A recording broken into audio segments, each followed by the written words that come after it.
I'm gonna fucking puke. I think we're scared of Moe. He's muted now. I told you we would break him.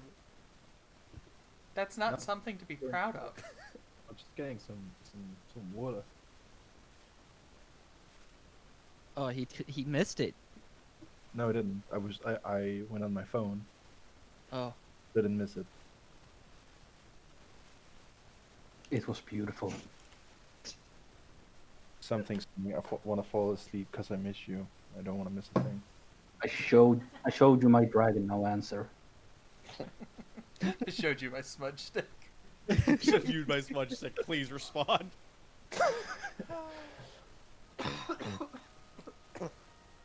I really hope that. Let that it I all don't out. I really hope I don't need to look at my spells and be like, oh, I need to change this because I have no idea what. See, that was your it's first such- mistake. No, Spells. it's just a long time since I've played a spellcaster. That wasn't a It's- warlock. The problem is I play too many, so I forget what I have. You know what, I can just I can do this thing. No, that's your character from your second game on the first Tuesdays of every odd month. Yes. I I'll just try to literally- avoid spells altogether. Yeah, same. Like, but I was like, I want to play something different. I want to give myself a challenge, which is noble but wrong. So I'm like, I'm gonna play a cleric because I want to play a cleric, and I'm gonna miss so much, and I'm gonna fuck so much shit up. Like, oh, I fuck shit up all the time. at least we're doing it with style and grace. Exact. We're fucking 'Cause we're shit up pretty. together like a family. Yeah, Sailing you're not upward. an adventuring party. You're a family now. Can we, please, let's not adopt any camels. No. They I adopted would it. have to adopt a camel. I Just I don't. feel like there's a reference there that's lost on me. You gotta go. Probably, but also I'm Lebanese. Let's adopt a camel. It's The other just group. the last game I was in. They adopted every animal Melissa, they came when we're across. not streaming, I keep forgetting to tell you a story about my stepdad, who's half Lebanese. And basically, Okay. yeah, just if I say it right now, I'll remember to tell you after we're done streaming. Okay. Also, we're live. Hi. We've been live for Hi. about 3 minutes. Oh goody. Somebody's already watching. Hi, person who's already watching. Oh, Hello. I'm sorry. Welcome. I was. I'll apologize beforehand. Rip's in a mood today. I will keep it contained to the Discord. We have a new person and he's smelling the musk. Yes. Already regretting his Yes, decision. we do have a new person. I'm new person. Hello. I am His- new person. His me. name is Hello. Moe. Well, not anymore. He's just Mo. Yeah, Mo, because yeah. I thought it was funny, and then you start saying it too much. I'm like, no, I'm not gonna do this. I regret everything. Yeah, Okay, so last Mo, week what- we introduced you to Gaylord. Now we have Mo. Oh, right. I forgot about the whole Gaylord thing. Yeah. Don't bring me up to speed on that, please. He's not Dan, he's you- Gaylord. Yes. I mean, it says my name right here on the. It says Daniel S. And they all decided to call me Gaylord last time. 'Cause... See, the thing is nobody can see that. Oh. Well, You'd know that if you watched any of our... Whoopsie. Ah. I clicked the wrong thing. I'm sorry. Oh man, I saw that. What was it? The wrong thing. Good. I mean, Yeah, all it he was saw good. was that, and then I clicked this, and then I clicked that, and then I clicked this. That's Don't break the terms of service like on like my first game, please. Oh, KO. Yeah? It's not a big deal now, but my HP is actually 99. That's not my fault. No, it's Yeah, my but- fault. Yeah, he changed up a bunch of things. You know what? To make things easier, you can have 100 hit points. I'll give you that 1 hit point. Woo! Oh my OCD thanks you. Can I have 105 then? No, fuck you. No, 104 is an even number. Yeah, but Yeah. it's not a multiple of 5. You guys know how I work. Yeah, that's more the reason to leave you at an even number. Alright, so Cap's health from now on can only be prime numbers. Yeah, I don't think you guys want to know what my initiative is because you're gonna be annoyed if 99 annoys you. My initiative is 1. Mine's not in the positive. Oh no. Ah! I see you subscribe to... Which one of my characters has the negative? Is it dexterity? Is a dumb stat league? It's a portal. Okay, it's Testudo. Yeah, Testudo. Yeah, it's a studio. Who is also a cleric.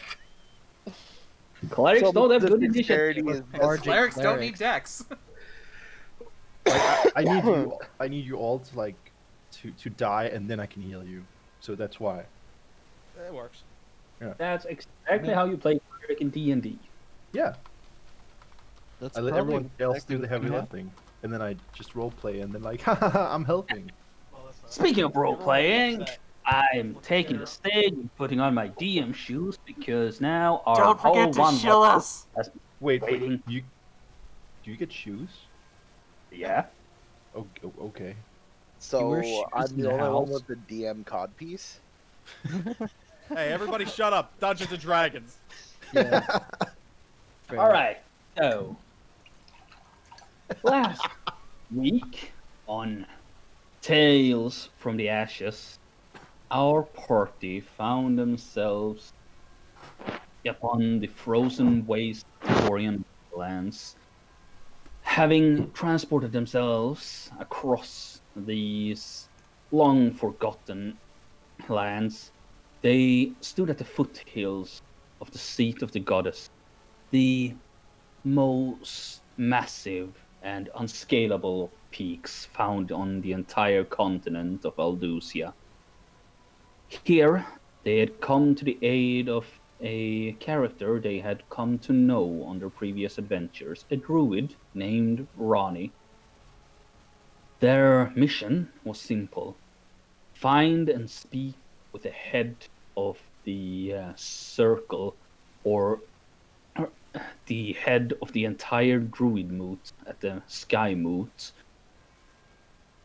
However, that meeting turned out to be difficult, to say the least, due to rising suspicions among the druids and a lot of difficulties that their moot had been facing lately. As rumor would have it, evil spirits roaming around the seat of the goddess, the dead rising again from the ground, the hunting down anything living upon the mountain, beasts, wayfarers, pilgrims. Everyone seemed to eventually fall prey to this. However, the party manages to, against all odds, stall for time, thanks mostly to the fact that their bard is quite well versed in talking and manages to talk down the leader of the druids, Tagoron, giving them 7 days to find the source of these disturbances and the unrest upon the mountain. If they can manage, the druids will not go through with their plans, which is to call upon the Rite of White Slumber, a druid ritual that will encase the entirety of the western Wilderlands in a perpetual blizzard that will easily destroy most of the life that lives there.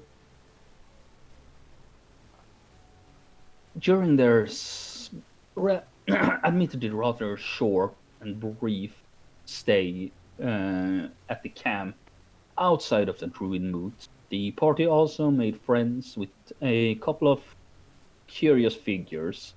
Teko the trader, an intrepid youthful little child that seemingly had made headways in becoming a merchant of sorts.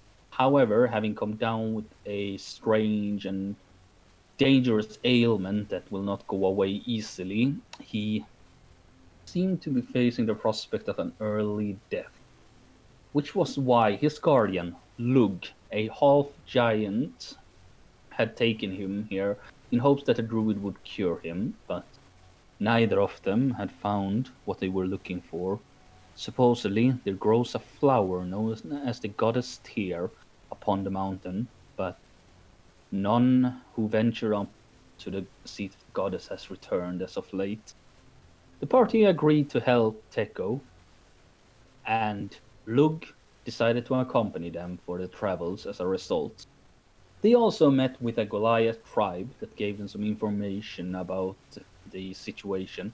The party helped the Goliath and healed one of their goats who had sustained quite the infectious bite from an undead wolf. And in return were gifted with a magical suit of hide, which they promptly gave to their druid companion. Last we left off, the party was making ready to travel onwards out from the camp and onto the trail that would take them up the mountain. The trail of pilgrims towards the first of 7 peaks of the seat of the goddess. Your travels begin with relative ease.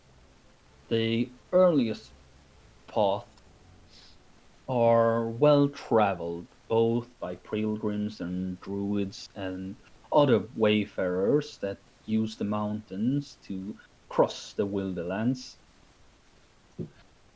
Through craggy vales on both sides, surrounded by these rising pillars of stone, you find yourselves crossing over snow-capped stones and falling rocks.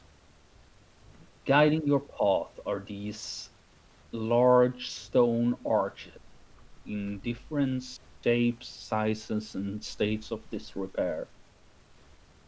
Relics of an era long gone by, said to have stood upon these mountains when even the goddess that first stepped foot on these lands. The first obstacle you find yourself faced with is naturally the biting cold. Even now, as it's early morning, closing in on midday, the winds that howl in between these mountains and valleys sting and tear at your bone, even with Rani's magical enchantments keeping you warm and safe. As you travel onwards, you come upon the first large arc, and that is where you see the path that leads up the mountain. It is quite a steep climb, and uphill the entire way from this point on. Most vegetation you find are pines and trees, very often scattered about. You have seen no signs of life or well, other creatures, dead or undead, thus far. Before you lies 2 pathways. There is the walking pathway, frozen over, but at the very least you will not be climbing with your hands if you take this path. However, maybe 120 feet up, you see a different pathway. However, this one leads straight up the mountainside rather than curve around it. However, scaling up there will take some more effort. And whichever path you choose, that is up to you. As I lend the scenery to you. I For the believe sake of our- I believe I've established this before, but I am way outside my element. Yep. Fuck this mountain. Did we get the appropriate gear to climb? Yeah, we got climbing. Yeah, gear. we got climbing gear. That's what I figured. I thought. And that's warm what I remembered. clothes. I just wanted to clarify. We have one climber's kit Yep. that I am currently in possession of. Well, let's get to climbing. Oops. That. What? Why? Why'd you do that? You gonna lockpick the mountain? No, I was trying to change its thing, and I guess I accidentally clicked the use thing rather than the. My bad. For whatever reason, my tools all reset. Oof. Yeah, Would the climbing Pythons- is not really my thing. Yeah. Would the Pythons give me any kind of bonus to climbing athletics checks? So you can use the climbing kit and connect yourselves together with rope. Okay. And if people are connected and at least one of you are using the climber's kit, you have advantage on all athletic checks you might need to make in order to climb. So Silvers, Hmm. as somebody that has a climbing speed, Yes. This particular 120 feet stretch will not demand a athletic check if you have a climbing speed. so if for example Leo were to take the the climbing kit gives advantage to everybody that's connected to it, correct? Yes. Okay, so if we attached Leo to it and he went up, that would help everybody then, correct? Yes. Okay. Leo's going to walk over to Rom. Give me that thing you have. What? In public? The thing, the climbing kit. Why? Because Are you gonna? just give it. Okay. Leo ties a rope around him, or ties it off to himself. Rubs his hands together, and perhaps in a feat of athleticism that it seems out of place in a guy in heavy armor, starts scrabbling up the side of the wall. Yeah. With a climb speed of 30, it will take you exactly 24 seconds to scale Jesus this. Christ! I would Spider imagine Knight, Spider Knight. He take at a couple points. He takes a moment to like set a python in for the lesser skilled climbers to have something to bind onto. Remember, it is 120 feet up. You will need to tie ropes together in order We will to need have to tie enough. 3 of our ropes together. Yes. Yep. Each tie requires an intelligence check. You get to add your proficiency if you have sleight of hand. Who's got sleight of hand? Oddly enough, I don't. I Weird. don't either. Me neither. What? See, that makes less sense for you because you're a rogue. I'm just a monk pretending to be a rogue. Well, I'm less of a thieving rogue and more of a scouting rogue. I definitely do not have sleight of hand, as I am not any type of rogue at all. And stealth is So- not my strong point. So who got the highest sleight of hand modifier? I mean, we have to be trained in it in order to take advantage of it. Yeah, otherwise it's just a straight intelligence check. Oh wait, no. You know what? I was looking at the wrong thing. I totally have sleight of hand. Okay, Jesus. So you're in charge of tying them together. Yep. It's easy. I Your need- job. You should tie in 3 ropes together, so 2 sleight of hand checks. Add a d4. Add a d4 for both of them or just one? Yeah, I assume you're not doing both at the same time. He could be tying them with his feet. No, he does that trick that you do with the cherry stem, except with a whole fucking rope.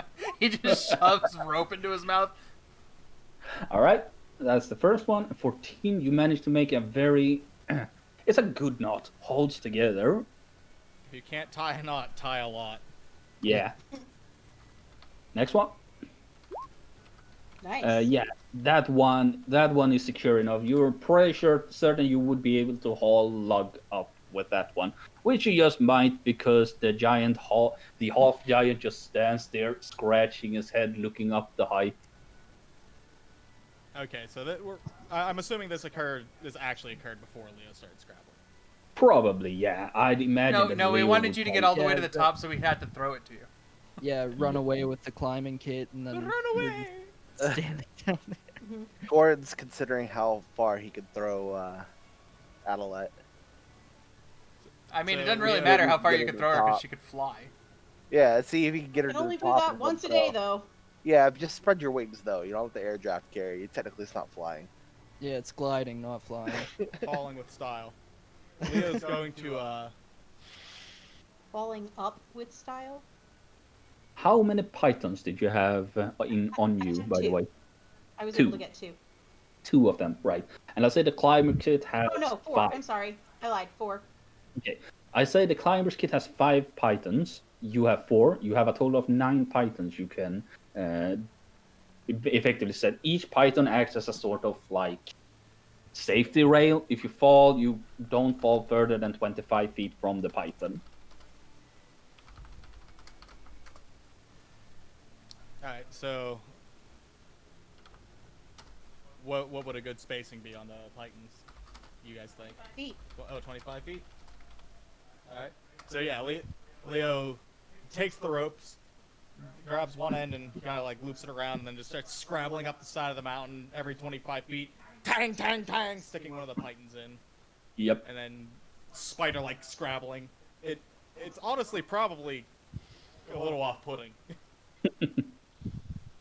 Yeah. This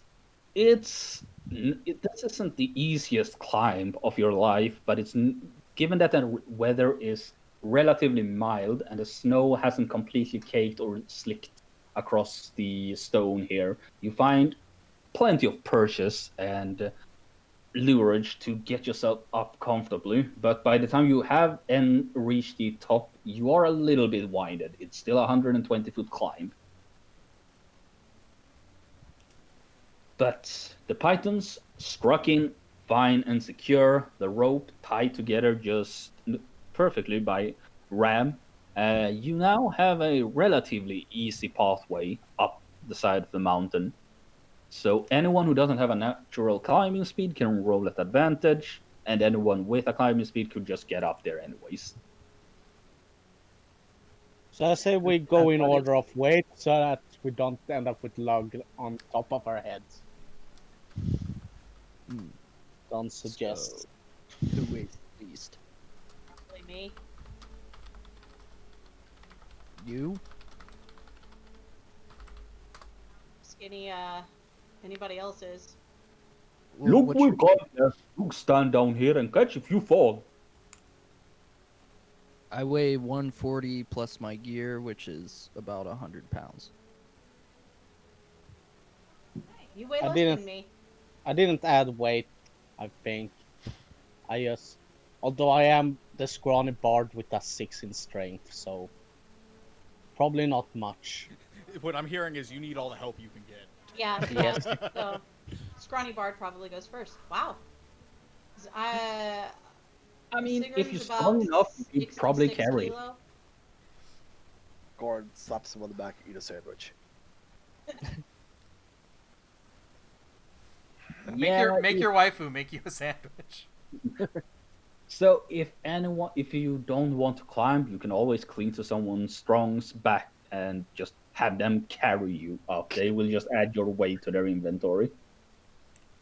I can So carry hop on like the Goron. whole party in my pocket. Yes, because you're a fucking beer totem barbarian. How many of you want to jump in my pockets?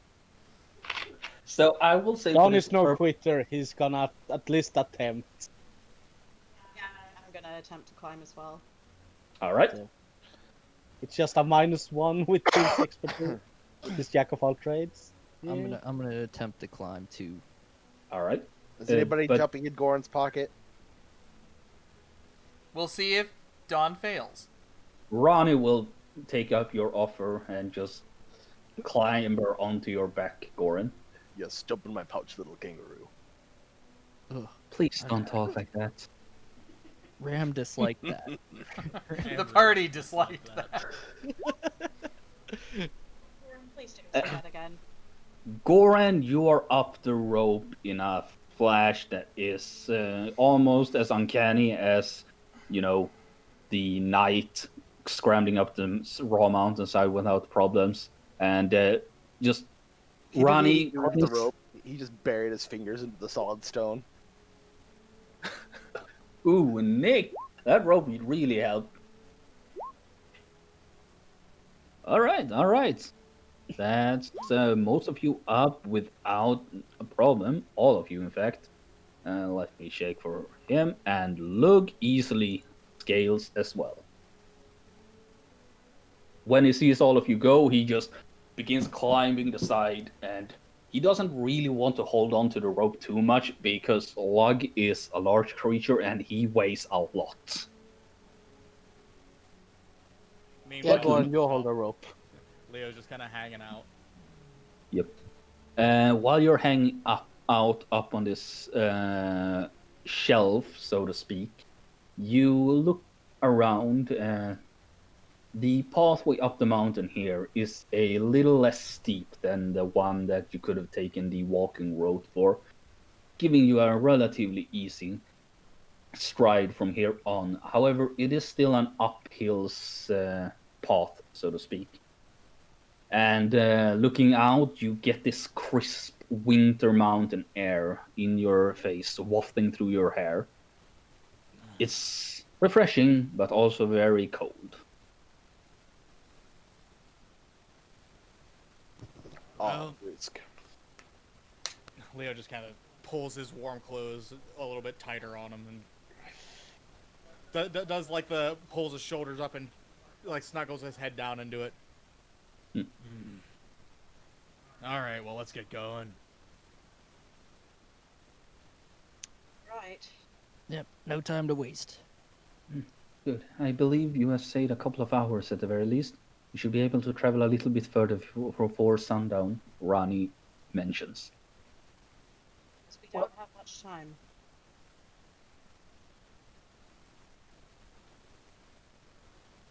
Your travels continue onwards. It takes you about 3 hours just to follow this path up the side of the mountain. It is a difficult trip, to say the least. You are effectively traveling through difficult terrain. And can I get a marching order and decide on a travel speed? Fast, medium, or slow? Goran will head up first since, he's the big bulky one. Ram will trail slightly behind him.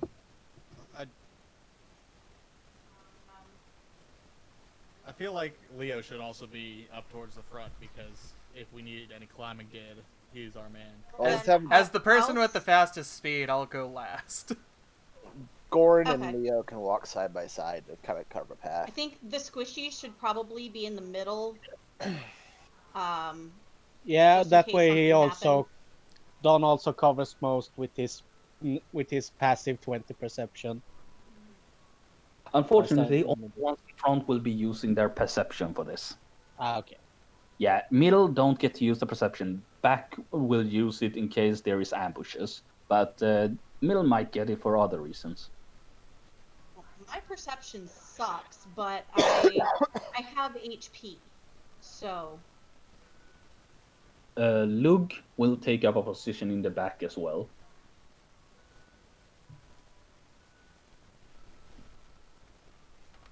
Can I sit on Lug's shoulder and act like a lookout? Sure, Lug will allow it. Good. Just watch what you say, you might get body slammed. I mean, if Lug tumbles, well, you don't want to get caught under that. All I'm saying is, I don't think Dawn can weigh that much more than a small elven child. Oh, he definitely. Lug has no problem carrying him. Lug does seem to have a little bit of problem traversing the slick terrain. The more exposed the mountainside becomes to the open air, the more slick and coated with snow your trail gets. Don will help guide him. No, don't step there. Oh, oh. Look got this. Look got. Okay, careful. Oh! He does not trip. So I'm gonna say our traveling speed is slow then. You can still travel decide whether you want to travel fast, medium, or slow. Traveling fast, you get a disadvantage on all perception checks. Normal, nothing. And if you travel slow, you can travel stealthily as well. Normal, because we need to be able to keep our eyes out, but we also have a time limit. Yeah, and there's no way I can sneak with these people around. Actually, either you can travel stealthily if one of you takes the lead. He can act as a lookout, and then by the virtue of acting as a lookout, the rest of the party will be able to travel stealthily. I was gonna say since everyone seemed to be going for normal, that would make sense roleplay wise. That if I may, as far as we know, we don't have any major threats to worry about other than the mountain, correct? Wyverns White dragons. Oh wait, yeah, I Undead. forgot about that. and undead and Drakes. It's fine. It's fine. Drakes are dragons. Oh, No, they're yeah. not. No, they're not. They're quasi dragons. Yes, there's a difference. They're Fuck baby Wyverns wyverns are dragons. also not dragon. But there are dragons here too.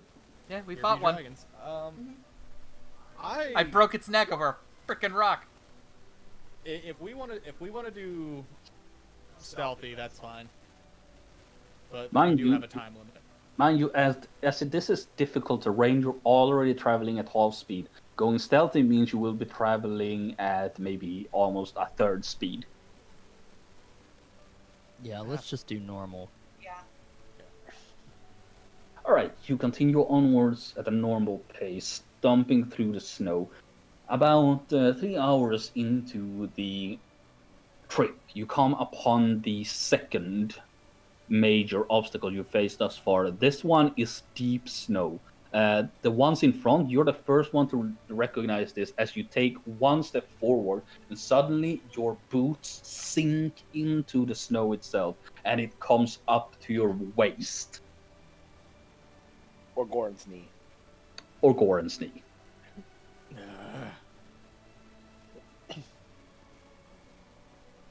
Is there any Goran reaches over and plucks Adelaide out of the snow. So, as you stand there, you do notice that the deep snow continues quite a while, but maybe 200 feet ahead of you, you see that the path itself seems to curve around a little bit and enter into what looks to be a valley. On your left side, you see a steep decline of the mountain, and down below you, you can sort of make out the edges of the druid camp, as well as a bit of the pathway you had taken up to get to this position. And on your right side is the sheer cliff side of the mountain. Oh. Here we go. And you see Ronnie literally standing on top of the snow, uninhibited by it. right next to her is Leo, who is half buried waist deep in the snow, pouting. Yep. Goran reaches over, plucks Leo out of the snow, holds him up.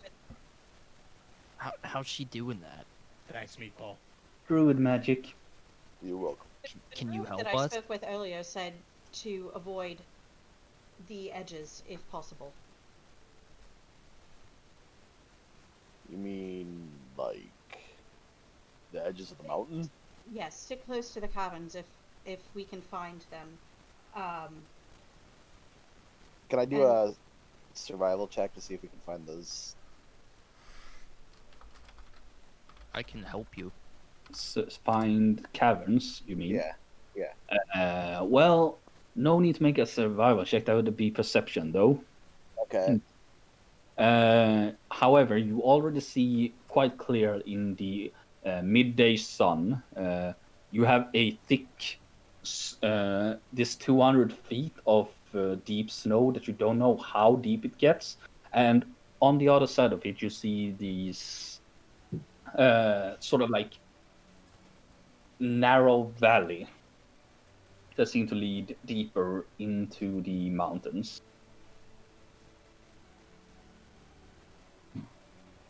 Well, if we're going to avoid the cliff, that would be our path over there.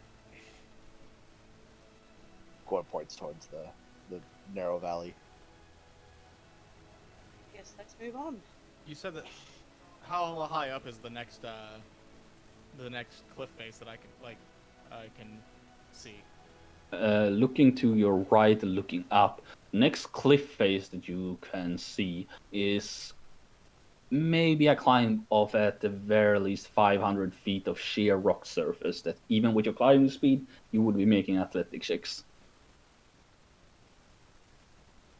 Yeah, I'm not climbing that. I mean, if we probably should let Lug go first for the deep snow, as he can plow a path for the rest of us, and probably won't sink and probably won't be caught off guard as much by X deep snow, since he's the tallest. Log standing there about 12 feet tall, looks around, figuring you said something smart, and then everyone is looking at him and he looks confused. Oh, you want Lug to go? You want Lug? Hey, big guy. If you Yes? if you go first, just make sure that you're being gentle with whenever you set your foot down. We don't know what kind of ground's underneath this snow. I don't want you to go falling. Oh, Lug understand. Lug will be very careful. Lug be careful. And he just begins stomping forwards, not careful at all. He's kicking snow up with each of his steps. And then when it becomes deeper and comes about up to his stomach, you see that he is bulldozering through and sort of like brushing it aside. And then it comes a little bit deeper. And following this trail, you can see that he has created this sort of like mound or, well, river right through the snow. And it is indeed very deep. Leo elbows Gordon on the side. You better watch out. You got competition. It's what it looks like when you're following me. Every time. Just in like a little bit of grass.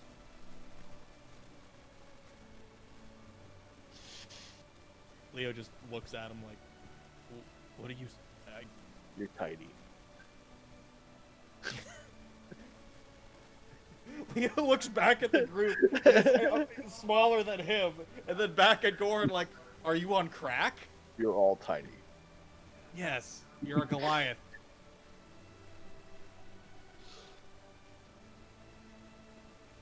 Are we going to stand here having... Freezing to death? Yes, please, let's go. It's not that cold.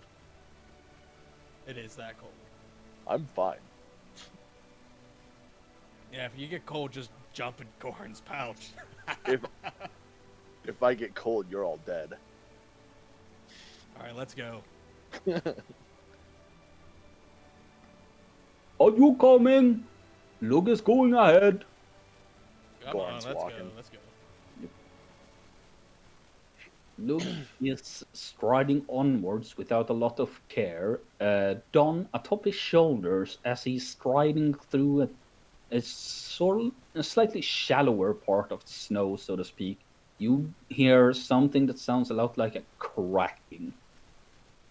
Oh shit. Hey, slow down. What? Don says. Did you as see he- something? Yeah, Lug's go. take a few steps back there, big guy. He begins going and you hit.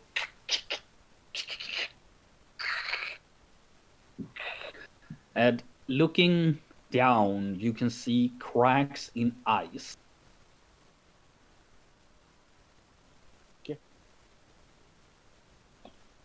Well, shit. Back. And he just begins going faster. And you see that the cracks seem to begin spreading around a little bit. And as Lug steps back, let me just make a check for him. He slips. Make a dexterity saving throw for me, Don. You can aim for the snow if you want a soft fall. Sure thing. All right, you use the snow to soften your fall before rolling back into this little dip as Lug falls flat on his back and bomb side, and you hear boom. And as the entire sort of like mound begins to shake when he does this, and behind you guys, a mound of snow falls onto this fresh snow, and this corridor he has created is beginning to collapse in. Run, I suggest we Hell. move. run, run. We're all booking it. Yep. Yep, Yep. booking it back. Not that way. No, we're not running away from him. We're running towards him, right? I believe you're running towards Luke, yes, who is getting back to his feet, looking dazed and confused. Oh, slipper. So, yeah, Leo's hauling ass towards the giant. Yep. Don says, Yep. this ice here. Not good. Not good. And you see Ronnie running on the snow up beside you. Just her footsteps on top of it like Legolas. Show off. She's like, all right. It doesn't seem to be a complete avalanche at the very least, but, well, you're in a deep corridor and you might get buried all the same. I suggest you tell the giant to move in another direction, preferably towards our goal. Any Yeah. allies? Yeah, sure. Don says, hey, look. He points like, he says that there's some ice up ahead that doesn't seem to carry your weight, so move at another direction and mind your steps. Oh, okay. You can instruct him to move either towards the cliffside or towards the mountainside in a sort of diagonal from his current position. I'd say towards the mountain for sure, Towards the right? mountain. Yeah, we're supposed to go to the mountain, so yeah, just head towards the mountain, just go a bit Okay. curved. And he begins going that way, bulldozing through the snow. Eventually, he seems to hit a hill, a small but not insignificant hill.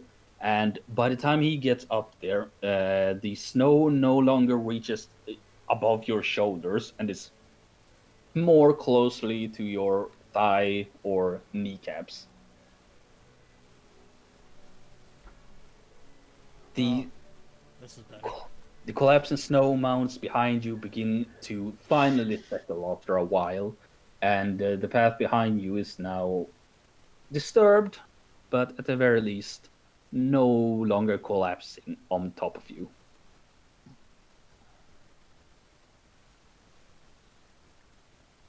Are you Well, safe?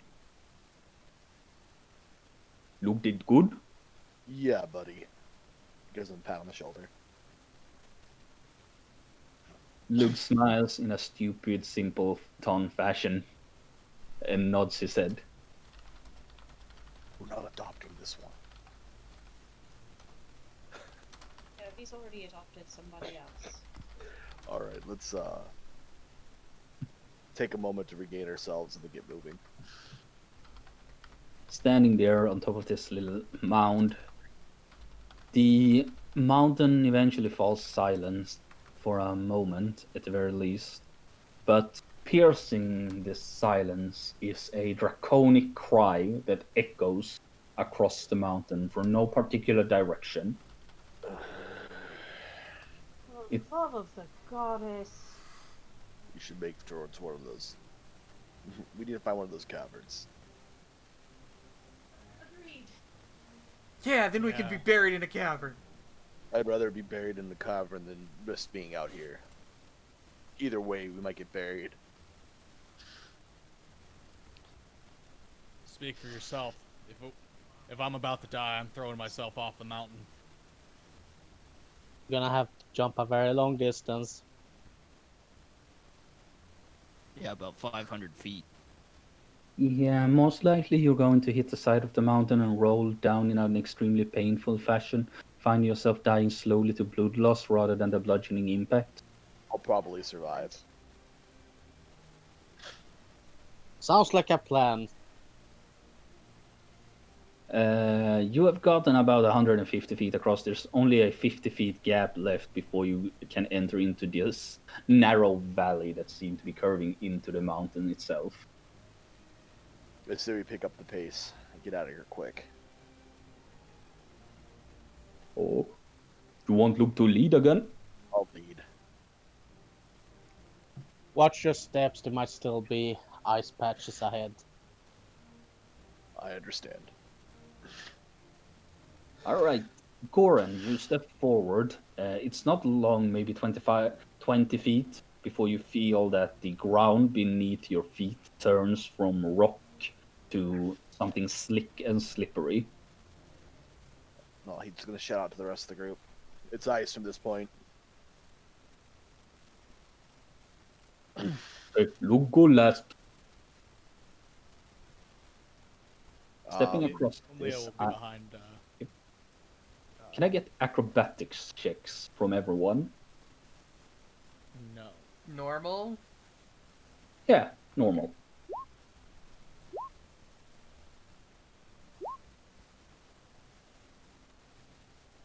I clicked, but it didn't go. I clicked again. There it went.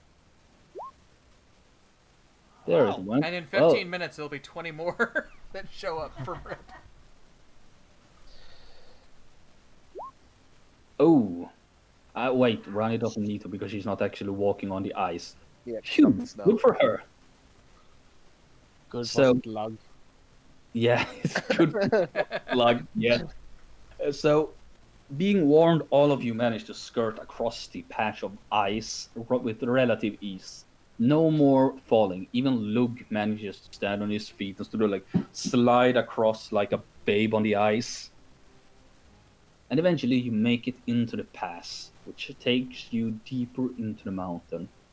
The first thing the one who reaches it first notice is perhaps just around the bend stands a wooden totem of sorts.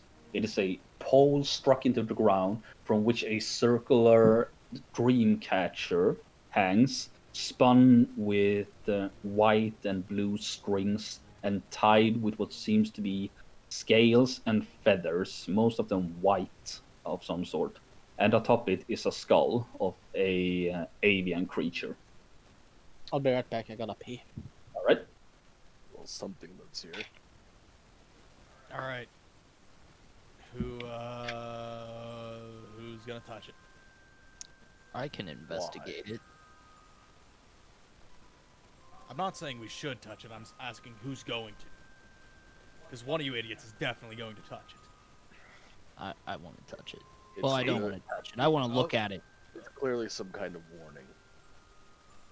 You can make a religion check to figure out its implications, a history check to try and figure out what sort of totem it is if you're from the area, like Goran or Ram, and you can make an investigation check to see if it's, anything physical beyond what you see. You said history, right?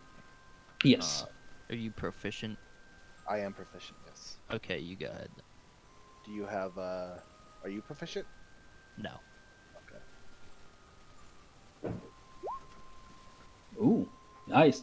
Yeah, Goran, you recognize this. A lot of shamans have totems or dream catchers like this. They are meant to ward against evil spirits who will get trapped in the streams, while kind and good-hearted spirits are allowed to pass through. Alright. Well, Goran's gonna turn around. It's a shaman's ward. It's to keep evil spirits out. It means it's probably safe here. Ronnie comes walking behind you and skips down from the snow. Yes, a lot of druids make the pilgrimage up the mountain. They probably scatter a lot of these totems around in order to protect other travelers. Well, it's a good thing for us then. Definitely. It's a good sign. It means we're on the right path at the very least. That's something. Goran would give it a respectful nod as he gets ready to start walking past it. Now you come to obstacle number 3. This is a very narrow passage, it seems. Not a big problem for the skinnier ones of you, but Lug is definitely having problems getting through. Goran's gonna go over and assist him. Goran seems to be the Stop. Too thin. Why do you make them so small? Come on, buddy, you can do it. Make an athletic check, Goran. I get advantage in athletics, right? Yes, because you're a 6th level totem barbarian. Okay, so through a Herculean effort, you manage to pull Log off through this tight opening, and he just Come on, big skinny thoughts. Luke just holds his breath and tries to pull his stomach in, and you can hear how his ringmail is scraping against the rocks there. If he hadn't been wearing that, he might have been torn to pieces just from this ordeal. There you go, you're good. But eventually, you manage to poof and draw him out, and the pathway through the pass itself is beyond that relatively uneventful. As I'm gonna pull it to the next map.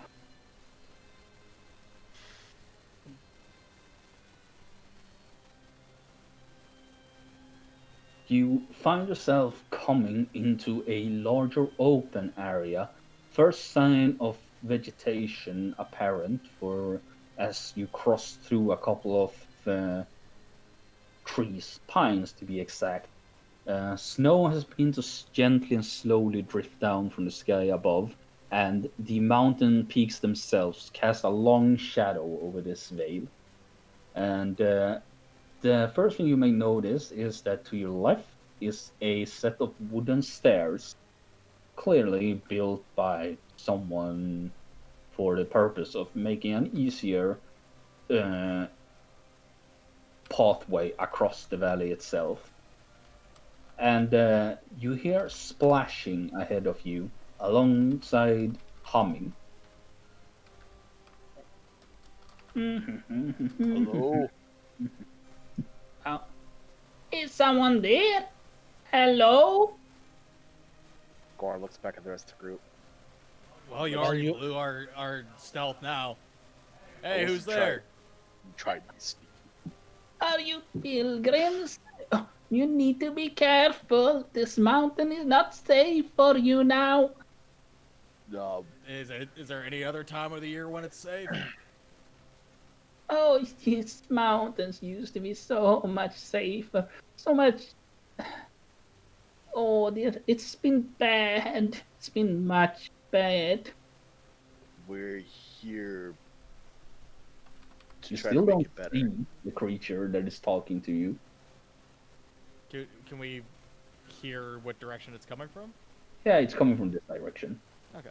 Leo's Goran's going gonna to step Walk up here.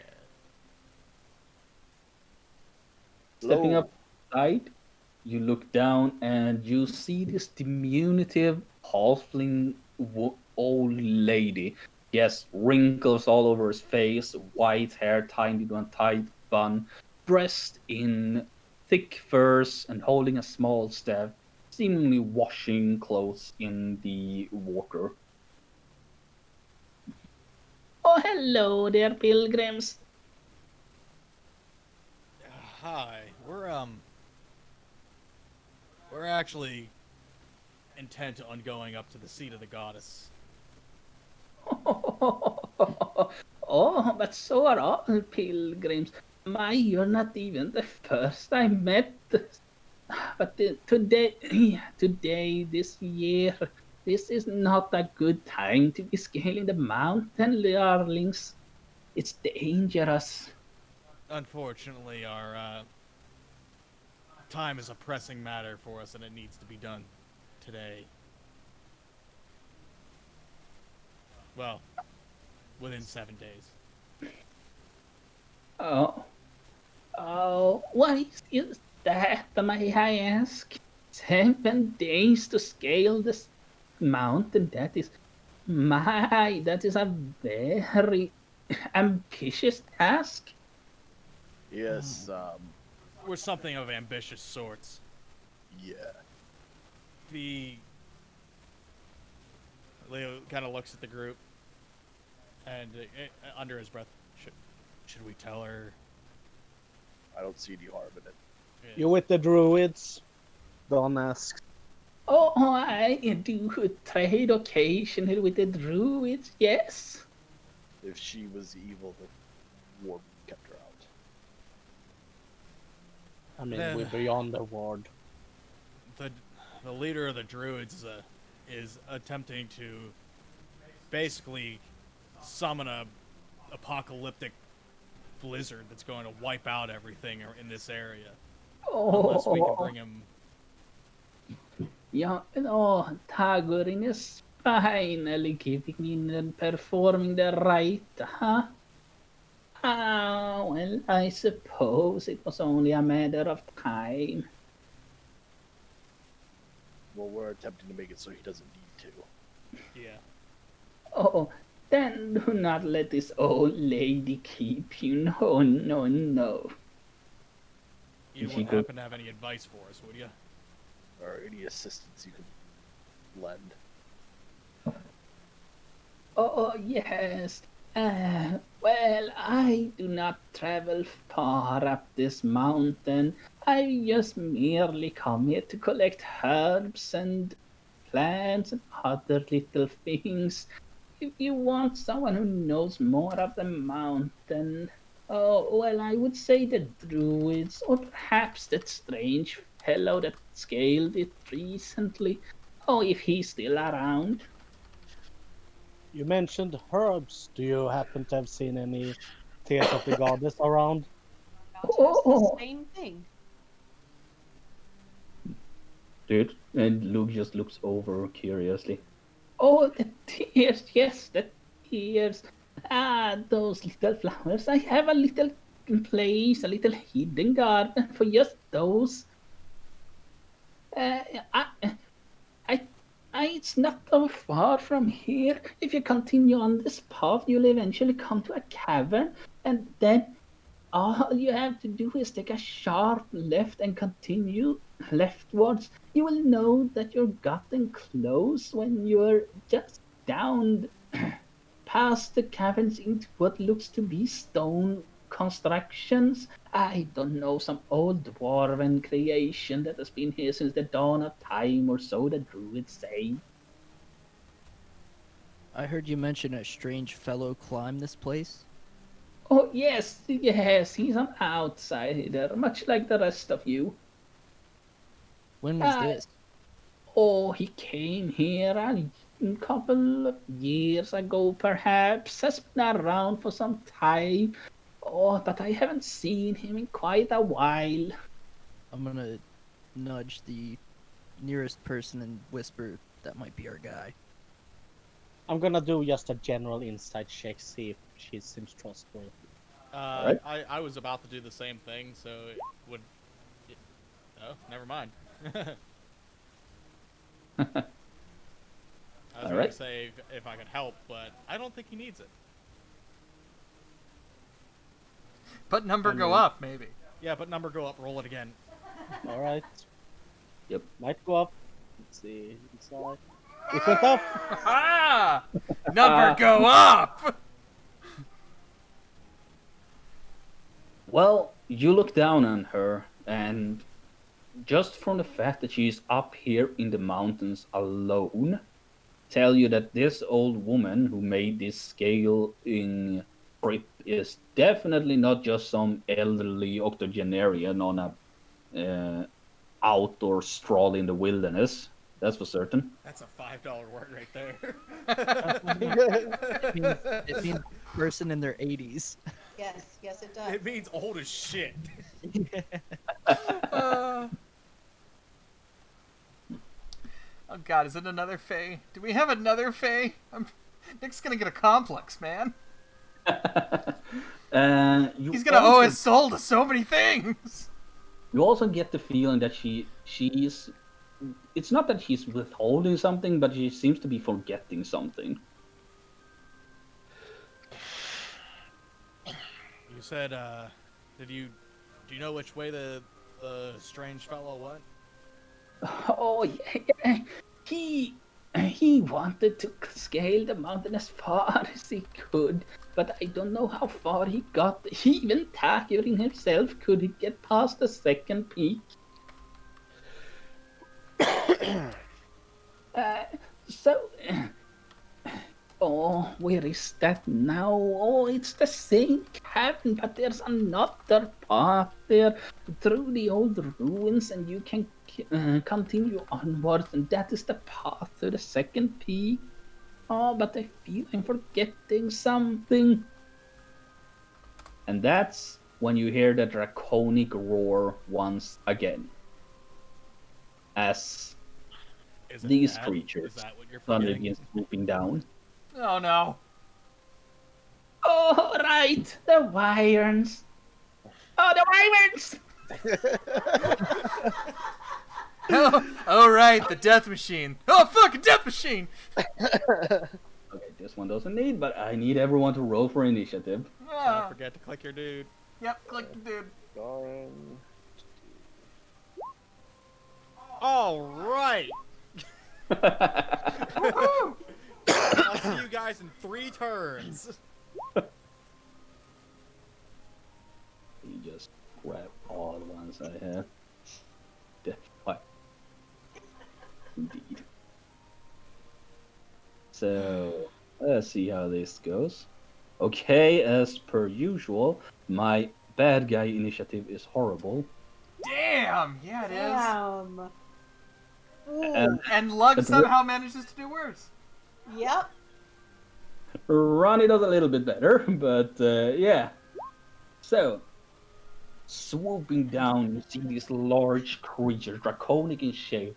However, lacking front legs, they only have their hind legs, a long tail with what seems to be a sharp spines along it, and a pair of big wings. These wyverns have white scales, similar to what you saw on the dragon. Eep. Big Eep. Ugh. Nick, you're the first one to go. Is there any dim light around us? Any shadow you see is dim light. Cool. Hey big guy. Let me borrow your shadow real quick. What? Not you, big guy, the shorter big guy. Okay. Meatball. That Have one. my shadow. I'm not sure I'll let you use a medium-sized creature's shadow time around. That Okay, gives well, like what about this? This one, yes. Anything cast by the environment is dim light, Cool. especially under the foliage. I'm going to dash over here, disappear into the shadows, and pop out here so I can take up a defensive stance protecting the grandma. And she's just standing there holding her staff up. So I will take the dodge action. Alright. Oh wait, Uh, I can do that as a bonus action, right? Can't I? What? Yes, Oh, by spending a okay. key point. By spending a key point. Okay, I will spend a key point to do that as a bonus action, and then I'll just chuck some throwing knives at it. Okay, wait, you don't have to use a bonus action to teleport, right? Oh wait, I do. Never mind. I will take my action to dodge. Okay, cool. Well, screaming over here, fuckboy. Right, so I will give you guys a little bit of information about the height differences. Each one of these ledges is about 10 feet above the other one. So it's 10 feet down here, and then 10 feet up, 20 feet, 30 feet up. And similar here, this one is 30 feet up.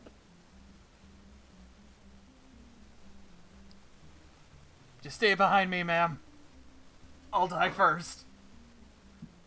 Oh, you are a valiant soul on it, you young man. But you shouldn't be so quick to throw your life away. I'm really hoping that the other more qualified people are going to attack it before it comes and eats at me. You're on your own. Yeah, everyone turns back and runs. I shout over to her. Are these yours? No, I don't think. Okay. I don't think she would have seemed as panicked. That's fair. Okay, so 20 and... You know what, I'm just gonna go up to here. I'm gonna save that last 10 feet. And... Eldritch Blast. Pow, This pow. guy, I'm guessing. What's that? This one? guy. Yeah. Yep. All right. Let's see. 24 hits. I didn't even see the others. 3 damage. Woohoo. 3 damage. A 13 does not. As you blast away, the creature dodges back. The first blast hits it in the side. The other whiff pass. That's not adding my bonus. That should be 3 plus 4. So that should be 7. All right. Yeah. You have to add it manually to Eldritch Blast. Otherwise, it doesn't add it. Alrighty. Anything else you want to do?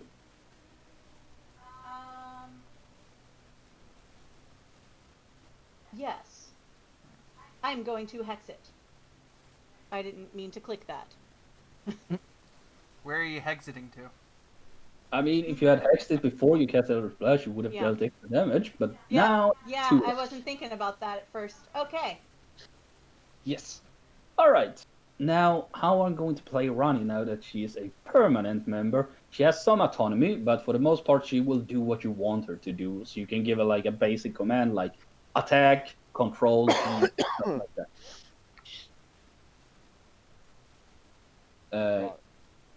Yeah. Ronnie's standing orders or just stay back and heal. All right. She will do exactly that. She will take up a defensible position here and take the dodge action. Goran. All right. Well. So, how high up are they? You said. All right. So, this one is, let's see, from your current position, that would be 20 feet up. This one is on the same level as you. This one is 20 feet up. All right.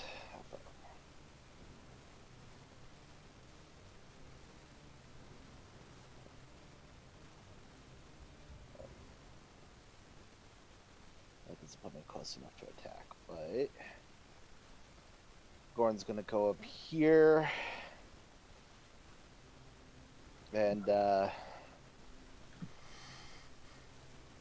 going to take a shot at this guy with the crossbow, All right. and I would also like to rage. Cool. Make the attack roll. Every time he fires this thing, I feel like I'm gonna break this stupid thing. You fire, but the creature ducks down. He just Dodge he, the arrow. he holds it very gently between his thumb and his forefinger and puts his pinky in to try and trigger it. You know, he shoots it like it's a rubber band. You know? Yeah, he pulls the string back himself. Not actually a hand crossbow; it's just a slingshot.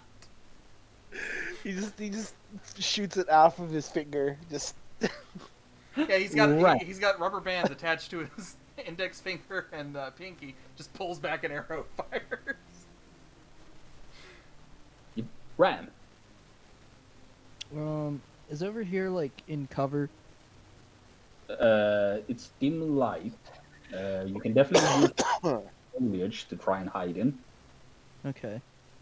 Well, actually, you might actually have to break line of sight. The foliage isn't dim enough. Okay. Like this here is that's like a tree or Yeah, it's a tree. okay. It's a pine So tree. would I be able to hide here? And I don't don't. hit or no? I don't think you can hide in dim light. I think you need darkness or to break line of sight. Well, I was thinking if it's a tree, if it's tall enough. You know what? Yeah, I'm gonna say it's probably tall enough for you to hide in given the chaos. So make a stealth check, but you'll use your bonus action to try and hide. Okay. Where's stealth? There we go. Okay. Yeah, you disappear from everyone's line of sight as per usual. You are just gone. All right, and then I'm gonna try to sneak attack this through the foliage. All right. Make an attack roll at advantage because you're unseen.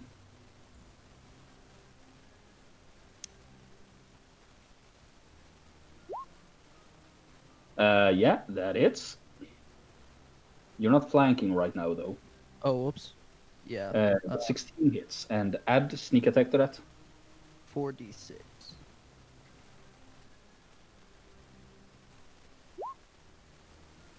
Right. So with a well-aimed shot, you dip around and fire off the crossbow, and you manage to hit into its thick neck, land a crossbow bolt right there, causing it to screech in pain.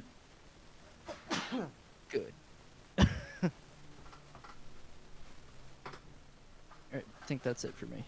All right, done. So you said that these ledges were 10 feet high. Yes.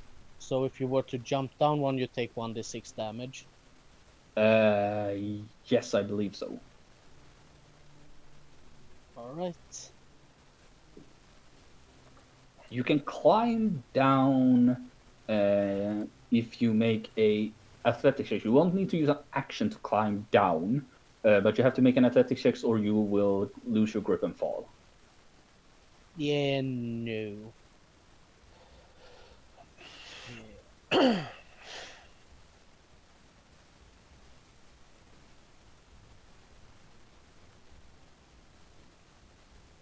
Don is gonna move over. Yeah. All right.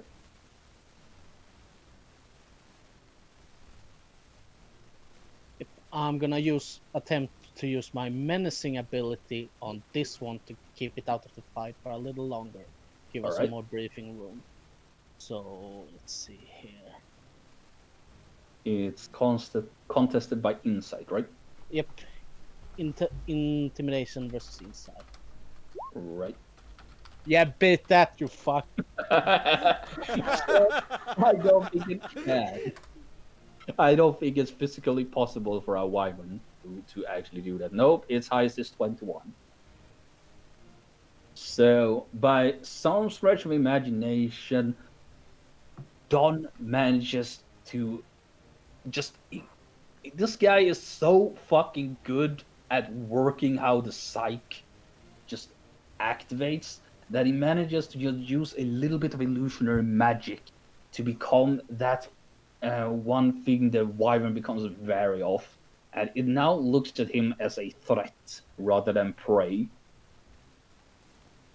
I like to think he does the very non-threatening pose and Kiana's fire demon visage appears behind him, but he never Yeah. figured that out. Yeah, he does this non-threatening pose, and then just this fire and brimstone appearing behind him for a mere moment. A pair of blazing eyes glaring at the wyvern, who is now frightened. Leohorn. Alright,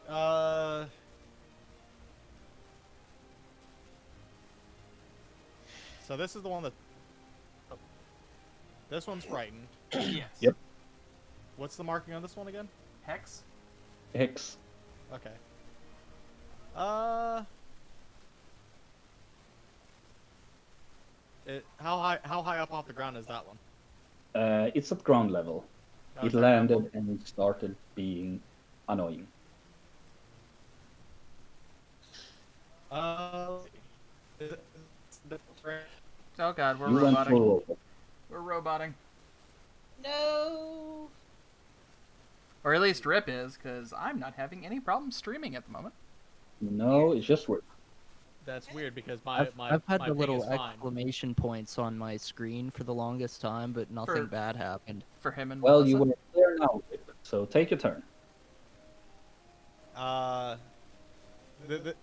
not on difficult terrain, correct? No, not at the moment. No. Okay. And across here is just like a little 5-foot Yeah. hop. Yeah. Leo's going to go boop, little hippity hop, and get to here. And then I'm gonna use my dash action I dig to put whatever myself song this here. is. What is this? Shield out, and take a defensive stance, and hope that it doesn't just boot me off. In before it just boots him off. And Yeah. before it just boots me off. Gordon Alright. catches him. I can never let you die. This guy over here can't move closer because it's frightened, so he just stands there, hissing and spitting. Nick will return that with hiss and spit of his own. The one in front of Leohorn is, Run him well, off. yeah, it's gonna make a shove attempt. So make an opposed athletics or acrobatics check. Oh, Alright, That was a 2. that's not very good. Fortunately, it rolled even worse. Thank God. So it barrels into you, its head, and your shield catches on you. You begin sliding towards the edge, but you manage to catch yourself by jamming the blade in between the planks and just holding yourself there. Leo's as it foot does- slips off for a second. But as it does that, it's gonna try and pierce you. A 17 to it. Negative. My AC is 19. Yep. Its stinger comes around and you see it and flip your shield around to block it. And as it impacts with the shield, you see that some liquid spreads out from the stinger onto the shield and immediately begins to freeze into a patch of ice. The beast then begins flapping its wings and flies into the sky, 40 feet up. You get an attack of opportunity. Can a grapple check be an attack of opportunity? No. Damn. Yeah, I'll take an attack of opportunity. What is it? The backup is my sword. Alright, that hits. You cut it in its hind leg as it flies up. Not doing a whole lot of damage, but some at the very least. This creature flies 40 feet up in the air and begins to hover around here. This one flies. Yeah. I was just going to say, Leo's going to shout out, "Careful, these things have some sort of poison, ice poison. It's bad." ice poison. This one is gonna fly 20 feet up in the air and then dive bomb towards Adlet.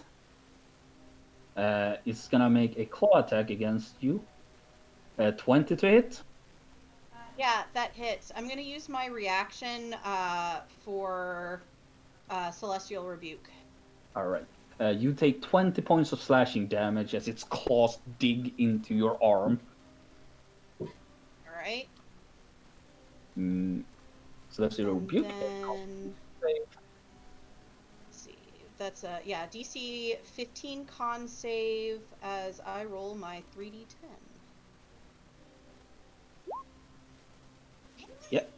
It fails, so as it strikes you, a brilliant light shines from your body, and the blood on its claws suddenly erupt in divine fire, causing it to screech and fly away. And it's gonna head straight towards Lug instead and tries to stinger him. Rolls a 17 on that, which means Lug has to do a saving con save.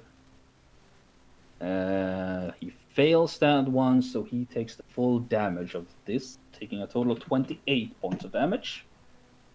Ouch. And see here how far it moved. 20 and then 40, so it's gonna ascend back up, flying about, let's say, 40 feet up in the air from this position, so 30 feet up from Adler's position. And Lug just, as he's stung, goes, "Oh, that hurt!" And he just grabs his hands into the dirt and rips out a chunk of it, hurls it right towards the creature. and he Oh. crits. Wow. Good on you, So- Lug. Good on you. That's 15 since we maxed, plus 7, that's 22.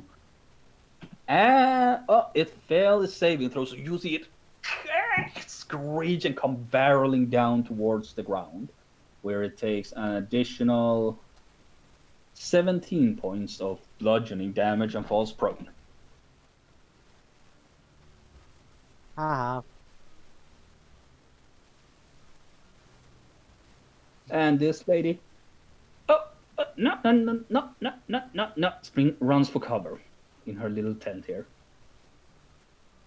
Nick! Just watches her bolt. Yeah, that works. Fuck it. Good enough. This one's on the ground, or is it flying? It's on the ground, but it's 40 feet up from your position, actually. Oh, that's how far that is. Woof. Okay, then I will just throw things at it. I will say there is shadow here. There is shadow here as well. Is there shadow here? There is a tree here. Trees cast shadow. Okay, but I can only do it within 60 feet. Ah, Yeah, I have limits to my vorbiness.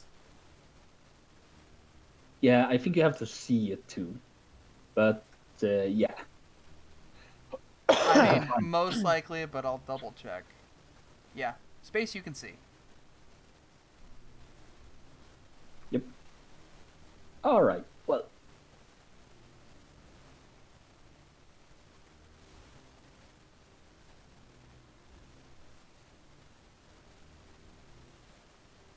I think Mo's trying to tell me something.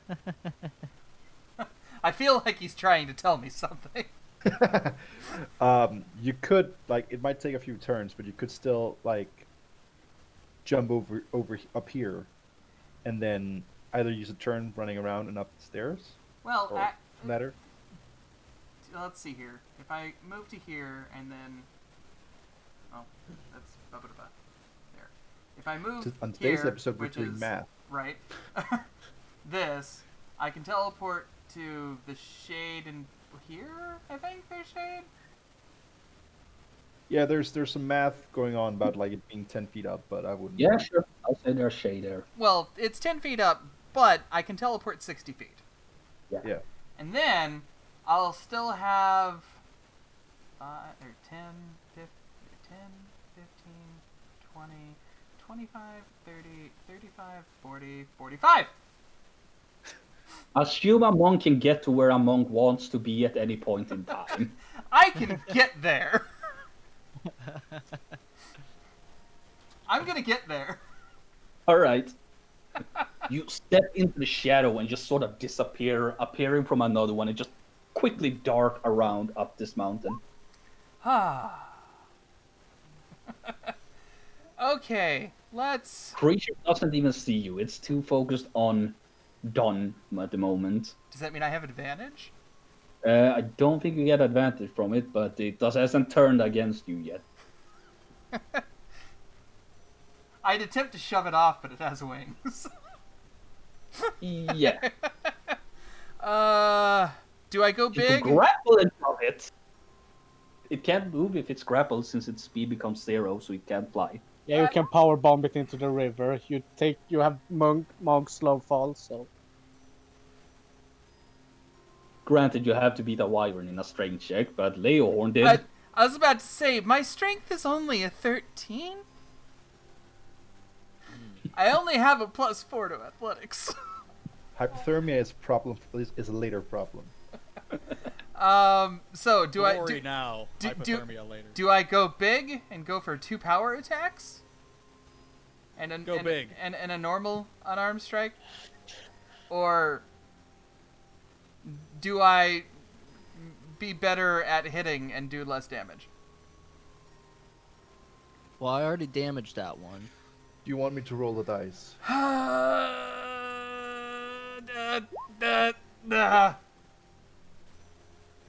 Unfortunately, you can use a bonus action attack because you bonus Oh, yeah, action that's right. teleport. Well, I don't think And- the 8 or the 12 hit.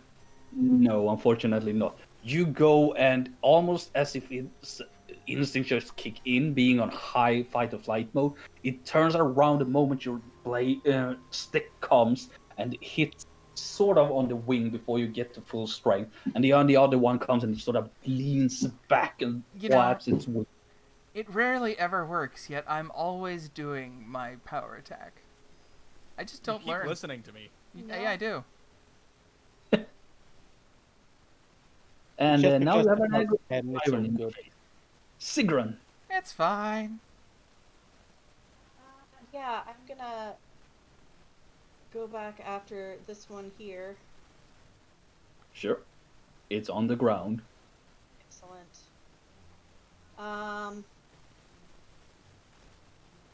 You know what? Yeah, I'm gonna step this 5 feet towards it. Hold out my hand and my glaive appears. And 1, Hits. 2. Both of them hits. Roll hex twice. Hell yeah. And because with my let me make sure. Let's see. Shouldn't you have advantage since it's prone? She's not within 5 feet of it. Ah, okay.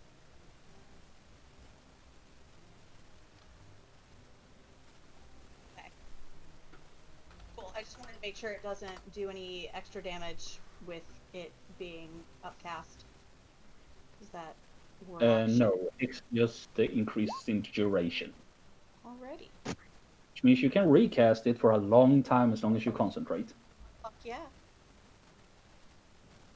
Alright, so a total of 24 plus 7, that's 31 points of damage. This wyvern is now heavily damaged as you come down and cut it twice with that halberd, just tearing it across his chest.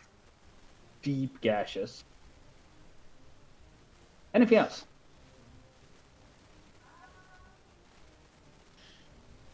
No, Alright. that's my turn. Your turn. Does anyone require healing? Nope.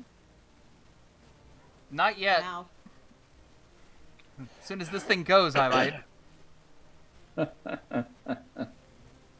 Yeah, you might. You could roll really Alright. badly. You don't know.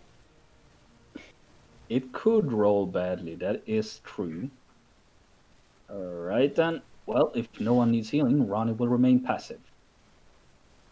Gordon. That likes for a rocket down the wyvern. Alright, so this guy's 40 feet in the air. Yes. How high is this point? That is 10 feet above you. Okay. So that would still be 30 feet. Yep. And I can't jump or use my chain to grab. So I don't have a jump height. What how high can I jump? Your high jump is 3 plus strength modifier. Plus my strength modifier. So 6. Yep. Yeah, I don't think Bear Totem gives any bonuses to jumping. Yeah, No, I it's- need to get some eagle totem flight is what I need. But Flapping his. this is not the first time I've been in an encounter where I can't hit shit because they're in the air. I need to be so angry that I fly. You can always ready an attack and try and goad it towards you, but other than that, well, Well, I can actually make it over here to hit this one, but what's your question? You can only jump 6 feet up in the air. How high can you throw Leo? How high does Leo want to go? so here's how aiding someone now in a you're jump. thinking with Goliaths. Here's how aiding someone in a jump works. He can Didn't take you know the- Goliaths are siege weapons? Hey, let Silver's finish. I'm trying to hear some logic here. What's going on? Here's how you can ready an action or take the help action. When you do so, that guy can add your strength score to the jump distance it does. Okay, so theoretically, can I throw him up at the dragon? You can throw him 16 feet into the air. I don't know how high his high jump is. I think he has a strength score of a strength modifier of +4. Leo? So Leo, if Goran's here, like jumps up on top of this thing, and gets like up on top of this, You're going to make a 10-foot jump? I could climb that. And that's if climbing is what, half my movement speed. Yes. I don't actually want to Yeah. do this. I think it's a terrible idea. No, it's a great idea. Oh, Jesus. Yeah, let's do it. Okay, so in that case, Goran's gonna move here, and he's going to ready to throw Leo. Do I have to roll athletics to climb up there? No. Okay. And do I need to make an attack or anything? Or I can't make an attack, but No. okay. Can I keep? How long do I have till I have to lose rage? If you're not attacked before the end of the start of your next turn, you lose it. Hmm. Punch yourself in the face. Yeah, I can't because that's my action. Yep. Well, hey, What? it's going to take me 30 feet to get up there. Uh-huh. I mean, how much movement did you use getting up there? Let's see here. From here it was 5, 10. Because if you jump down, you take 1d6 fall damage. You're not wrong. And you just need to take damage. That's gaming the system to an absolutely disgusting degree.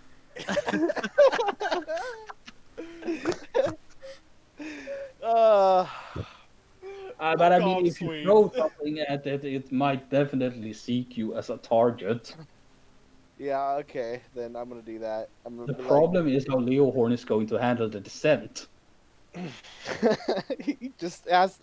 Well, if he jumps going this way, he can He's gonna possibly grapple it. either grab the dragon or go over the dragon and land back on the bridge. Now he might take a little bit of damage.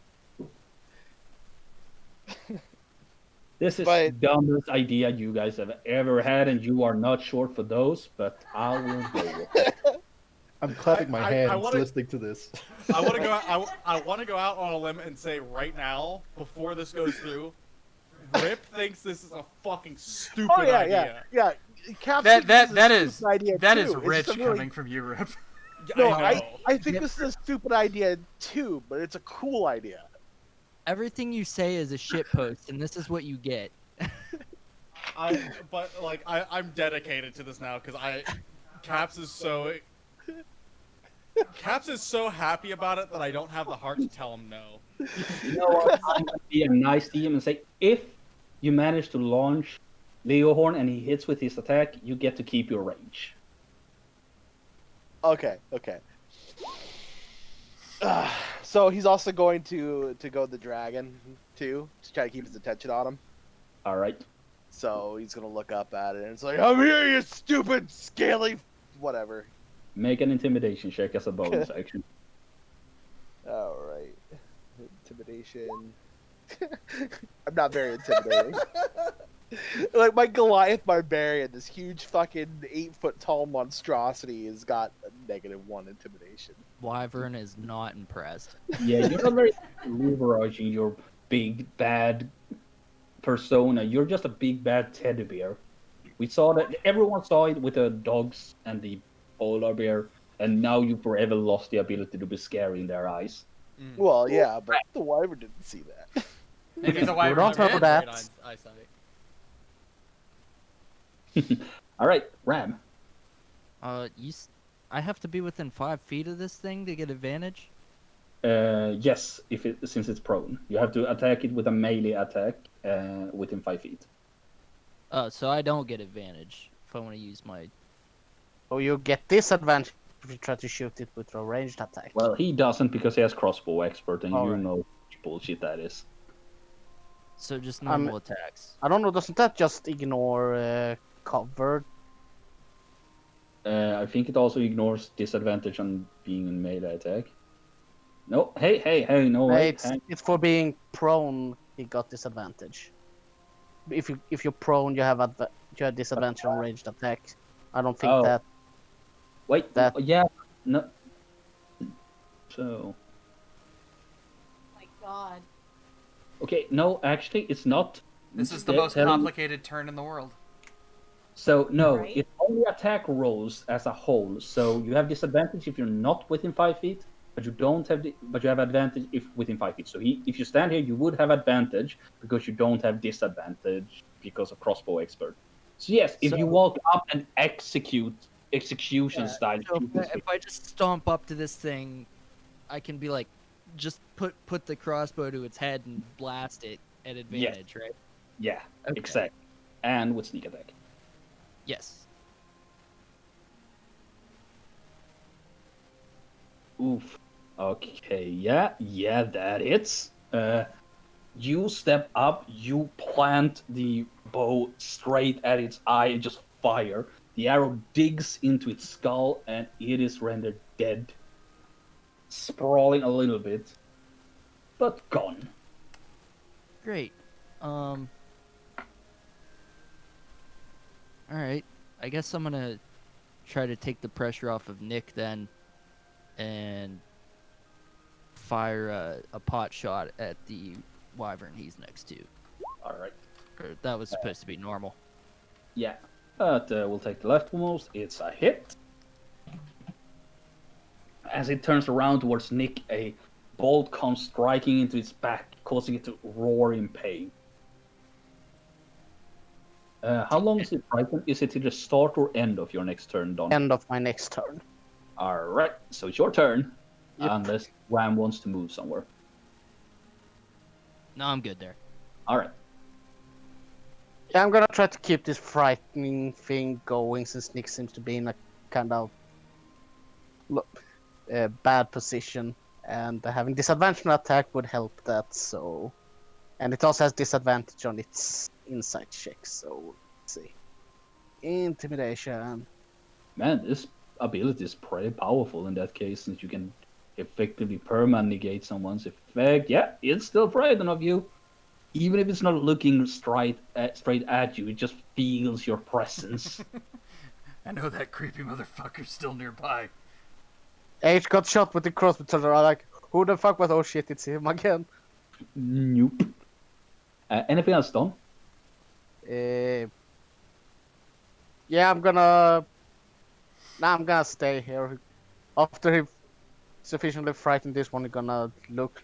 He kind of feels the stupid in there and turns around to see what Goran is up to.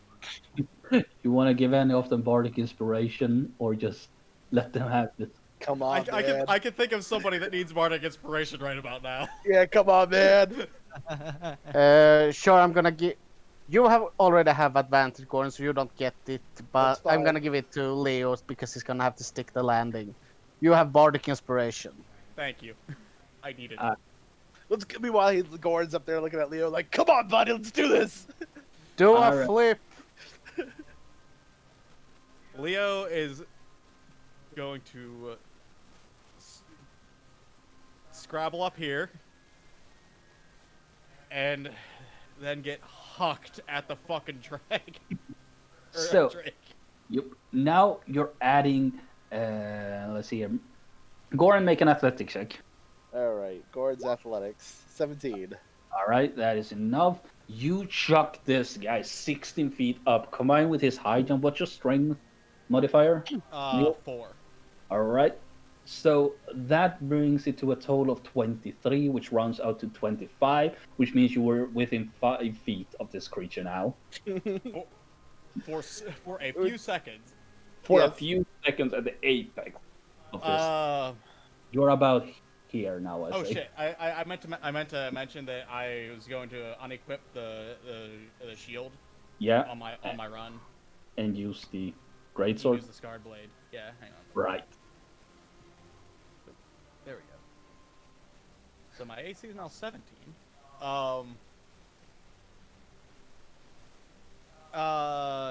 A grapple attempt is an attack. Yeah. Yes, it's an athletic check. You can also try to shove it and knock it prone. That will also push it. If it falls prone, it begins falling, which means it will fall to the ground as well. Shove is also an attack, but it's an opposed athletic check. and I don't get advantage by popping Fighting Spirit on those. Not on shoves and grapples, I don't think. Only on attack rolls. Okay. But you can add Bardic Inspiration to This is true. because it's a skill. Hey, grapple or tackle? Fucking. I say tackle, bring it down. Yeah. All right, I'm gonna go for a tackle. All right, athletics. Oh my god. Yes! Oh yes! This was a great idea! This was a great idea! It can't be that, so you just fly out and just slam the flat of the blade into its head and just push it until it begins Alright. falling down. Does he fall on top of the wyvern? I like to Yes. imagine that it wasn't as much of Yes! a tackle as like Leo goes flying up and just like cold cocks it in the face with his his open hand. Sure, I'll allow you to do that. It's just, oh. Hey, does that mean he gets to add his fall damage to the dragon? Yeah, both you and the dragon will take fall damage. That's but you- that's fine. That's But we are actively falling now, correct? yes. On the way down, that would be one of 2 attacks, right?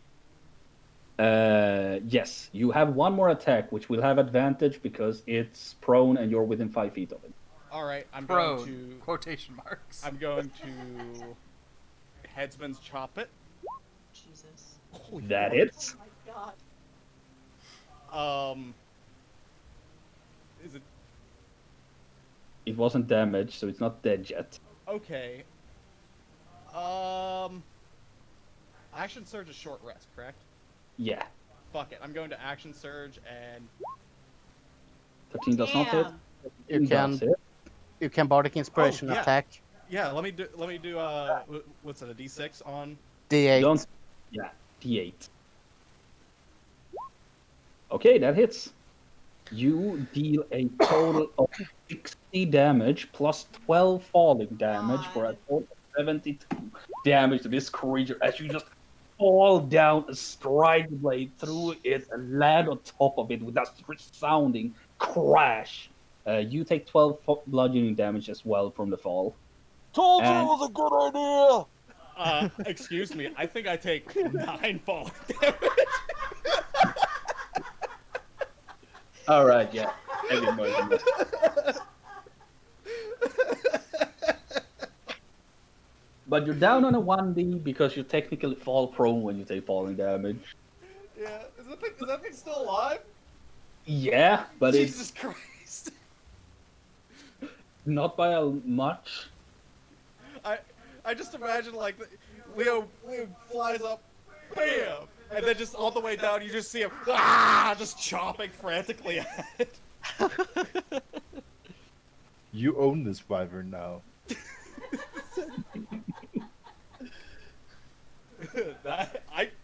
That's my turn. I can't beat that. That was the coolest turn I've ever had. Idiot.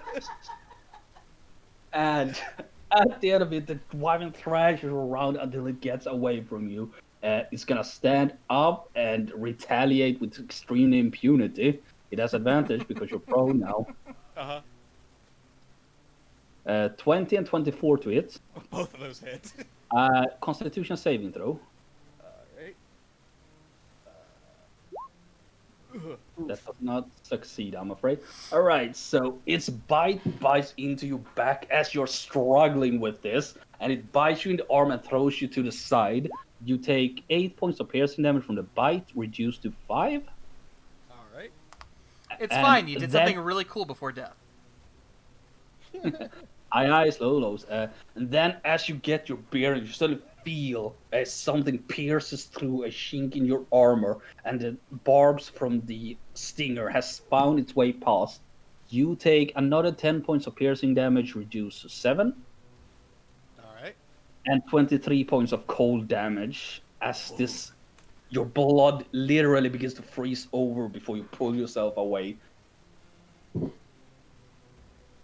Oh, you're gonna regret that. The wyvern lurks over you and howls. It's found its prey, glaring at you with a distinct hatred. This creature over here, meanwhile, is gonna make 2 attacks against Nick at disadvantage because it's scared. Okay. Don't pick me up, Mom. I'm scared. 17 and 12. No and no. It's flying away. Actually, you can't fly there. That's closer. It'll fly here. I get to smoosh? Yep, you get a smack. Okay. That hits. I really need to get Sentinel. Yeah, you do. It's Such such bullshit. Bullshit. You know! You just grab them by the nape of their neck. Lug is gonna step over here. He's gonna have disadvantage, but he's gonna try and hit that thing with a rock. And he does. Nice Holy disadvantage, shit. bro. Luke just goes around, looks for a good, neat-looking boulder, can't find anything, so he just tears a bit of the branches out, rolls it into a snowball, and takes aim. Whomp! You hear this whomp sound as this wyvern is slapped across the face and falls prone on the ground.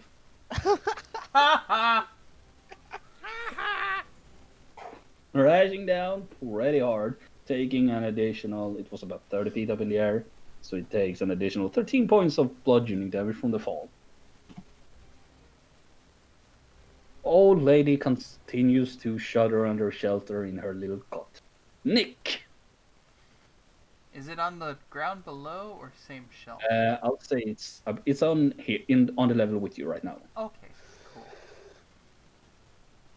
Let's just go ahead and walk up here, and cause I flipped a coin to see if I was gonna do power attacks or not, and it landed on power attacks. You have advantage this round. Yeah, but still. All right. Pop, pop, Misses. pop, And pop. both of those hits. The creature is still alive, but it's not looking too healthy as you just leap on top of it, strike Sure. candlestick. Tell you what, one of those was a stunning strike. I'll You're pop. trying to be-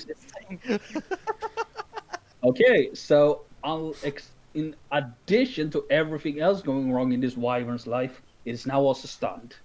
I It's having didn't. a shit time today. I'm sorry, Mr. Wyvern. I didn't say you could leave. As you're standing on top of it, and now it's just lying there, dazed and confused. And Sigrun, unless he wants to do anything else. No, I'm very much out of things right now. Okay, Sigrun, stop resisting. What?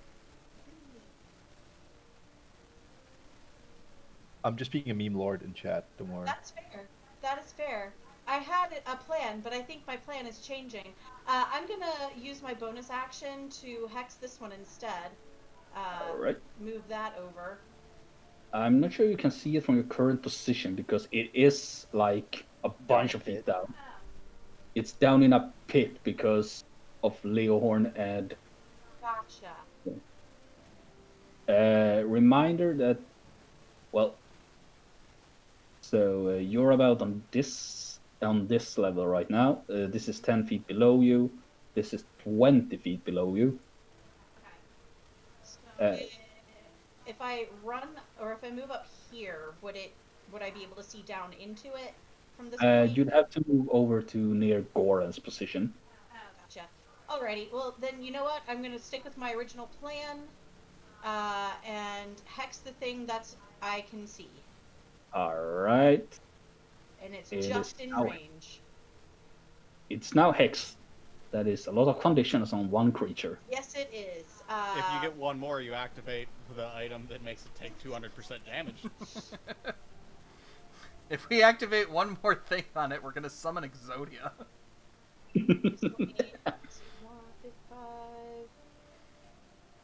25. This here would put me at 25. Mhm. Would I be able to use that last bit of movement to get across the other side? Sure. Yes. Okay, cool. Before I do that, though, I'm gonna pew pew. All right. You have disadvantage because it's prone, and you're. Okay. Well, hopefully one of those will hit. Where is it? Here it is. Pew and pew. Ouch. Neither of No. those hit. You Alrighty. fire. Whoops. Didn't mean to do that. And there we go. That's my turn. That's your turn. Ronnie heard shenanigans, so she's gonna run over here and just look at Leo Horn down on the ground there, and just call out, "Do you need help?" Yeah.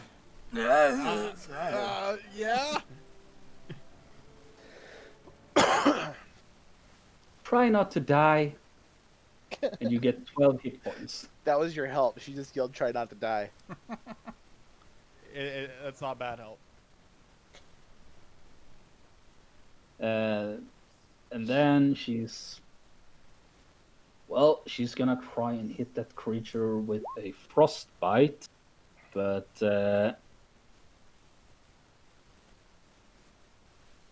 it does not even recognize it. What a surprise. They're resistant to cold damage and with decent con saves, except when they're stunned and frightened. Goran. Gordon And jumps off hexed. the cliff. Oh, of course he is. Gordon's leaping off the cliff Goomba onto the stomp. dragon. Yep, Goomba stopped with his fucking with his Manacles. fighting Zabroth attacks. Da da da da da da da da da da da da da da. So Hits and hits. So both of your feet come as this creature stands there, glaring at Leo Horn. Suddenly, a shadow looms over it. It looks up at you, land on its head, crushing it underfoot. The creature is dead. hello. And you take 17 points of bludgeoning damage, halved to 9.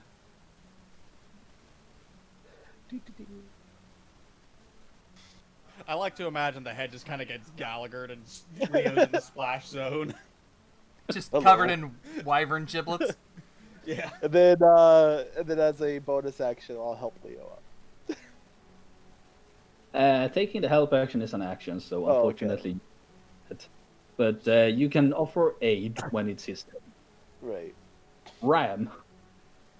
Can I hit this guy from where I'm standing? Yeah. Can I see it? Yes. All right, and then You have disadvantage because it's prone, though. okay. So I wouldn't get sneak attack because Nick's within 5 feet of it. Because you have disadvantage, you cannot get sneak attack. Okay. Basically, disadvantage overrides everything else regarding sneak attack. If you have it, you can't have sneak attack. Okay. Wait. Disadvantage, right? Yes. All right. Oof, nope. You want to use your bonus action attack? Yeah, I might as well. Nope. Okay. Anything else? You fly it twice. They fly, but you hit just through the leathery parts of the wings as it flaps about. Ugh. Gross. Well, that's all I can do. Alright, done. Right? It's actually out of my menacing range, so I can't keep that chase up. But I'm gonna use Imbue Weapon to give Nick an additional 2d10 fire damage on his next attack. Nice. Okay. Finish him! Yeah. Leo Horn. You okay, buddy? Leo stands up, wipes some of the viscera off of his face, and looks up at Goran. That was a stupid idea. But it was fun, wasn't it? It was a lot of fun. Except the landing, that kind of sucked. seen him smile. Leo do you is in want- fact smiling. Well, let's go kill the other one, buddy. Let's see. Standing up takes half my movement. So 15, and then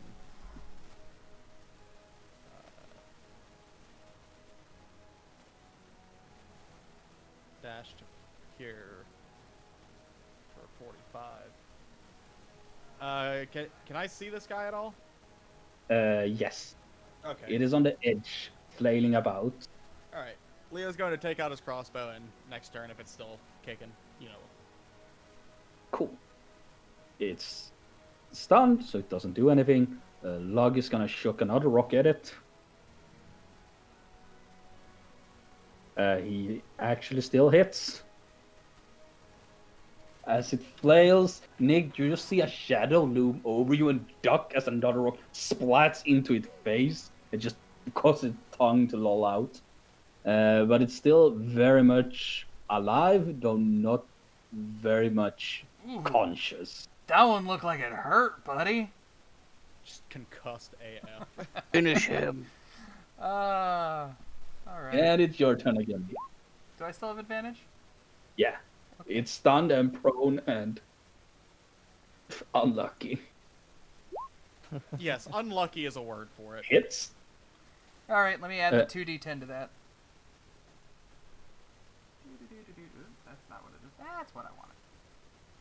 Dose D10Os. And with a final blow, raising your calisthenics together, with the flame bursting out, you strike down on each side of his head, and a blast of flame just instantly scorches its head and kills it. It's dead. You know, a lot of people call me a demon. I'm starting to think I need to add Dragon Killer to my moniker.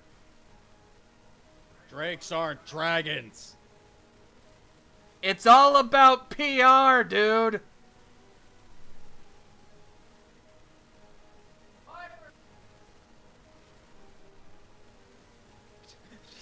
Distant wyverns. Man. Someone else forgot about the death wyverns.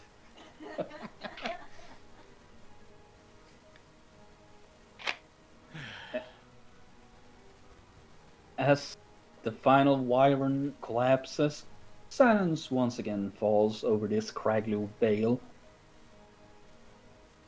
The snowfall has intensified a little bit over the course of the few rounds of combat, and they're falling with a little more intensity than before. Man, I hope that asshole didn't It's like- start doing it. 30 seconds. Who's calling you? Don't know. Don't care. I'm gonna shout down to our little old lady friend. Are you okay? Oh, I'm just fine, sweetie. Are you doing us all right yourselves? Wyverns are quite dangerous creatures. Yeah, we're fine. You're Oh, okay.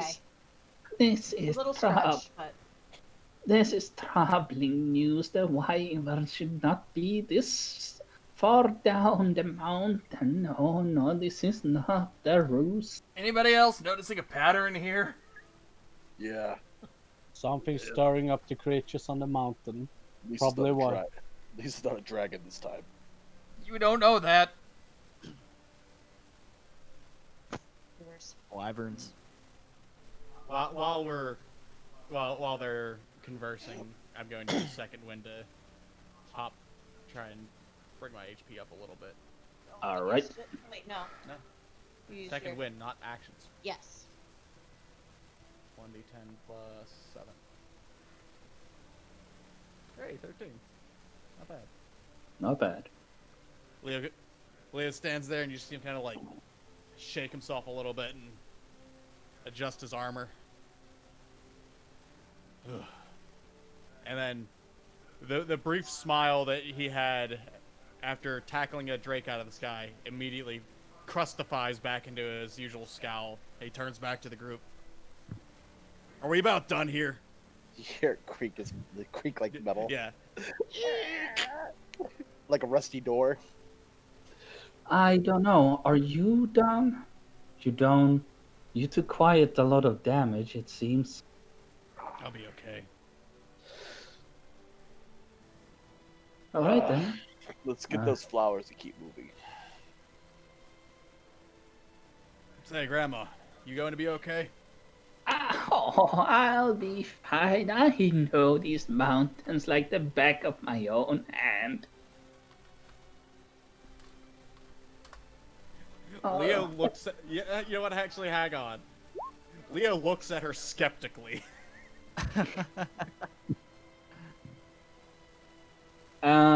You get the feeling she's forgetting something again. Leo looks around to see if there's something that she's forgetting that's obvious to him. Make a perception check. No.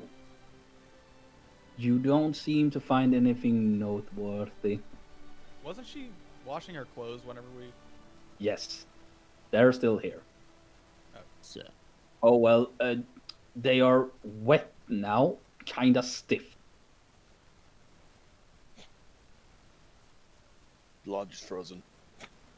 Don't forget your clothes, Grandma. Oh, of course. And she comes skittering over.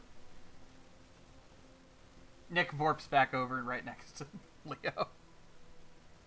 You know that scene from The Office where Dwight's standing there and then he like kind of turns around to the ladies there and he's like, "Fuck!" Leo doesn't. Can you warn somebody before you do that? Yeah. Will you? Probably not. All right. Which way did you say these flowers were? Again. Alright, so young man, and she walks up to you and taps you a little bit on the armor and says, pointing in this direction.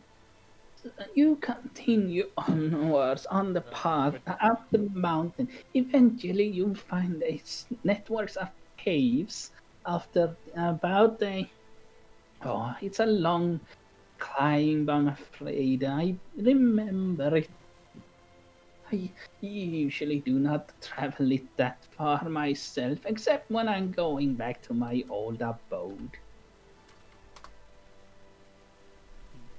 Is there any way that we can repay you for this information?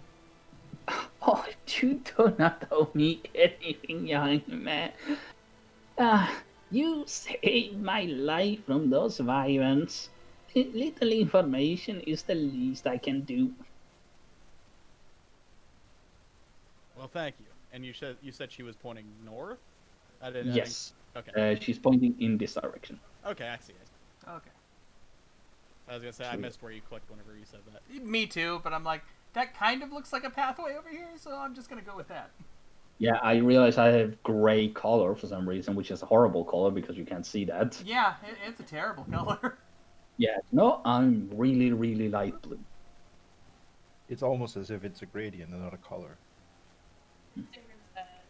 Call down to her. Thank you again for your help and your information. What should we call you? Oh, my name is Gunny. You recognize the name Gunny. It was what one of the druids spoke about when you asked her about the herb. I'm glad to have met you. I was told to find you. Oh, you spoke with Angilda down among the druids, did you? Oh, how is he doing now these days? He's doing well. Preparing for the worst and hoping for the best. Bless her young but oh so naive heart. Change does not come unless one wants it. Real bad. But I suppose that is why you are here, no? Doing what But we can. Be warned about the tears of the goddess. It is a powerful, potent flower of life, but that which is life can also sometimes be death. Don't handle it unless you have a capable herbalist on your hands. And if you're insecure, come find me at my abode. So no smoking it, got it. We'll hopefully be able to stop by on our way back. We've got Oh. a young boy who could use it. Oh, I see. Well, if you do not find any, after you ascend up the mountain, dear, if you continue on the path, you might eventually see an old tower. I have been known to haunt that place for some time. It's safe from wyverns and dragons and other things in these mountains. Look, see, come knock on my door if you so need me.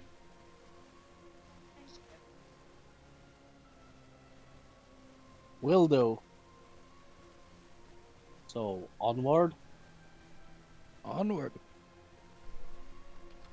So, your journey continues onward as you move north, again beginning your ascent up the side of the mountain. Let's use this backdrop this time.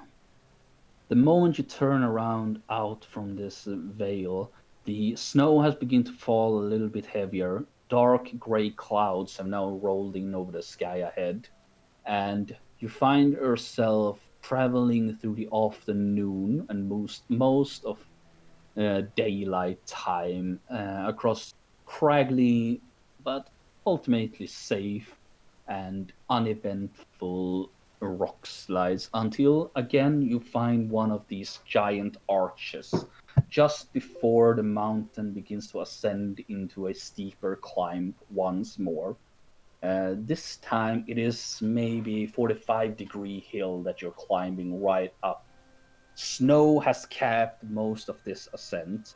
The only outcropping are occasional trappings of stone and sharp, jagged rises in the rock.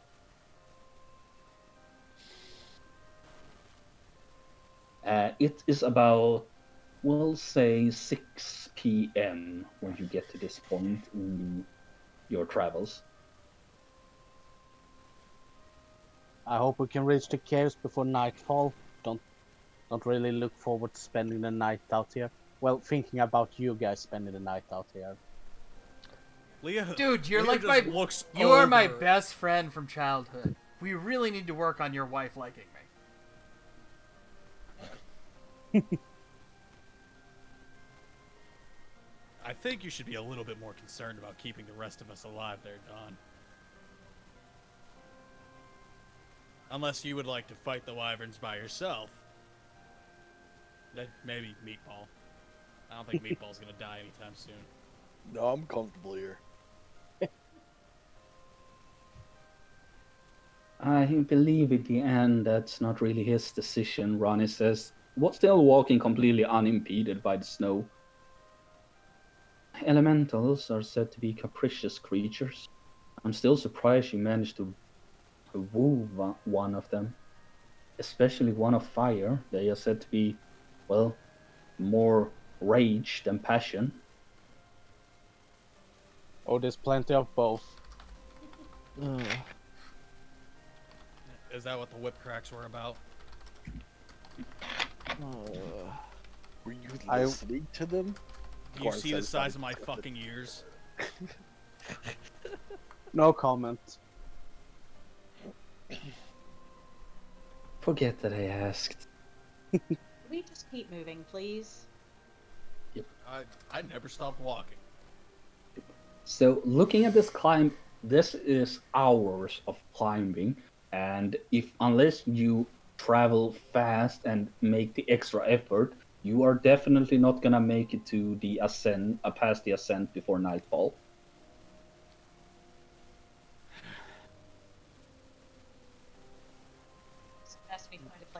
fuck off. Sorry, I'm muting my phone. Well, Okay, we'll start. we either need to start moving a lot faster, or we need to make camp. How much daylight do we have left? Not much. Make a survival check. Okay. I'll help you. I on will that. give you advantage. Okay. Oh man, that sucked. God, That's holy shit! You almost got your wish. That was a 1 and a 2. wow. Yeah. I mean, Ouch. Goran didn't get away my one. Anyways, I Ram, know, I was just rolling it. with 11, you hypothesize that you have maybe 3 mm, 3 hours if you're optimistic, but more closely to 2.5 hours of daylight left. All right. Well, we probably have a And- couple hours left then. Yes. This Let's go as climb, long as we can. the climb, however, looks like it might take anywhere between 2 and 4 hours, depending on the pace you're traveling at. I say we go for another hour, then make camp. That should take about an hour. By the time we're done, it'll be dark. We can cast a light spell that will give us light while we make our camp. But if we hoof it, we can see if we can get as far as we can. I'm the more next worried couple about the cold hours. setting in. Did anyone remember to bring firewood? Torches.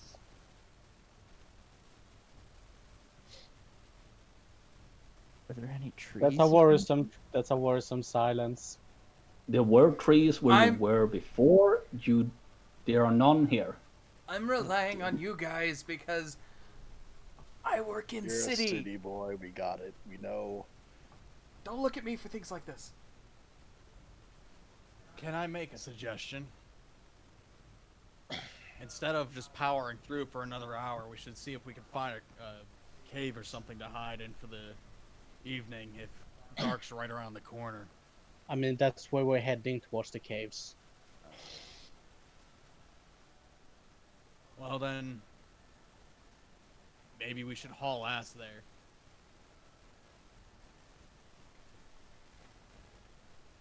Yeah. Yeah, I'm with Yeah. Leo. We probably need to reach the caves before nightfall. All right, but be careful. Even in a hurry, we need to make sure that whatever we do not act careless on these mountains. Wyverns, undead or nothing, the mountains themselves are dangerous. Do you have a suggestion, Ronnie? I wish I had a better suggestion, but I'm afraid I'm all Um, tapped out. I mean, we could turn back, camp in the shelter of the valley where this. The valley is woods 6 hours behind you at this point in time. Okay. Oh, well, not Alright. 6 hours, but closer to maybe 4, 5 hours behind It's you. a ways. Either It's a way, waste. not possible to get to. Yep.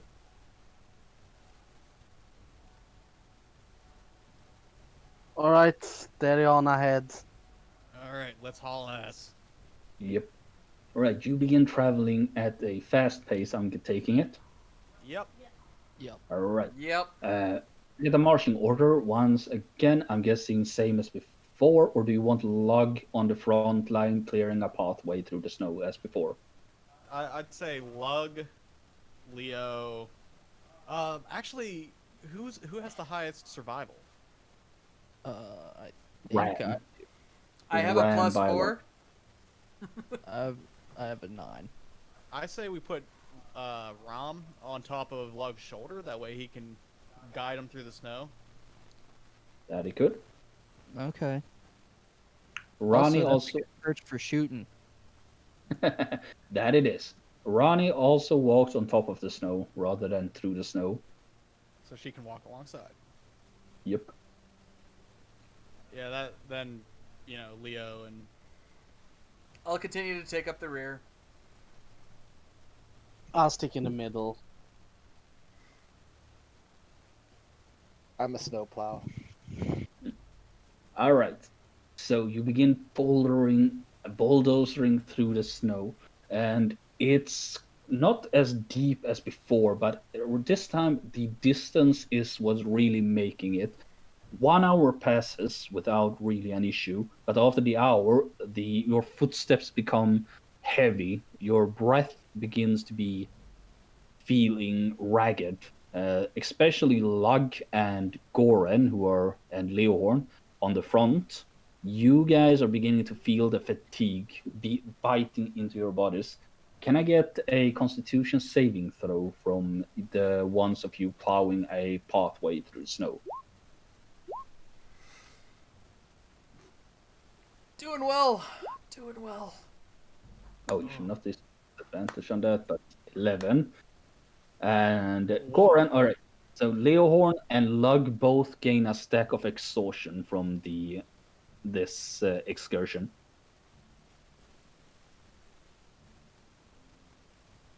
this sucks.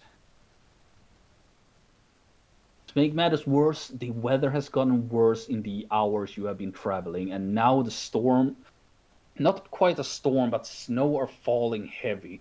The winds are not too bad, but every step you take, it feels like another layer of snow has lent itself on top of the already still snow, making the next step even tougher and harder.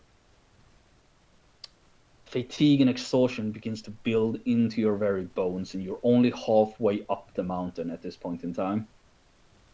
You can swap positions if you want, or you can continue on as you are.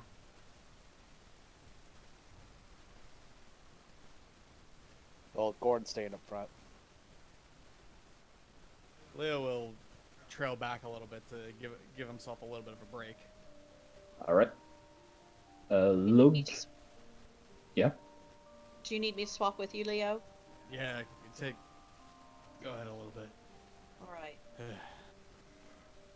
Come on, not far. What's Lug Sorry, I'm doing? 97 years old. And Lug will continue championing onwards. I will actually give him disadvantage as long as he has someone he's carrying, because that just makes him extra tired. Oh. Well, I'm still gonna sit on his shoulders. Yep. Give me a perception check, Ram.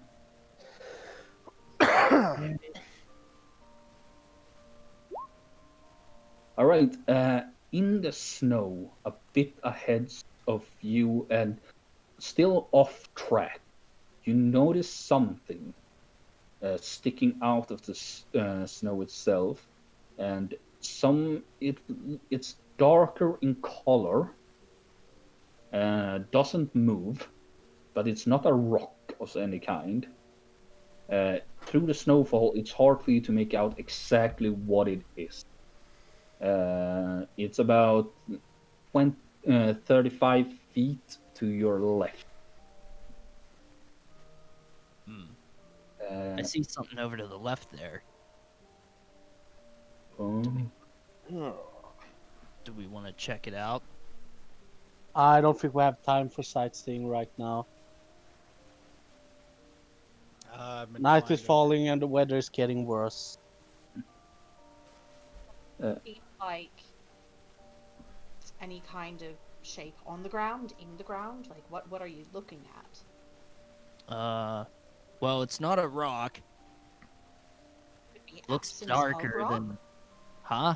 Could it be absence of rock, as in a cave? It's not really not a cave. It's in the middle Okay. of the field. Then never mind. That was mostly to Ram. Ram 20 with a 22 actually. As Lug just powers onwards, you get a close look and then you see shades of red and brown. Specifically, the red seems to be seeping out from whatever it is. This thing looks like it's bleeding. Gordon's gonna stop. All right, let's take a look at it. You want Goran me to turns do and it? starts Ronnie walking. says. Oh, Goran's go. just still walking If it's a straight to it. person, we're probably gonna save its life. If it's an injured beast, we're probably gonna start a fight. Goran, you stomp over and Ronnie sort of joins you. Eventually, you see what it looks to be. It is a carcass, a beast carcass to be more precise. But the closer you get, the more artificial it feels. It is a beast fell, a flayed skin laid out on the snow, its rib case cracked open, the bones left in a sort of open shape, and in the middle of the rib cage lies a few things: a heart that has been pierced by something, a bunch of different herbs and flowers laid out in a specific pattern, as well as a couple of iron nails. Can I roll a history check on this? Check Uh, on that? Or did you follow them, Adelet? Oh no, then never mind. You can roll either history or religion.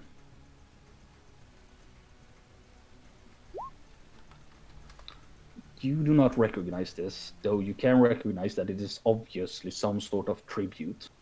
right. Rani looks whiter and paler than usual. What is it? This is the remains of a shadow ritual, a shadow rite made by harbingers, or shadow druids in colloquial tongue. Should we just leave it and keep going, or should we destroy it or something? I don't know if I never seen something like this with my own eyes before. We're told to keep our distance if we ever find something like this. At the same time, I don't know if we should. She seems indecisive on whether to try and destroy it or just Goran's leave it just be. gonna hit it with his chain. All right, your chain comes down and just splatters, crashes the rock.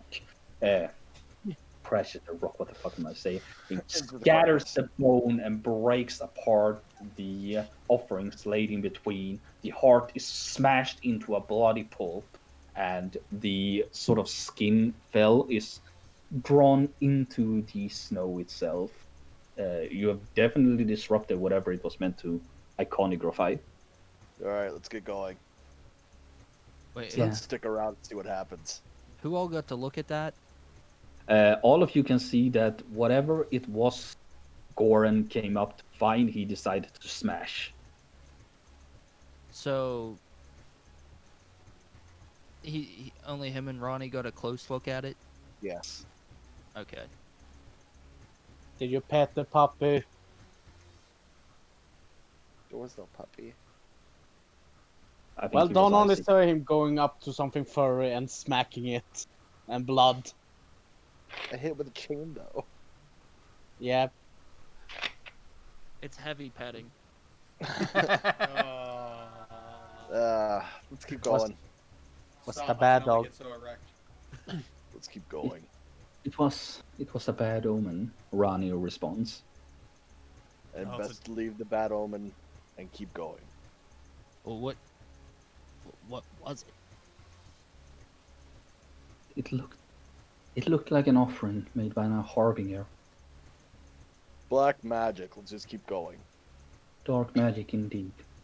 Dark magic, you say? Yes, harbingers. They are the dark shadows of druids, ones who wish to bring nothing but the catastrophes of nature upon the world. Well, sure, let's keep moving, but we should definitely get a description of this so everyone can If input their thoughts on it later on. I think most of you have already seen that. A bloody pelt upon a. You described it in your dreams earlier. A bloody pelt upon a snow rib cage open, with a Oh, heart still that within it. Yes, that is an offering. That That's that a thing, stuff. that thing that we tried to talk about, and everybody said, "Oh no, that's not important right now." Weren't you one of them? No, I'm one of the assholes that had the dream. Yeah. I don't want to think about the dream. Hey, think about the dream. No, I really don't. It'll keep you moving. I think the dream's important. To be fair, I I'm asked sure you, it's but you important. ignored it. I just don't want to think about the dream. Think about it and run. I can run This is faster good. than most of you. Well, good. You can go start setting up camp.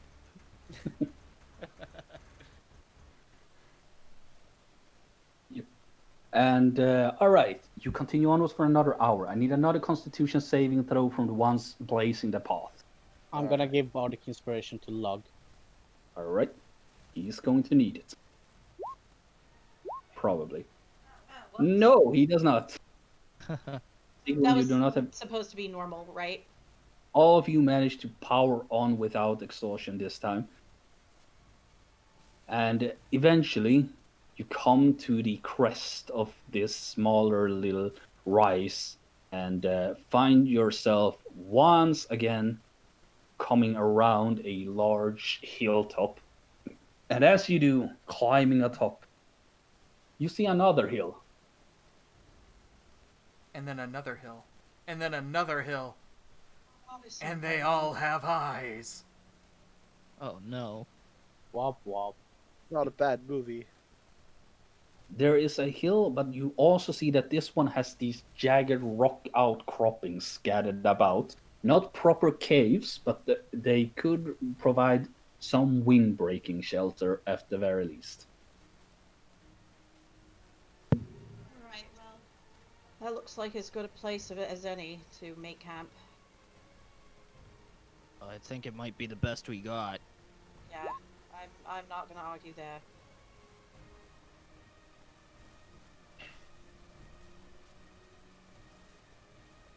Is it the best we got? Yes. In fact, you managed to find the best of the best you got. It Hell is yeah. it is a jagged rock outcropping that had sort of stretches out and above, giving you shelter overhead as well. It is effectively a very small and narrow cave, which you all can huddle together within. There is no snow. There is no snow here, as everything seems to be flowing down the mountain and over or around this outcropping. So it makes the perfect shelter for the moment. Yep. I think this is as good a place as any. We should take a break for the rest of the night here. You don't have to tell me twice.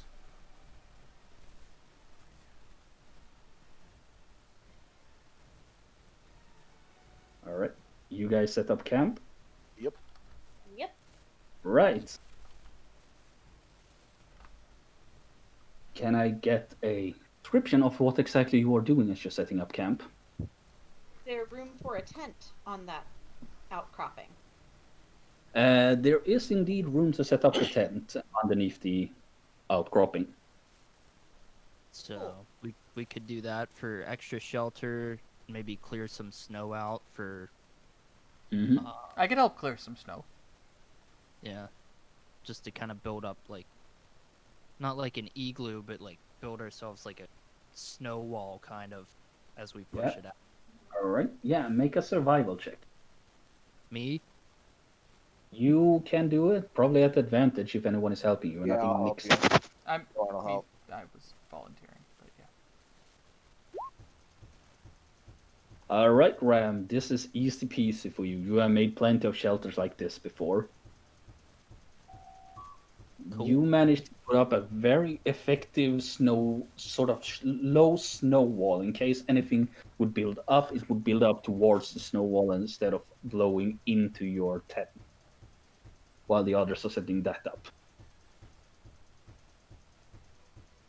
Cool.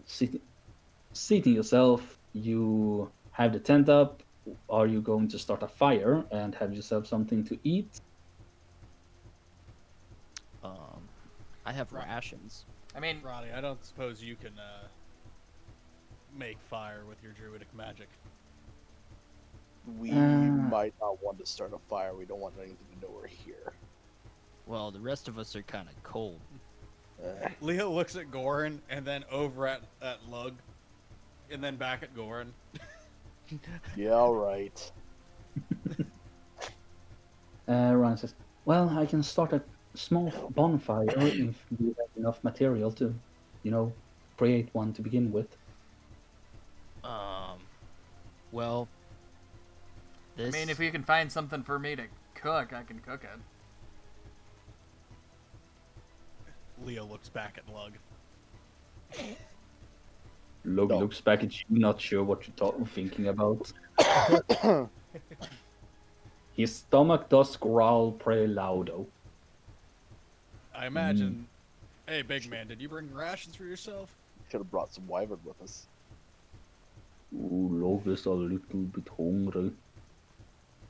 Oh, right. Log was supposed to bring rations. Log forgot. Oh shit! This guy's gonna eat us. That's a Log not common misconception. Giants don't people. actually eat people. What? Eating people bad. Log role model. Log must be good. That's All right. right. Well, you can have one of my rations for tonight, and then on our way up tomorrow, we should see if we can find any food.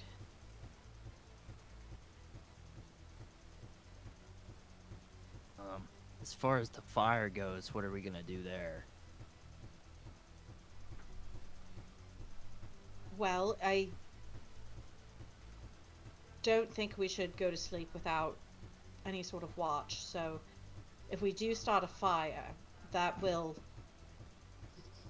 make things a bit more interesting in the middle of the night. I don't like interesting. I suggest that with the tent that we have, and I have a fur, Cuddle puddle. puddle. I think I'll be fine. Thank you. Ronnie just grabs all- a. Yeah. We could all just, all lay on top of Lug. That way we're like a blanket for him. He's like a heated bed for us. Man, Luga's fine with that. I hate this. Just get in the damn tent. I'm not opposed to it. Just start a damn fire. Do you have any firewood? We don't have anything to make fire with. That's the problem. I have Well- a few torches that we can use, but I don't want to get rid of them too Because- soon. And You need those to- won't burn all night. I'll say you'll need about. Well, to make a bonfire, you need 5 torches, and they'll burn for, I'll say, 2 hours each. How long does the alchemist fire last? That lasts a fair bit of time, probably 1 hour. I don't want to waste it on this. For an hour. Are there any trees or anything around that Goran can just go knock over?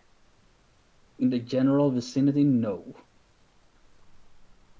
They were back where you were before, but there seems to be a bit more barren around these parts. Actually, let me check my notes real quick. Okay, there's a small chance you might actually find a tree, which means you get to roll for it. Roll survival. Anybody gonna help? Yeah, I'll help. Yeah, I'll help.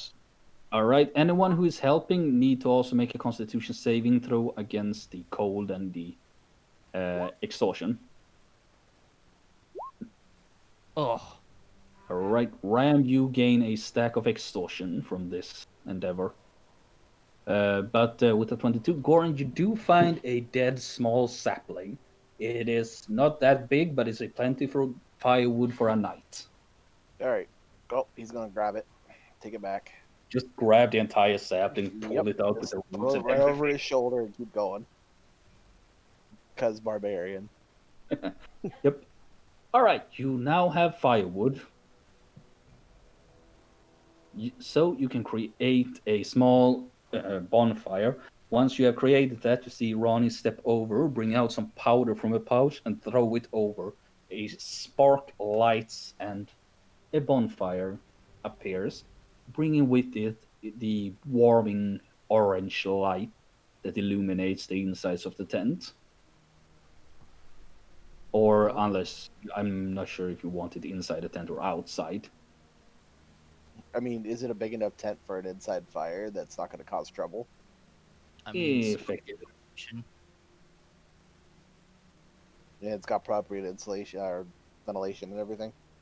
If you leave the door open, yes. Otherwise, it seems to be a tent made mostly for sleeping. All right. It's probably better to have it inside so that you guys can actually get warm. Because otherwise, that fire is just—it's not going to cut it in the long run. In this kind of Question though. it'll conceal the glow too. yeah. But what about Lug? Yeah, Lug will have a little bit problem fitting inside the tent with all of you. He is big, and the tent is made to accommodate 8 normal-sized people. He takes upsize for maybe 2, 3. Well, one of us is going to be keeping watch all night, or like taking turns keeping watch. That too. There'll always be one person out of the tent. There will always be 2 people out of the tent. Sure. Yeah, Ronnie also only needs to meditate for 4 hours. Then she doesn't need to rest anymore. She's an elf. I say we leave.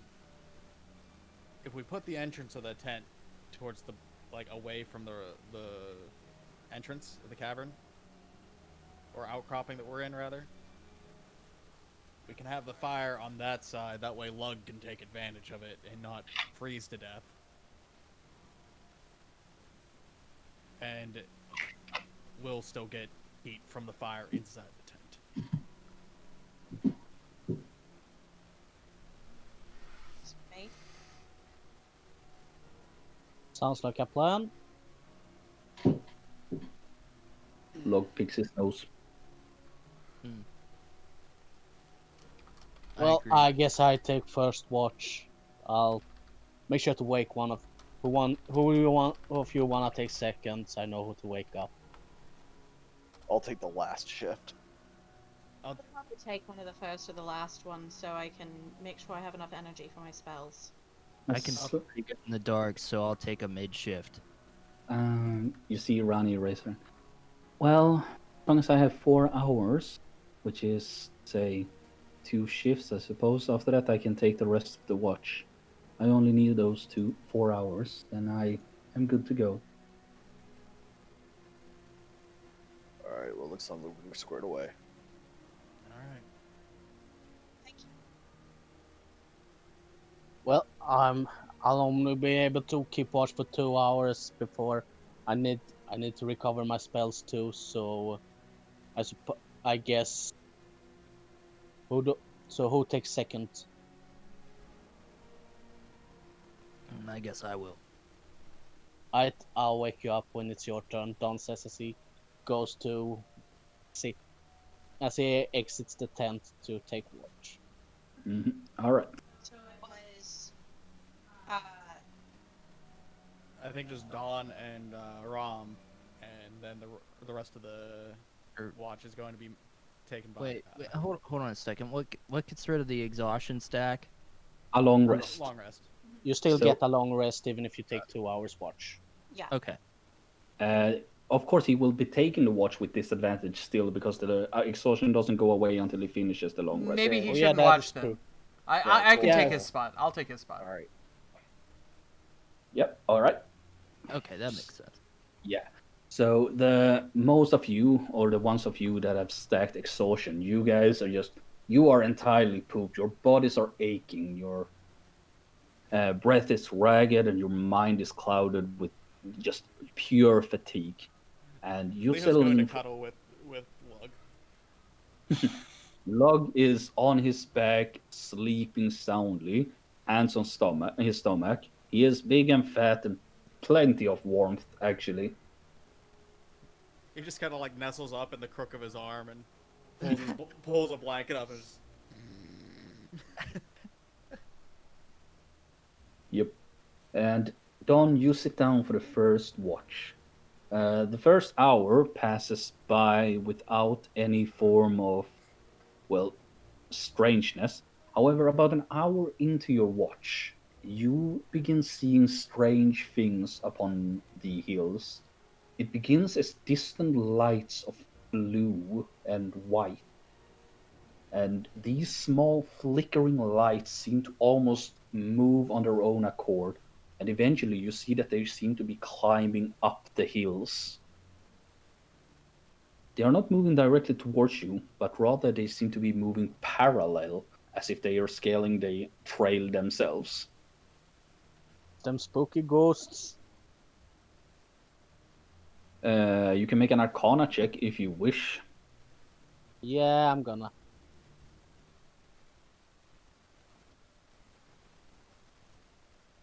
Arcana. Up. All right, 15. Looking out at them, there isn't a direct magical feel about them.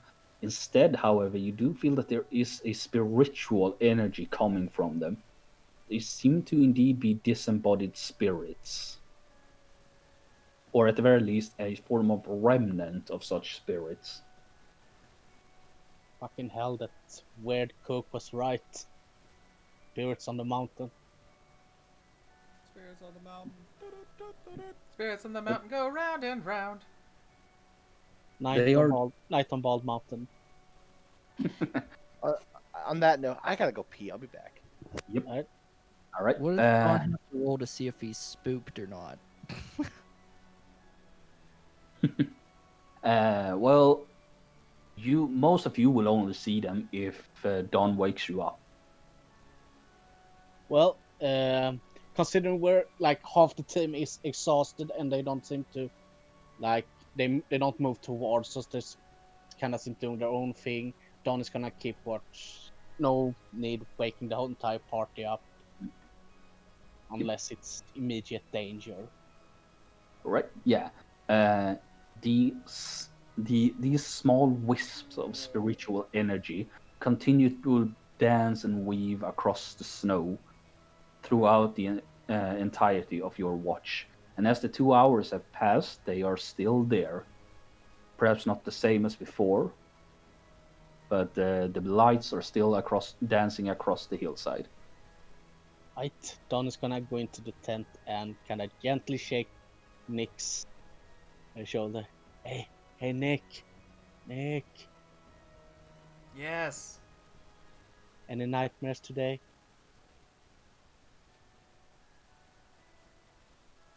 I mean, beyond the normal ones? I mean, you had a pretty bad case of it last night. I was just checking in on you. Oh, I forgot that Nick actually had those nightmares. Yep. Because yes, Nick, you would have had that nightmare this time around as well. The same one again. Don't freak out, but there are spirits crawling along the mountain. Fuck you. And your fire elemental waifu. Oh, you bet I will. Good night. Nick, he just walks away, and Nick's just like, I could kill him. I could. He's so squishy. All right, so Nick, you step out and you see exactly what he was speaking of. These flickering blue, almost like torchlights, just floating about seemingly endlessly, drifting upwards across the mountain path, casting their shadows over the snow. I am not a fan of this. Okay. All right, Don, you're leaving the tent site and heading out into the fields. Yeah, I'm actually gonna play it safe. Since the roost is already up, he doesn't really have to be discreet about it. So he's just gonna put it in his put it down in the tent. All right. And Well, so to speak, as soon as you enter the smoke veil, it's going to disappear and just leave the dagger where it is. Yep. He'll leave it in the fireplace. He likes it there. All right. Nick, your watch begins As you sit there, gazing out into the darkness, the night grows deeper and colder. You have to wrap the warm clothes you have tightly around the body, I also and have a fur. and the fur. It's a far cry from your days in the wilderness. Oh, well, in the cities more so. I miss the shitty Oh. inns. The ones with the floorboards that were never even, that were always sticky.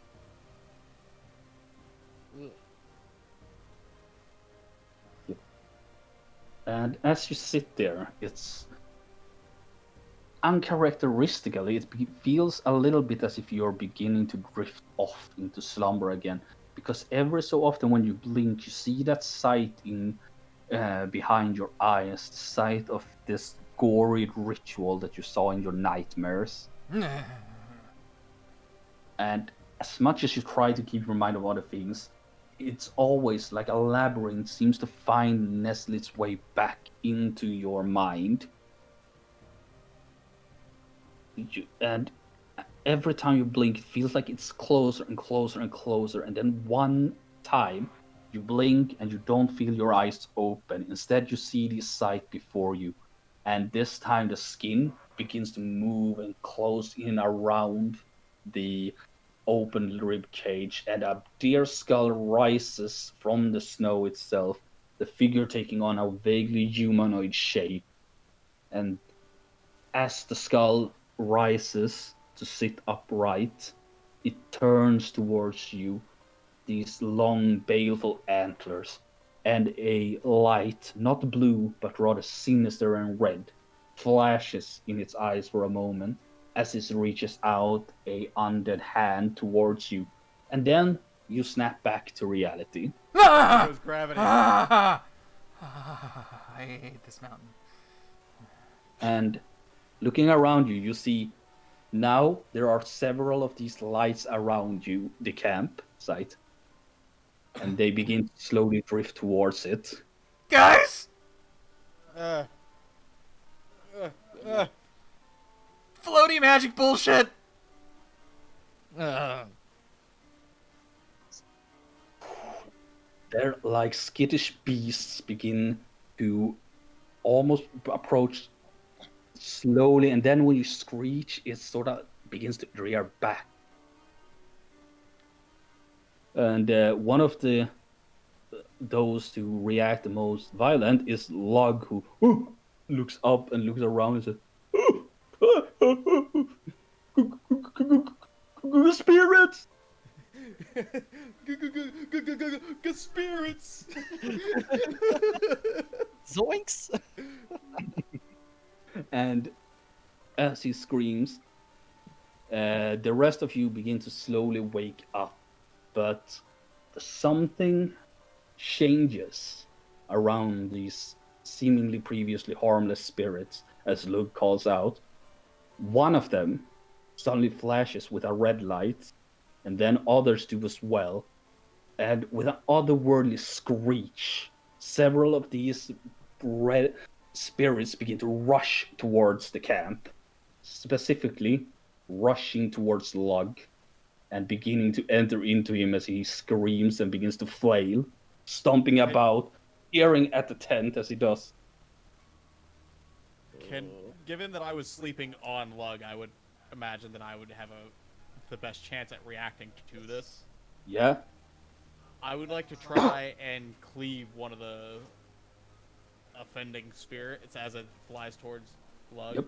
Make an attack roll with the Scar Blade. Yes, with the Scarf Blade. The one that's kind of magic-y. You strike. You just hear this otherworldly screech as the spirit dissipates from hitting the blade. Well, it's hard to call it magic, but something within the blade just rends it completely.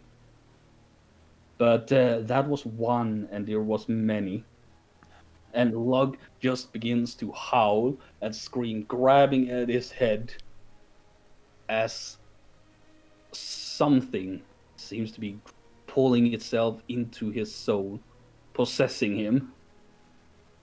Lug, stay with us, big guy. And you see that blood begins to form at the corner of his eyeballs and run out, and then begins to run over his eyes entirely until they begin to coat in blood. And he screams and swings his great club in a wide arc.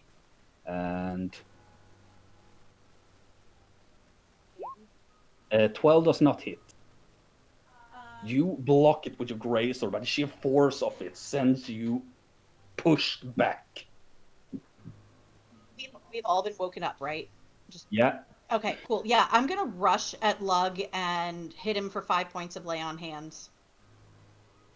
All right. Unfortunately, the death does nothing against possession.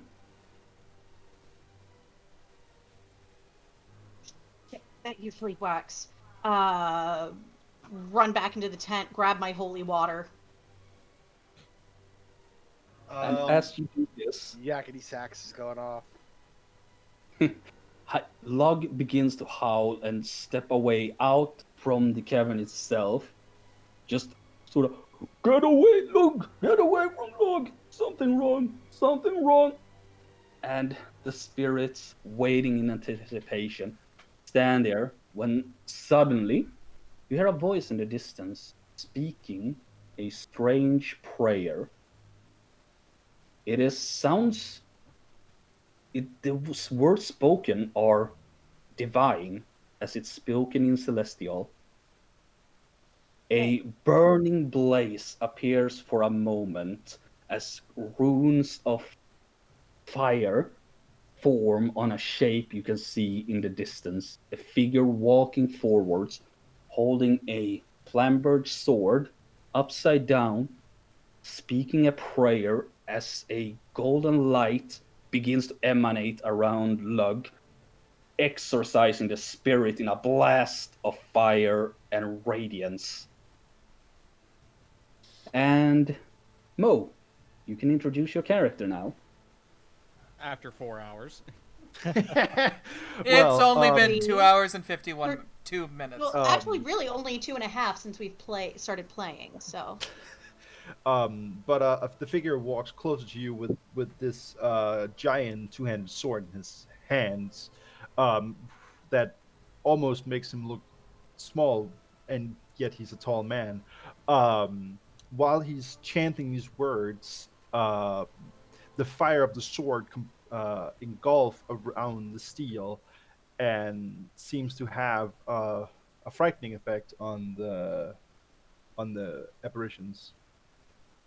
He is clad in splint mail that looks to have had a long trek across several mountains and wastelands.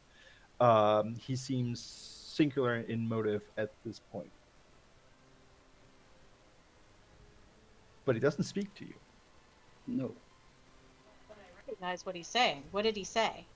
Yep. He is reciting the sixth decree of the Judgment Church over and over again. Beings of the dark that shun the light, shun also the goddess and her children. Know them not as thy neighbor, for they are not like the faithful. They are thine enemy and naught else. Yes. When I hear him saying that, I'm going to join him in saying those words. All right. Speaking these words from the liturgy of the truth of one, the holy fire around Lug drives the spirit from the giant's body, and unequally the spirits surrounding you, they screech. A few of them turn and flicker in this red light, and when the radiant fire touches them, it incinerates those spirits. Yet the ones that are blue, they just scatter, driven across the snow, and Lug collapses tiredly onto the ground as this figure steps into the light of the fire, veiled just ever so slightly by the tent. Goddess, these nights are terribly cold. He looks at you and like, is something the matter? Is something the matter? Mhm. No, it's perfectly fine. All this fuck bullshit, man. Nick just Yeah. wanders off to go back to watching. Who are you? Ah, I'm merely a priest of the goddess on a pilgrimage. Okay. Gorn just turns around, walks back into the tent. Can I be of Religion service? check. Is this a frequent pilgrimage site for Judgment Church members? Frequent is not the word I use, but it's not unheard of. There are those devout to the goddess that seek to ascend the mountain in order to get closer to her and seek understanding. But given how difficult of a journey it is, those who do so are typically zealots or extremely, or basically devout people that are trying to rise in the church hierarchy and show their faith. I'm guessing the old woman didn't tell you about the spirits. No. No. That's probably un- what she was forgetting. Or the undead. Oh, we knew about the undead. Yes, we'd heard about those. She also Well- seemed to forget that there were wyverns about right before they showed up. I told her she should probably go to a settlement to be taken care of. She's too old to live in these mountains. I'm too old to live in these mountains. Everything's too Yeah, old you to and be in your these law. mountains. I'm too from a city to be in these mountains. Oh god, Seemingly quit your sent bitching. about He it chuckles and points to whoever who talked about the city is like, I know that. That's so why are you here? Either you're devout or you're stupid. Stupid. Stupid. Stupid. Stupid. Definitely stupid. Absolutely keep- stupid. Getting in bed with the Fae. Especially this guy. And Leo points at Dawn. The moment they start talking about Faye, he like shifts his sword that he's holding in his hand. It's still on fire. Faye, you say? Speaking of Don isn't there. Cut to Yeah, Don in his ivory palace on a mountain of cushion being fed grapes by his hot skinny waifu. I wonder, feels like I'm missing something. Maybe one of the idiots caught Yeah, fire on the Yeah, bonfire. I'm very interested in his sword. Leo says that and points and then looks around.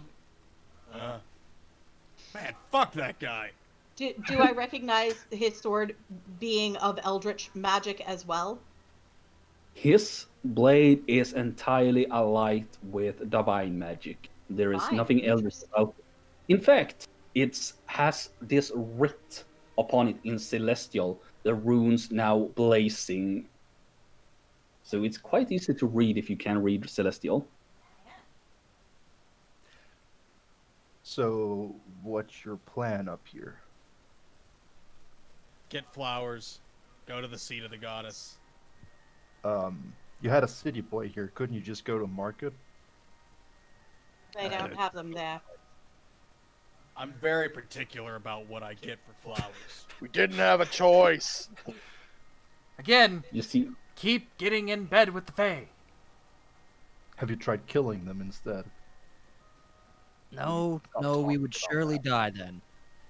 Well, then you die in the face of the enemy. Look, I've been trying to survive for years. I don't want to die in some shitty mountain because of some stupid Fey creature. I mean, no disrespect, but it looks like it's exactly what you're doing right now. Nick looks up. He called you stupid. The rest of us did. He called you stupid. Yeah, Not me. know. I mean, no disrespect.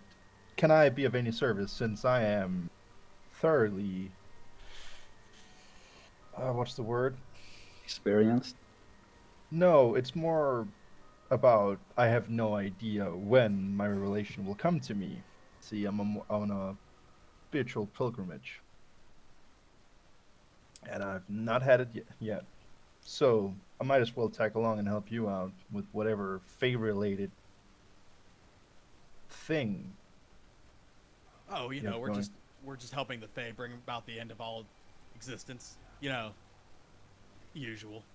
Ronnie just peeks out of her tent and says, "That's really not what you're doing, is it? Because if so, I have some questions for you." No, it's not what we're doing. No, You're it's the being opposite. assholes. So you're helping Fae destroy the Fae. It's Yes. It's complicated. We're really misguided, man. I don't know. Listen, I Ronnie just want to get back to Elvisker. I just want to go back to sleep. Yeah, Ronnie that look- too. the new arrival and says, "You're welcome to stay by our fire. I doubt we'd be able to do much against the spirits if you hadn't arrived.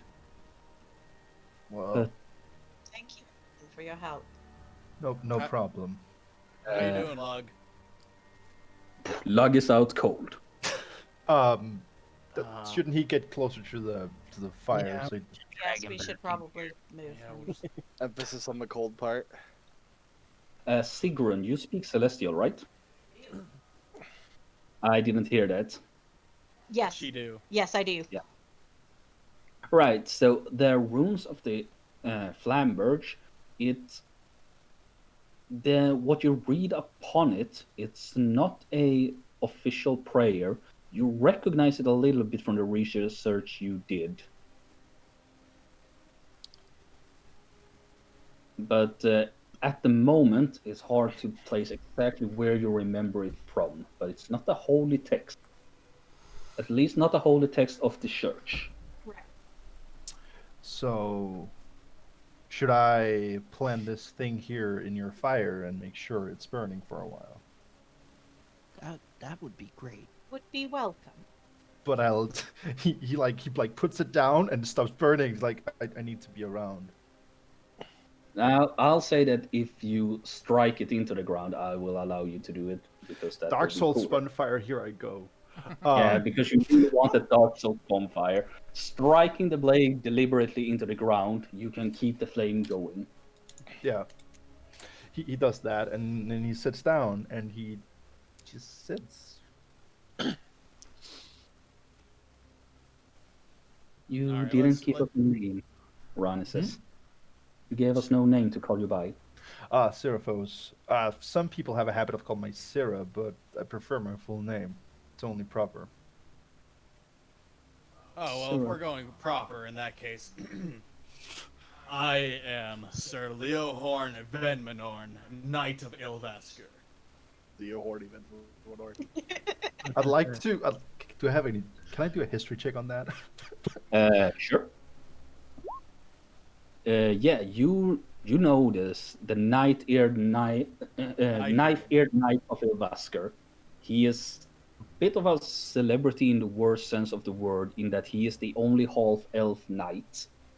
It made a lot of people very angry when he was knighted. Always Because been a of his elf- fan.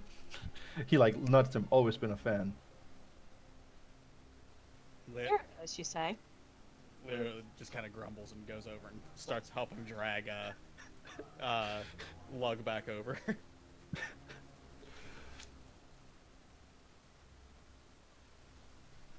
I'm Nick. I'm a bounty hunter. I was like in the way into the tent, and he said his name, and like I freeze and turn. Seraphos, you say? Is this the part where you try to get me killed? Because I would prefer we do it after a long night's rest. No, the opposite, actually. Well, that's a new one. Why? How Be it clicks horny for you. later. Go to sleep. It clicks for you now, Sigrun or Adlet. It clicks for you. The text you read, it's the Firebrand heresy. That reads on the Sword. blade. That's from the Firebrand heresy.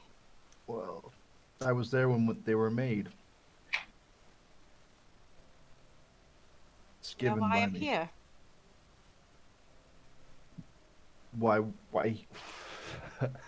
I don't understand the way the goddess works. Don't like that. Wobble, wobble, wobble? What? Wabba? Oh, hells. I need to rest. In the morning, I will... Why does it sound like you're talking I through have your questions. phone, Melissa? What? Like, why does it sound like you're talking through your phone? I don't know. Let me I don't check know. something. Check your connections. No, I had noise suppression on, maybe. Take noise suppression off. I am doing that now. Oh wow, yeah, you sound good again. Oh, excellent. Okay, it was the noise Oh suppression. God! That's a human being all of a sudden. Oh, ow! I'm sorry, stream. What Oh, Yeah, happened? but- He Oh, probably you just- cranked you up because he could barely hear you. Yeah. I did. Yeah. No, but you were 100% on my end, and you were really loud. But just Oh, calm down. It's only your ears. That you don't is- need both of them. it's okay. I dropped you back down to 80%. We're good. That peaked. That peaked a little. Well, we've had a lot of peaks. Oops. Oops. What? How far in the positives were your DBs? We maxed out the red scale. We Wow. peaked. Yes. That is what we call a formant, folks. I would like to point out that you peaked out all the way out in the reds with a negative 9.4 decibels setting on the Yeah, desktop like audio. you call that a problem? I say that's a non-quitter. Anyway. Have my character slept? By the way. I imagine your guy has had his long rest already. You All right. probably heard about these guys and their travels, and just came upon them by accident here, finding them in need of your aid, and so you did, coming in and doing the cleric things. If you're not going Sound to like- sleep, then I'm going to sleep. I don't think you've been outside your bed since I arrived. I'll take that as a fair enough.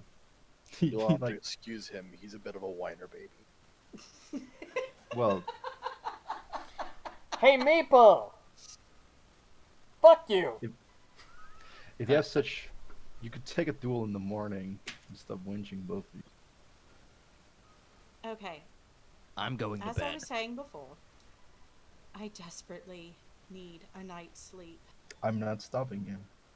So, I have a lot. He like raises a hand, like tomorrow, sleep. Yes. Did we get Lug back over by the fire? Yeah, Lug is back. He's still out cold. After getting him back over by the fire, Leo kind of like moves his arm back to how he was, and then promptly like nestles back into the crook. I mean, no. it was smell too nice there. I can tell you that much. By the way, what the hell is luck? He's a half giant. He's Okay, out. fair enough. Well, Seraphos is just gonna take out his prayer book and then sit and read in the book. Mhm. And the night passes on a lot safer this time around. The spirits keep their distance. Eventually, Ronnie wakes up as well and takes on. Well, doesn't wake up, rather, her trance ends, and she decides to keep watch in place of the others. Well, By- what I know about Seraphos is he has to read out loud and very slowly. If anything, he actually would read them, but more in like an enchanting kind of prayer fashion, but not like in disruptive like. And then the Lord said, "Look, not like that." Don't worry. It's just in the background.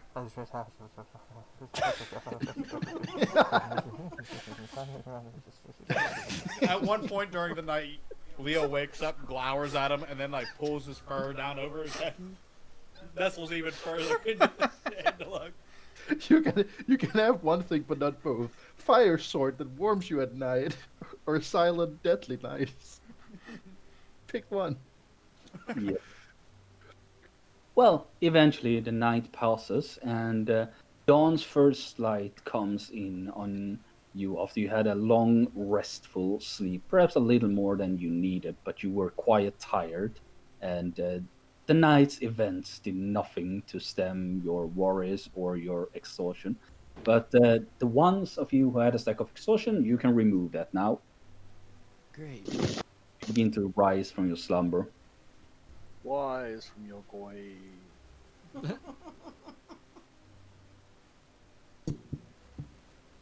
Can you say that in a language that I understand? Wise from your grave. Oh, the sword ignites. Well, No. morning is Just upon you. Well, Goran's gonna get up pretty early. Yeah, I'm gonna be up as He's- soon as I'm able to. Normally Nick's up early, but he stood watch. He's not really comfortable with, you know, church people as it is. So Leo's going to remain in bed as long as he can. I love that we've used so much time on people being snoozers. It's amazing. Ram's Yep. gonna go talk to Goran in the morning and ask him about that thing he saw the night before, and he's gonna try to do some detective work, even if he's bad at it. All right. But I'll let Melissa and Mo go first if they want. Well, I'm running out of rations. I don't have too much left. I hope. And there's not much game up here. We're gonna have to do some hunting, of any sort.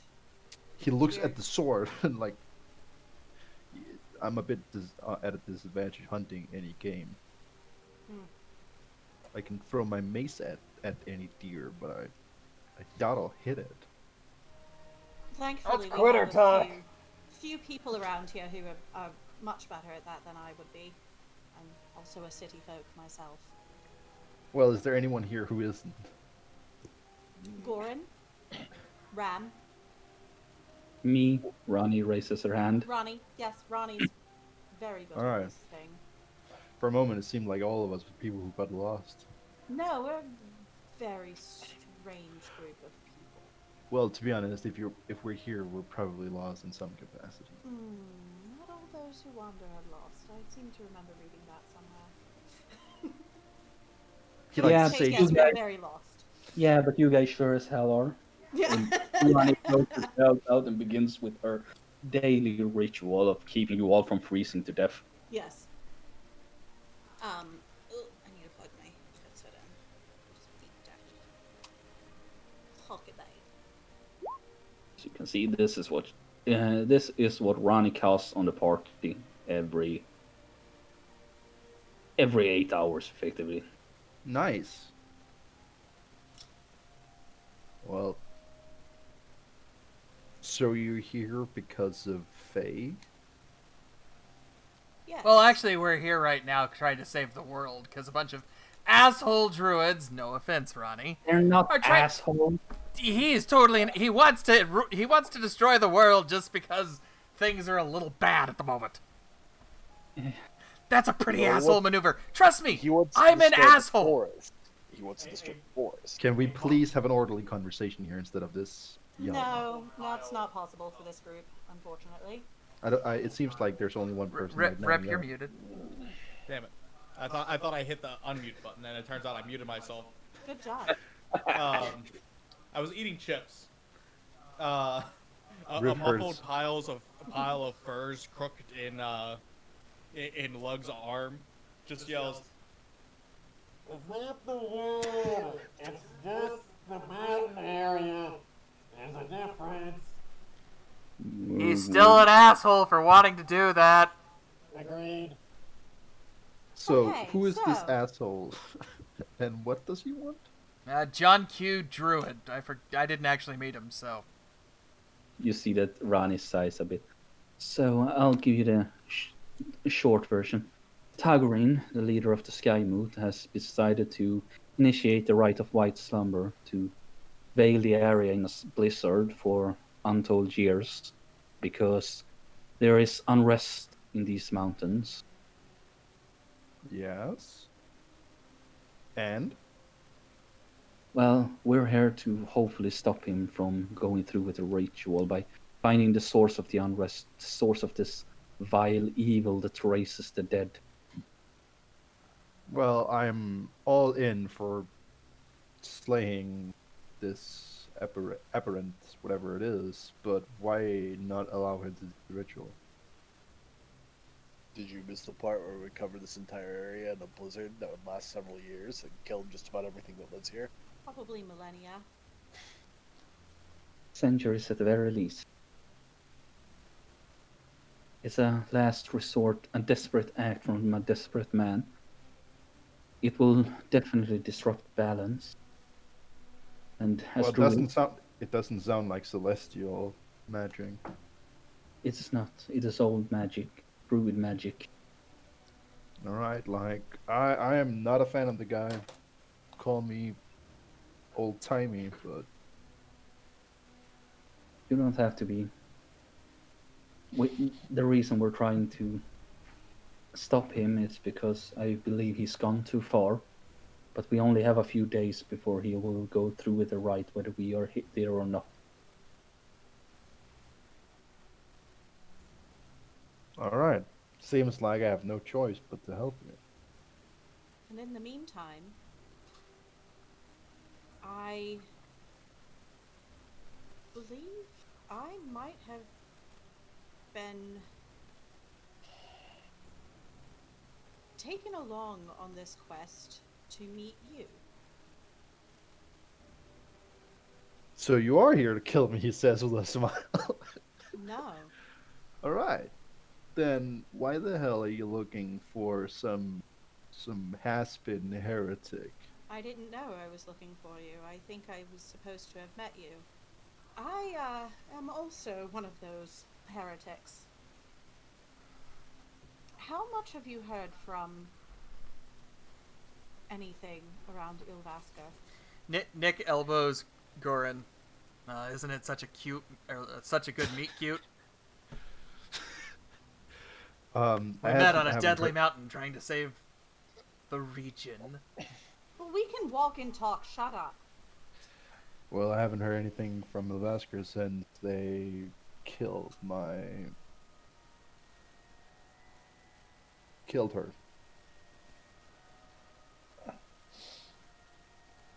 Speaking of heretics, this is when Don reappears for the morning. Did someone say heresy? Through a billowing smoke emanating, rising from the smoldering bonfire. Don comes out, drawing a big yawn, smelling of wine, several kinds, as he kind of looks around, trying to hide how absolutely cozy he is for the moment. Hey, Don, next time you go see your lady friend, do you think you can bring back some food? Sorry, no, can't do. Anything from the palace stays in the palace. Hey, who's this? Somebody who may be able to help us and already has. Apparently. Hey, new friends, Don says. Alright, I think we should stop packing up and head out, but... Here's your replacement. Find your own way off the mountain. Would I have known who he was talking about when he said, when they killed her? You might have some suspicions, given what a figurehead that Athea became after her death. Oh well, at least within the church, and the common folk, they do not get to hear anything about this, except that he was some crazy lunatic that tried to burn down the olden abbey. Mm-hmm.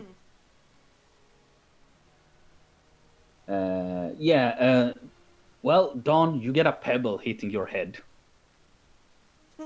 Because Nick is salty. Don kind of rubs his temple. He doesn't say anything. Didn't throw a snowball? He had a perfect opportunity, but did not.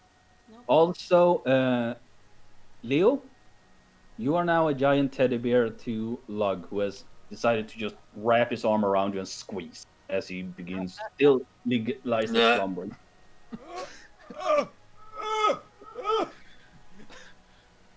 And he begins to suckle on his thumb a little bit.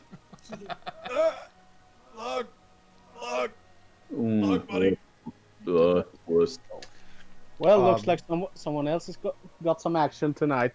Don't suck it. Seraphos would like Choco. squat down, like how you're not supposed to talk with small people, and like poke Locke on the shoulder. Well. Excuse me, but it seems like you're strangling your friend. Look at Sora, and he just hurls you away from him. And a knee-jerk reaction. You take down in the soft snow.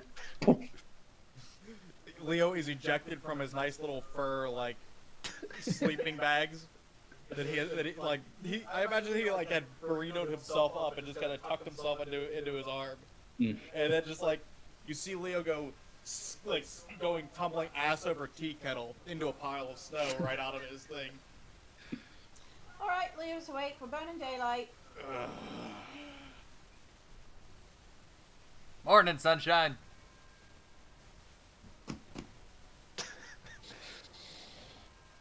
So anyone gonna fill me in what I missed last night? Don says vaguely, gesturing towards. Do The you even newcomer. care, Don? Okay. Do you even care? Would you stop know I being an care. asshole for 1 minute? No. No. It's part of my DNA. What's the DNA? Blow him off the mountain. Man, y'all should, be rich and have studied like I did. Unfortunately, I wasn't allowed to, being part of the church. That was your first mistake. Probably. You know, I being didn't really a have much of a choice in the matter. don't really get much of a chance to study, so check your So- privilege there, bud. I was in prison for 20 years. Clearly, you have to want to be successful. Seraphos like takes out one of Ah. his books and gives it to whoever said they didn't have a chance to study. Did anybody Yep. start breaking down the tent? I think Yeah. someone has been doing that for a while at the very least. Mhm. Okay. Getting Yeah. ready to start the day. If no one claimed it, Nick would. I just imagine we're kind of like working and talking. We don't have to Yeah. completely stop everything we do to talk Yeah. about. No. Except, the guy that got launched. Yeah. Right. No, it's Bioware dialogue. Everyone stops to talk. Stop! Yeah. You're violating the law. Yep. You guys begin hauling together the tent. Lug eventually wakes up and goes to pick out the you threw away. Looking around you, the empty, crisp mountainside is calm, still, and quiet. No trace of the spirit from last night. By the way, Right. did Seraphos say that he was with the church? I think I heard that, but it was kind of lost in the rabble. Was being the operative word. So I we're think Yes, just- that wasn't an easy question. I asked, does he say that? I don't think he said he was part of the church. I think he said he did mention he was a heretic. Right. Yeah. And I would have recognized the symbols that he had, so. Yeah, I thought he said it like as an offhand comment, like during the whole rabble where everyone was talking. Oh, he said it in character, definitely. Oh, okay then. Then he did. Yeah. Yep, that's what I thought. Well, as soon as Don hears that, he seems to go more withdrawal. Drawn as he scoops up his dagger and kind of nuzzles it under his coat. He doesn't seem very much inclined to speak at the moment as he steps out and has a look around. So, You step out, you with your open coat and silks are just assaulted by the sheer chilling coldness of this negative degrees mountainside. Because Ronnie Ah. hasn't finished casting her ritual yet. fuck, right, back to reality. Steps Oh, there into goes the gravity. tent. Steps back into the tent. You know the tent is being wrapped up at the moment. Yeah, Yep. the tent's broken down at this point. Yeah. Steps back into the cave. You stand there hovering for another 10 minutes until Ronnie finishes casting a spell. And then this balming warmth overwhelms you. And you feel a lot more at home. It's nice.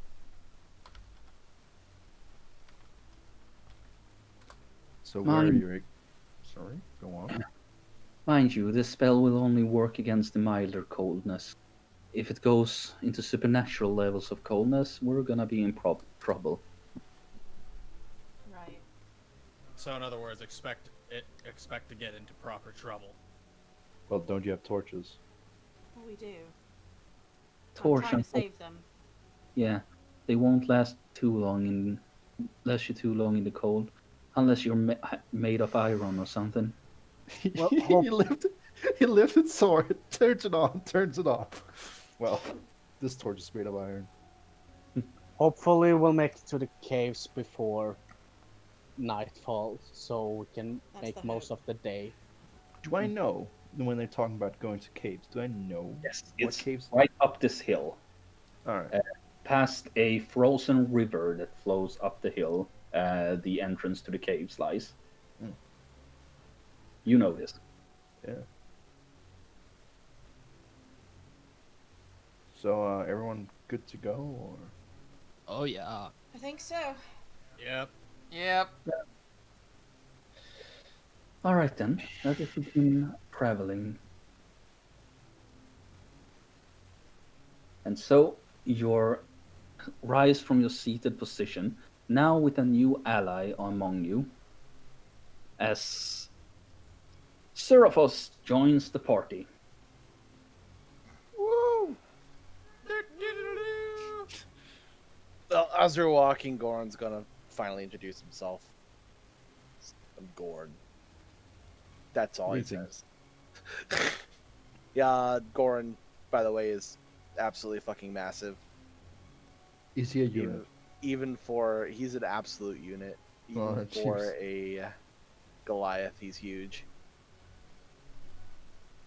He also has a pair of prison shackles on and a long chain attached to him. This would have been long enough ago that you had heard these stories, since I think he was in prison for 20 plus years or something, which Yep. is about the time this thing, heresy, happened.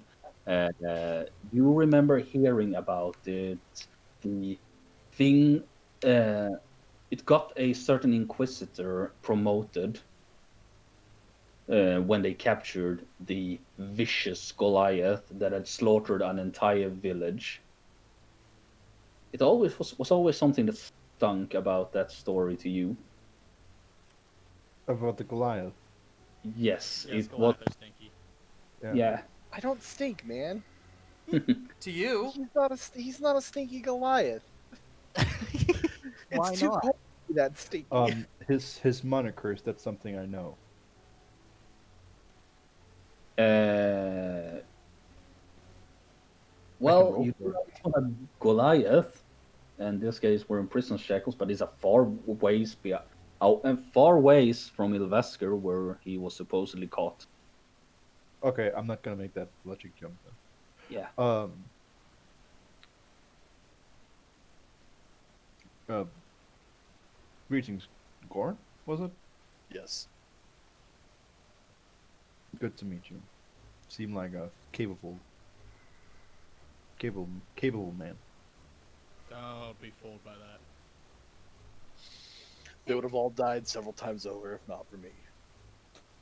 I apologize because I know your name and I was rudely interrupted while I was trying to introduce myself. They call me Sigrun. Greetings. That's a lie, we call her Siggy. Or Which Siggy, do- that works. Whichever do you prefer? As long as I know you're talking to me, I'm fine. Like Serapha seems like kind of like his inner monologue. Like, what the fuck do I call her then? Call her Hey You. Just call her Sigrid. Hey, you. Hey, lady. No. Hey lady! I mean, if you say hey lady has a 50-50 of being right. Yeah? Yeah. Pleasure to meet you, Seekin. So so you're going to the caves to get flowers. As well as other things. Yeah. Ascending the mountain is also through the caves. There's a little half elf kid that we need to get it for. To save the mountain. No, the no, flowers it's are a unrelated. side thing, but He's sick. We're trying to cure him. If we save the kid, we save the world. he has the forever fever, and You would very- know.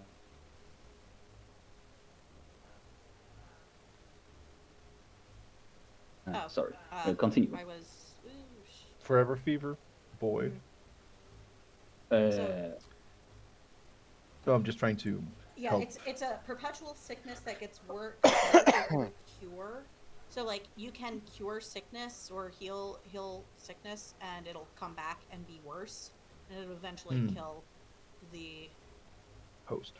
host. Yes, the flower is the only cure. No, the actual cure. Only Lug here is his guardian, and that's why he's here with us. Good to Lug meet is you. part of. Lug find cure. Lug cure. Teko be fine. Yes. But also in our ascent up the mountain, one of the druids at the Sky Moot said to stay close to the caves. So that's what we're doing.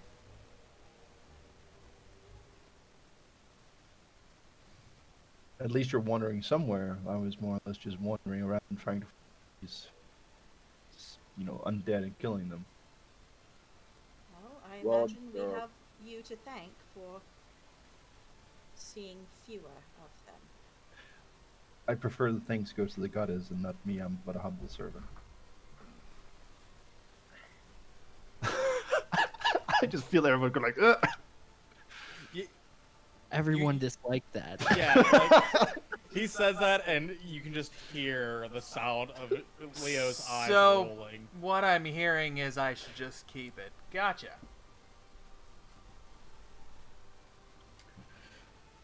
So If you're worried that he's going to try to turn us all into the church, you don't have to worry. Wasn't worried. Good. well, so you're saving this boy, and to save the makes air quotes world, you have to. So we're not sharing. Fair enough. Well,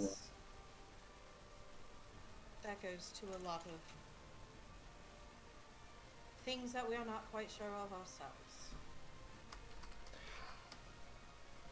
I'm sure if you stick around long enough, you'll find out, Ronnie. But for the moment, all you need to know is we're looking to find the source of the undeath, and we're looking for these flowers for different reasons. Mm-hmm. The flowers for the boy, the source of the undeath, to make sure my crazed mood leader does not go through with a desperate plan. Well, it seems like there's a lot of chaos, but if we apply ourselves and our faith, we will find order in this calamity. I feel like you may be the only one here with some faith. But we can use it. I have plenty of faith, not just necessarily in the goddess.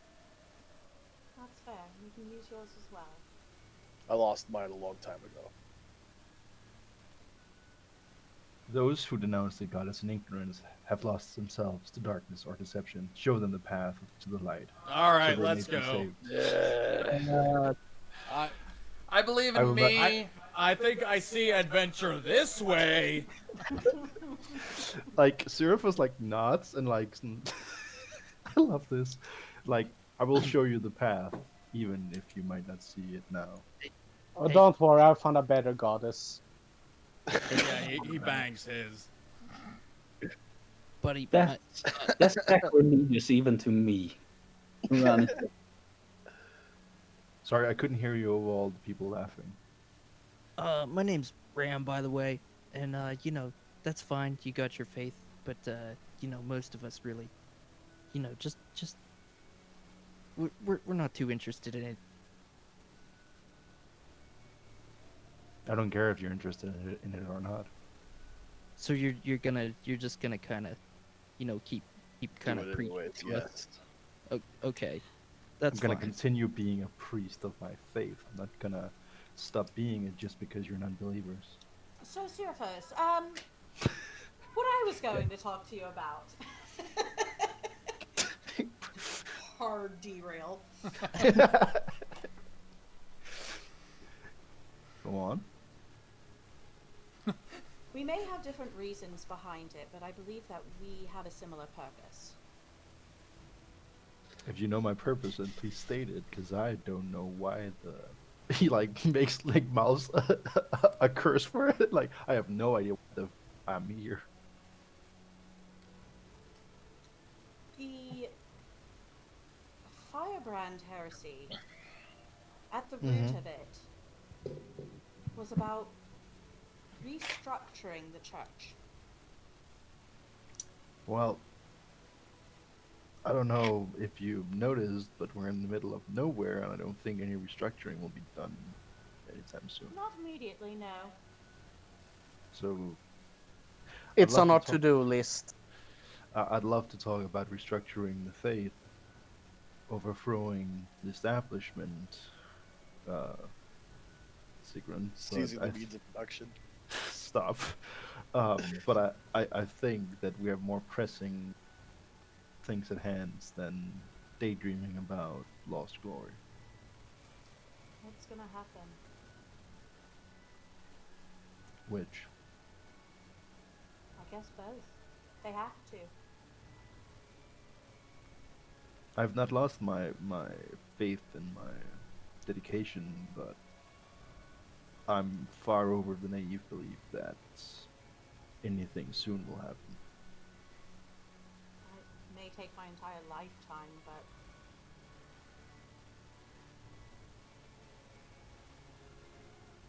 so here's the deal. I was an inquisitor. I kind of figured, since you're here and you're looking. I wasn't looking for you. I speak in all honesty when I say that. I had no idea you were here. I had no idea that I was going to meet anybody. I had unfortunately killed many people, probably some of the Firebrand heretics, and when I was sent to dispatch an entire town just because they might have been hiding. You shouldn't think about what you did wrong. You should think about the light you can find in yourself and in others. You shouldn't focus on the darkness. You should focus on harnessing the fire within. And a I have veers off some to fire. Nick. Can you throw out a bigger rock this time? I have some fire. In fact, it's- Don, he. As much as I hate my dad, I kind of just want to go back there now. Go back where?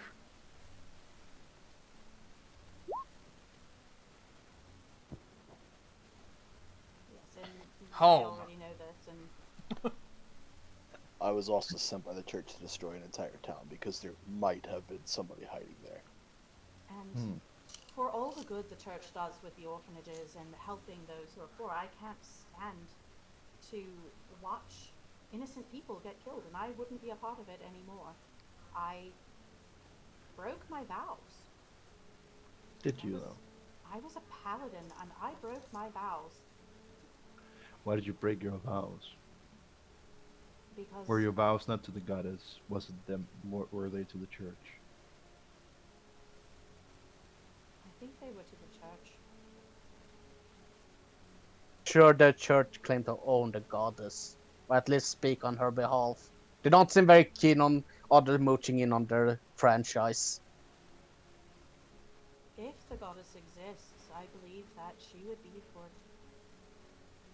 all people, and people of all different magics harness her power in different ways. He looks very thoughtful. I believe that you breaking your vows is a crime against the goddess, but you should make new vows to make Oh. sure. Excuse me. You're probably not gonna like me very much then. I have no reason to like any of you, except that you're the children of the goddess, and therefore I shall help. I actively try not to be liked.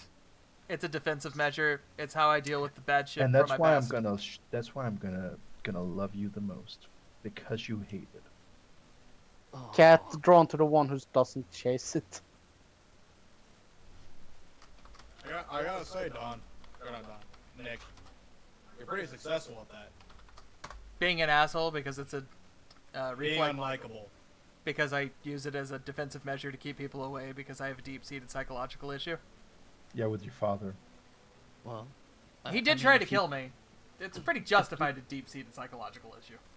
If you recognize the issue, you know what? Never mind. Forget it. It's fine. Keep doing what you're doing. So anyway, climbing this mountain, right? Right.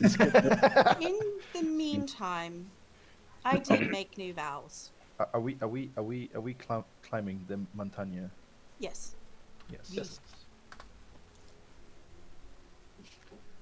Nous montons la montagne.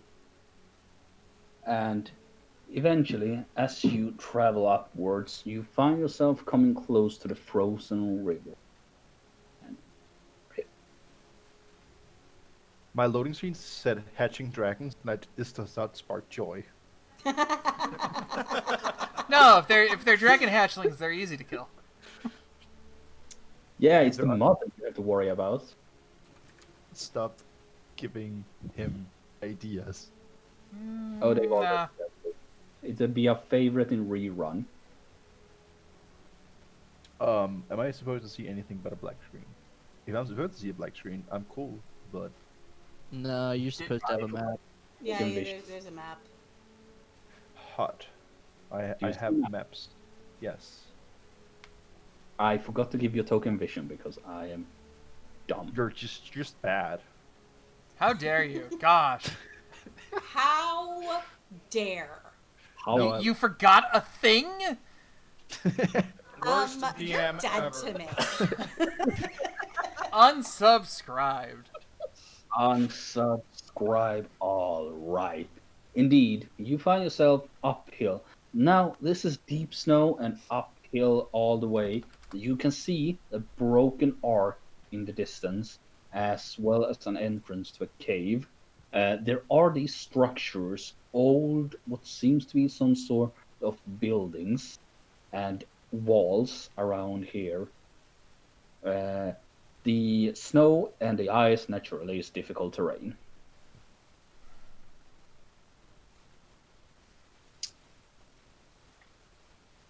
So we're gonna cross that river. It appears so. We'll cross that river when we come to it. It's right Oh, there. I He think said we come to deadpan. it.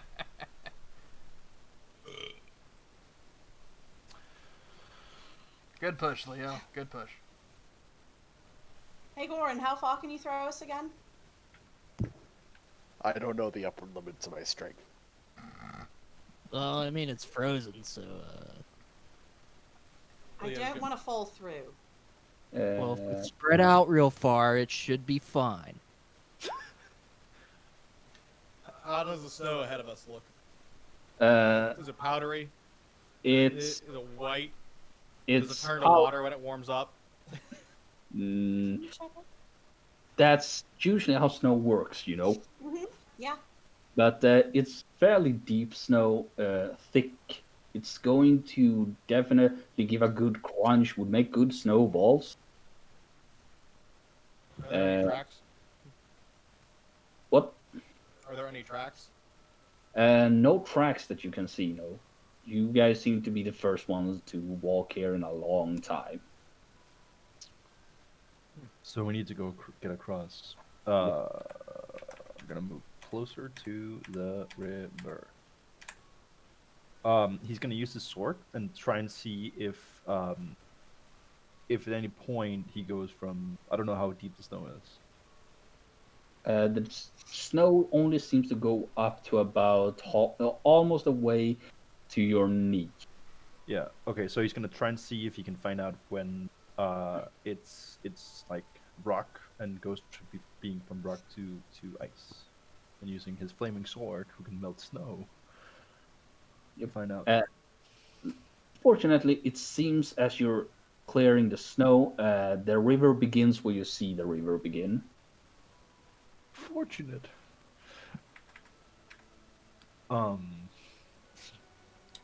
Does anyone have any ideas how to check this? I mean, I could look at it.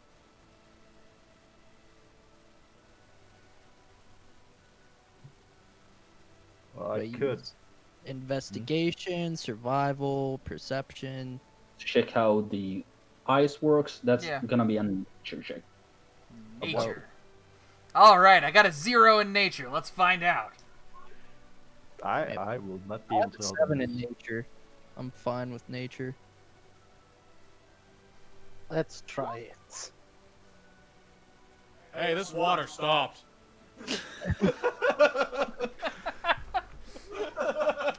Okay, so I all of you was think- just looking at the ice. Yes, this water is made out of ice. I think I Bambi, think the somebody water's broke the different. river. So, Ran, you're looking at this ice. You stop down, you feel your hand against it, and boy, this is slick ice. Stepping across this, you're gonna have to move slow, or you are going to pratfall hard. However, the ice itself is quite sturdy and thick frozen, despite the cracks within it. So, hear me yes. out. I have an idea. We'll get a running start, and we'll just toboggan ourselves across. I don't think that's gonna work for Big Man. How? Okay, so how about I make all of us more dexterous and we cover the ice?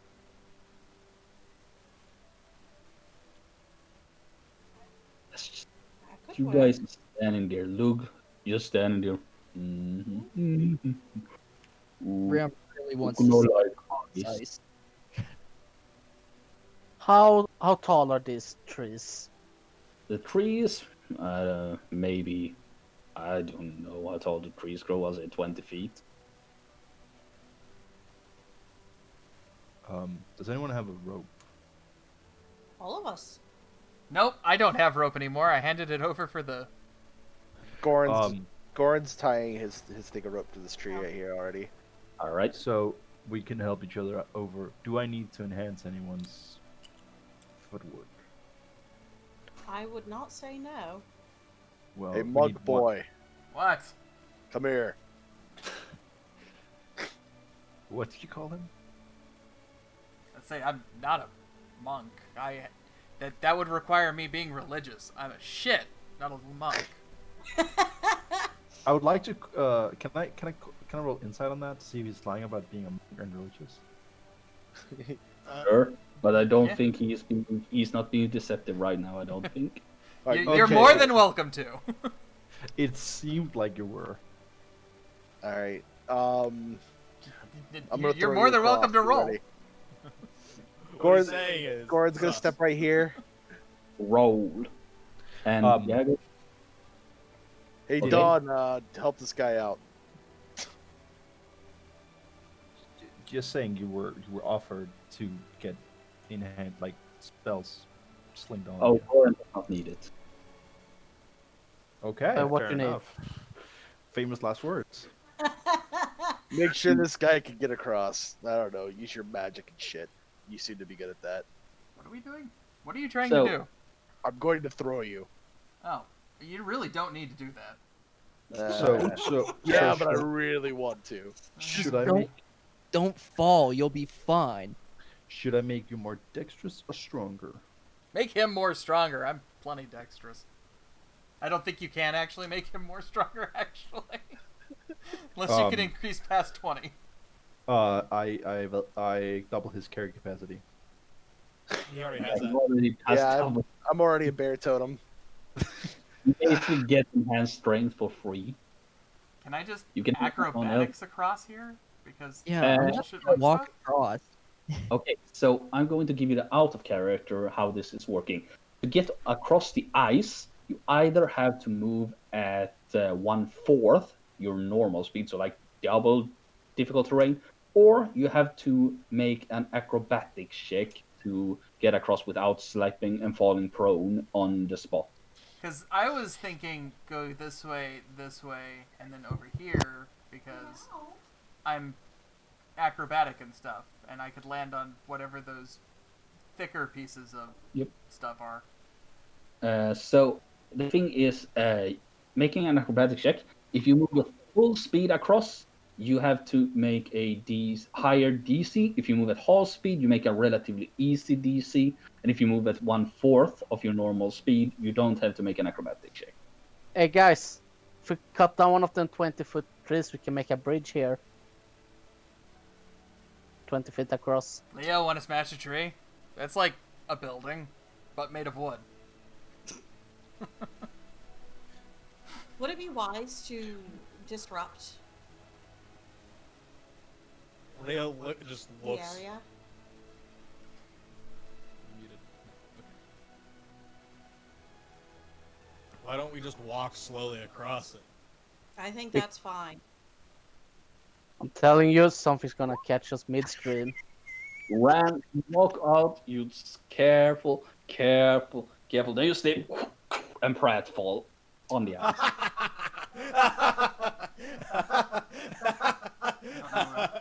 14. All right, your turn, dumbass. Yeah, I'm going. You said it's a quarter speed for no check. Yeah. Okay, so that would be 10 feet. Yeah. Let's see, if I move half speed, I'd be there. Oh wait, no, it would be 15 feet because I'd be moving twice dashing. Silver, I hate you because you know that Dex is my dumb stat. I'm gonna enhance ability on myself. Because no. Does a 14 pratfall me? Moving at half speed? No. Okay. I'm gonna try half speed as well. Is that just a dex check or save? Acrobatics. Acrobatics. Yep. I fall. Yep. But yeah, I do acrobatics with advantage then, right? Yes. So, if you do, you said 1/4 speed, so is that if you dash, you do a quarter of the dashing speed, or is it just a quarter of your movement speed? Dash doubles your movements, your speed. Uh, Yep. All right. Okay. So, If you fall and then you get up, you can only move a quarter of your movement then. yes. But pause for a moment. Nick, you step out onto the other side and look around, gazing into this house over here. You see something in the house on the other side. Which house where? This one. No, I had the wrong layer. This one. Okay. I was about to say, housey, shit! Oh no! Is it that? Here. Is it that pentagram over there? Yeah. Okay. That pentagram represents a bloody mess. There is something moving within the house, but before you can even work on that, a figure of some kind steps out from the darkness of the cavern. I'll have It to is take your word clad for it. in a ragged brown habit of sorts, a hood hanging over its head with a large humpback on its back. Gangly bluish limbs hang from its ragged shape. Divine sense. All right, yeah, you use divine sense immediately, and you are overwhelmed with a sense of undeath from this creature. As There's it, undead around. in fact, there are undead all around you. As this creature looks up, its baleful face drawn out, eyes sunken into blackened holes, its gaping maw drooping down into an oval shape, and it just holds its hand out and releases a baleful wail. And all around you. You see mounds in the snow rise up as these creatures. I hope there's none under the river. Nah, nothing can break through this ice. um, I need all of you to roll for initiative. do I get advantage on my initiative in this case? Yes, because it's a dexterity check. That's Wait, no. Oh, so I roll twice? Yes. Yep. It can only be better than Gonna that. pee. I'll be right back. Oh, it could be worse. It could be 0 with a minus Yeah, 1. good. I mean, God it's a little damn. better. Well, it's my it's a -1. Like it can never be good. Ronnie isn't much better. And let's see if Lug does it. No. oh my god. Oh no. What a divisive set of initiative. How far across the ice did I get with my first roll? By the book? Give me a moment. I would say you're about same as Ram. So there. Mind you, you guys are doing these checks while you're on the ice. Wait, what?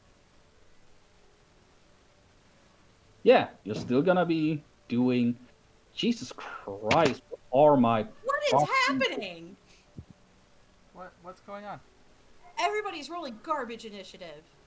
Oh, I'm back. That's what Yeah. can Not I everybody, say? many Except you're welcome. Actually, no, we're not that bad. We've just got a couple really shit ones. 3 really shit ones. Yeah. All right, Don, you're the first one to go.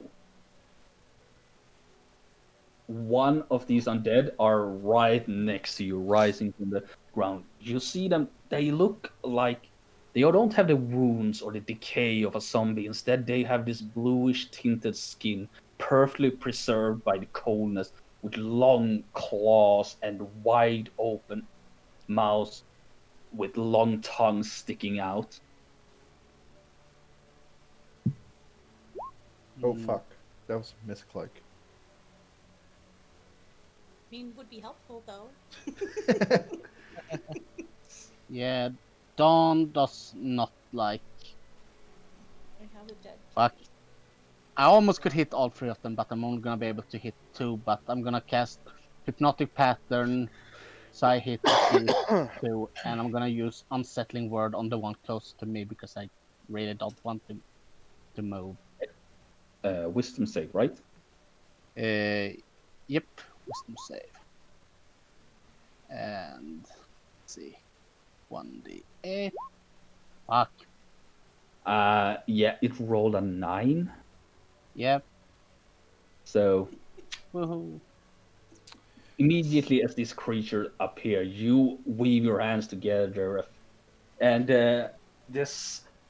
So all magic is easily recognized, and Don is using Eldritch magic as he weaves a hypnotic pattern, appearing as swirling colors that instantly just place these undead in a trance. Zero folks will remember this. So does my speed quartered is 7.5? Is that rounded down or up? Up. All right.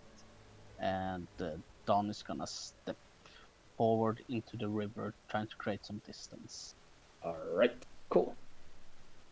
Nick. Okay. Kill him. Rani is looking at this creature, and again she goes completely white. She's stuttering something, but doesn't seem to be able to get the words out. Ronnie, not the time. Her dial-up mode of sounds begins. I'm They're going moving to go from for her. the big one here, All right. and let's do a huacha huacha. Ooh, well that one missed. Ouch. It's this guy going, right? I'm really Yeah. bad finding out Yeah. who's who. Cheers. Wait, Uh, who are you? Who are you saying is the big guy? There's a big guy here that I can see. Yeah, we can't Wait. see any of that. Oh, okay. Yeah, I can't see him either. Nope. Stop medding. You just see him throw something into behind this wall. I can kind of see him.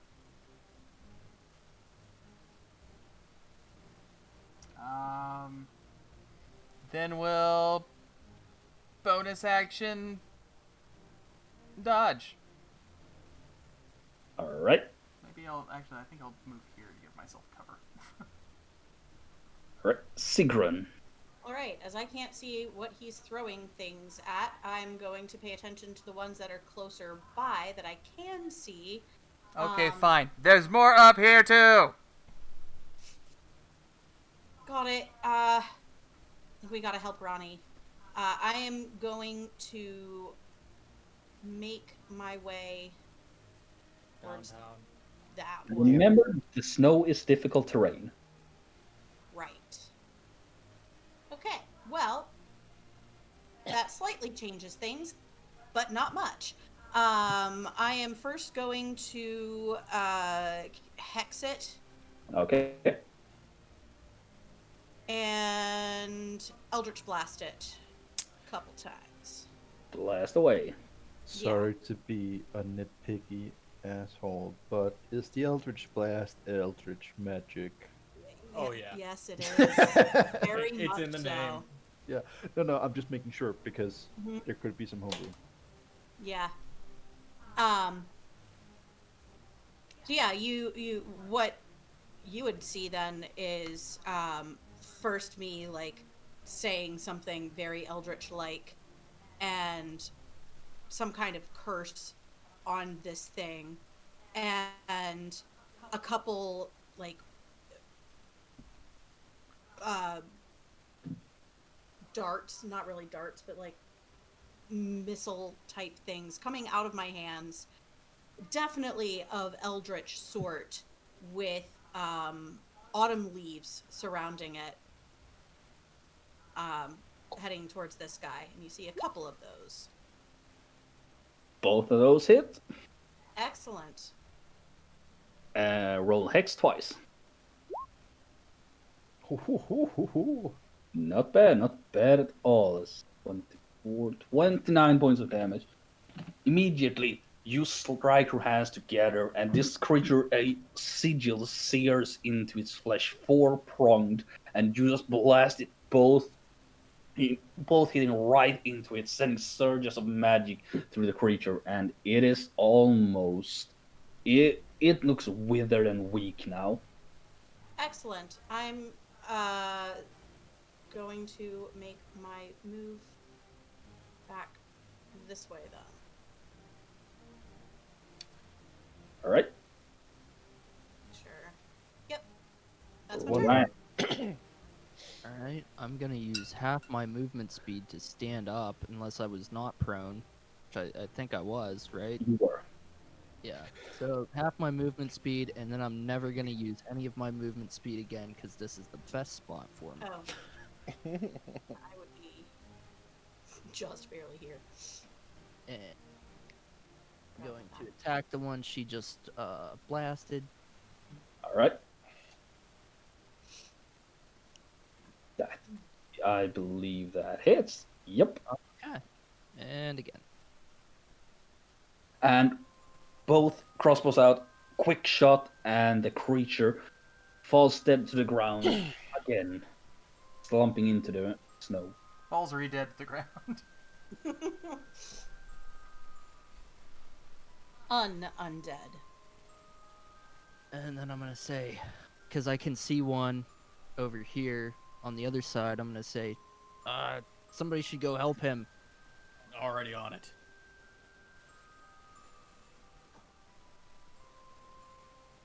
That's it. All right, Leohorn. I'm going to take a dash action All right. to move 15 feet.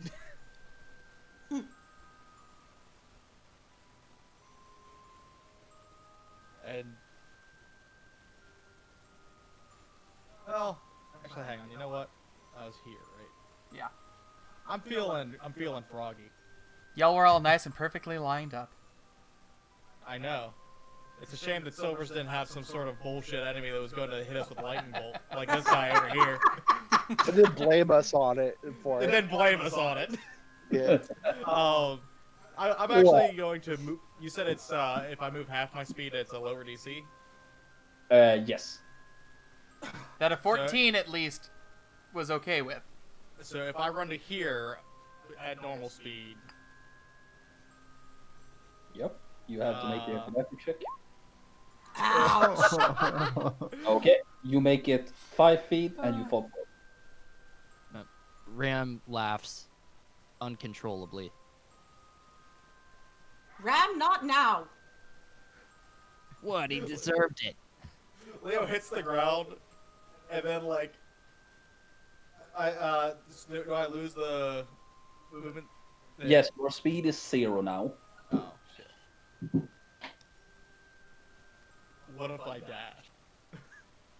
Even if you dash, it's becomes 0. Alright then, well in that case I'm going to... Can I see this guy? Yeah, From a prone position? yeah. You have disadvantage on attack rolls from prone though. Leo just kind of lays there for a second and then looks over to his right, pulls his crossbow up, and from a prone position.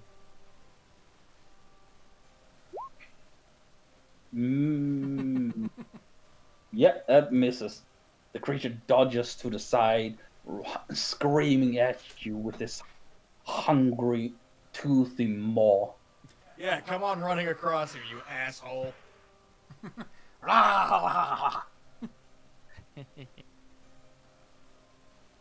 That's my turn.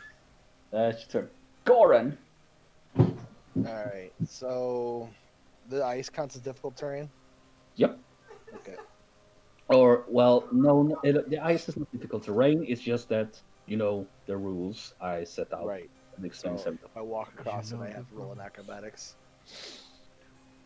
Alright, well, I'm going to attempt to walk across it, so I'm going to roll my acrobatics.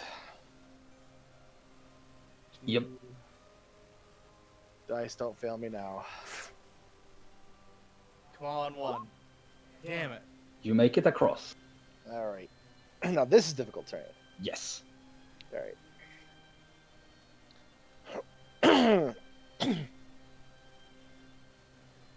Goran's going to shout out, I'll take care of the big guy. Okay, big guy. What So- big guy? No, the guy I can see. You can't. Shut up. There's a big guy? You'd know if you didn't fall on your ass. So I'll use 10 feet of movement speed. So 20, 30, 40. I'll move to here. Hello. Hey, big guy. And that's my turn for now. Alright. Now, these creatures go. The one you taunted begins sprinting effortlessly across the ice. Oh, You shit, see shit, shit!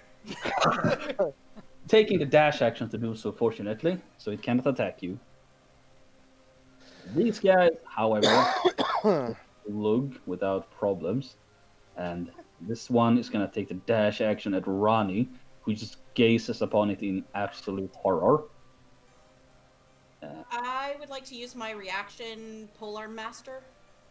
Uh-huh. Well, it is within reach. It is within reach. Yeah. I was looking. I can't quite reach the one at Ronnie, but I can reach this one. Okay.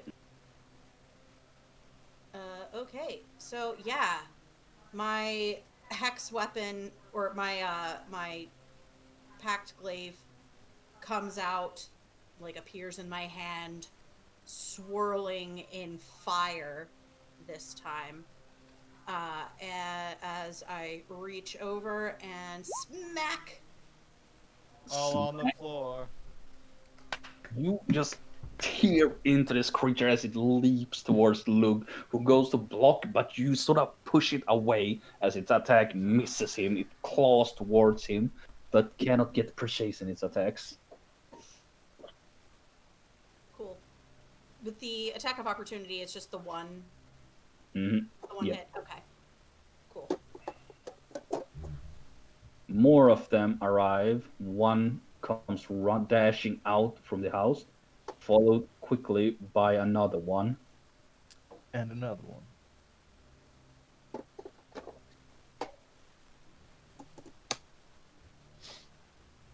Oh, hi. How are you doing? Hello. I just knew the moment I saw this and you was told acrobatics shift, like, yet when I'm halfway over. I mean, uh, if you've ever done anything with Silver, you should know he's always trying to kill us. I am aware. He is aware. This is the guy, by the way, that screamed athletics is strength and then got himself Uh-oh. Uh-oh. Yeah. murdered by a bunch Uh-oh. of mummies because he rushed into a room. Uh-oh. It was Uh-oh. it was on brand for the character. Uh-oh. Uh-oh. Ooh. Uh-oh. Yeah. Is somebody's computer updating in this household? Because, whoo, we just tanked hard. Oh. I don't think so. Let me check something. I have nothing going. In fact, Steam isn't even running anymore. That's good. Yeah, I don't have anything running either. Okay, because I lost Discord and gained a bunch of dropped frames. Ouch. Yeah, that's just Armstrong, Cancel. dude. You're just gonna have to get used to it. Yeah. It's Ba-da-ba-ba-ba. you keep saying that, but this is literally the first time I've been having problems with them. Oh, it'll come more and more often. One wire, infinite problems. All right. You weren't here for the hassle of trying Can to we- get the internet working. Well, that's always a problem. Trust me. All right. So this creature comes lumbering forwards. Its withered gaze and agape mouth sort of moaning as it moves. Its hand rises, and some whisper in the back of your ear catches your attention, Leohorn, and you find yourself gazing towards it. And in the blackness of this creature, you see flashing images of that nightmare you've had before play over and over. I need you to make a Constitution saving throw. All right. You save, taking 12 points of necrotic damage as an unnatural rot begin to boil upon your skin, feeling like your eyes themselves are being scarred. You okay, buddy? No! Kill it! I'm all the way over here. Kill it faster. And that's its turn. On Rani's turn, she gets enough of purchase to just shout out, "Ghasts! No, it can't be!" She is going to disengage the hell away from that thing and just run across out onto the sea, trying to get to relative safety of the others. As for, she seems affected by the coldness of the ice, or rather the slickness of it. She's unaffected, you said? Bullshit elf powers. Ah, Affected, curiously enough, much like the ghouls are. interesting. And then she looks at the creature and just says, "Very nice!" And ice begins to form up around this creature as it disappears in a massive fog cloud. Which one? This creature here, I'm gonna draw it out. It is beyond your cap. Oh, yeah, I can't see shit over there.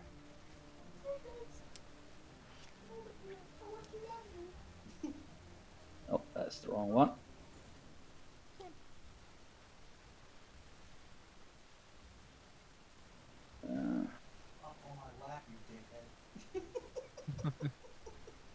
I'll just now.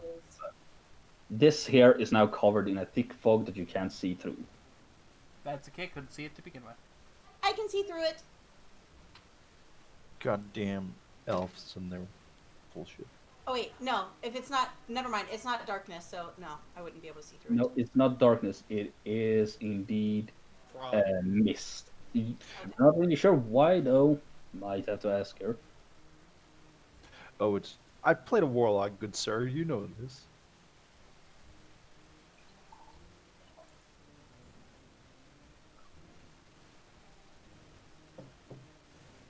Nothing working with me tonight, apparently. Just gonna do it like this, so you can see. And that's Nice. certain. Then comes these guys, where you effectively killed the first one instantly, and the other is completely red. And it's now Seraphos' turn. Well, Seraphos will like to fail his acrobatics check going across.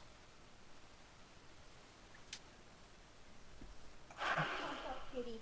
Wait, I succeed. All right, so I'd like to use embodiment of the law to cast. Whoa, that's not what I wanted.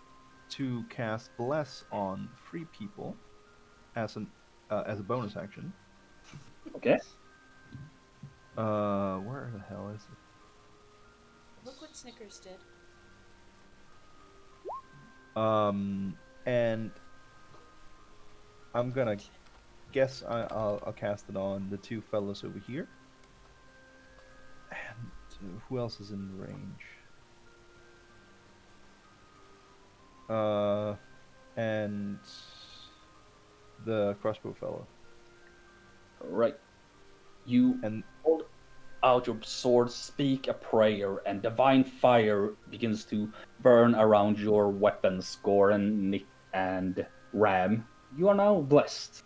My hands are on fire. What the hell? What does yes, they are. It's up there. There we go. And then I move close.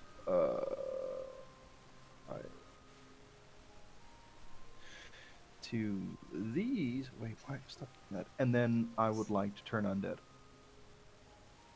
Okay.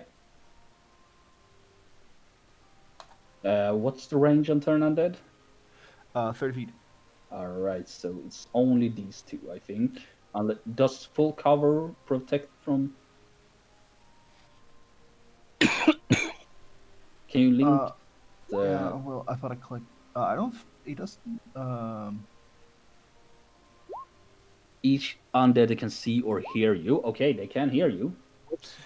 That was and an hack. And then I also do a butt fuck of damage to him. 2d10 fire or radiant, your choice. It's gonna be a. Oh god, I don't know what's best. Do I have experience with these undeads, right? Yes. What They, works? you would know, are ghouls. They are not normal undead. These are undead that come about from cannibalism. Okay. Do I know? Have I tried using both fire and? Yes, both fire and radiant work wonders against them. Then I'm gonna choose radiant. All right. 2. Give me a moment. Okay, not in range. So.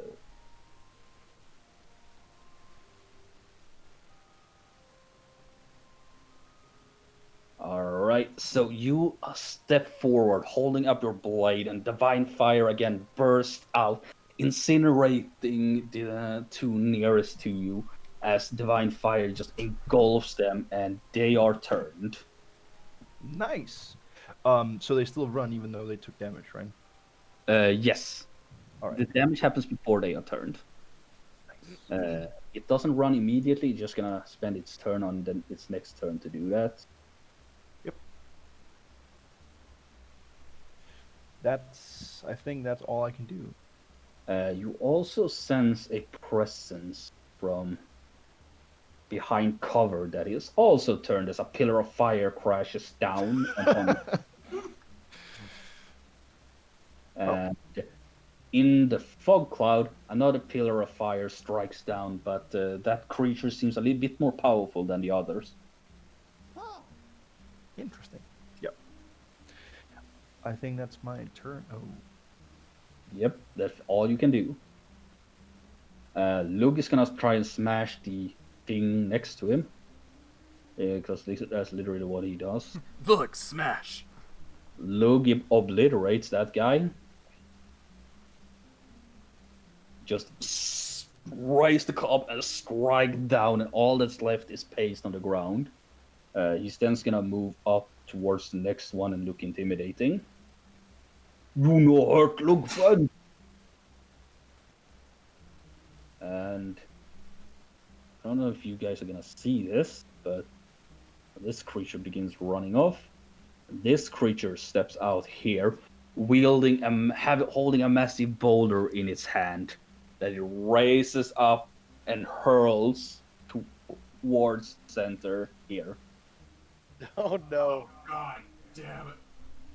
I need a dexterity saving throw from Ram, Ronnie, and the prone Leorn.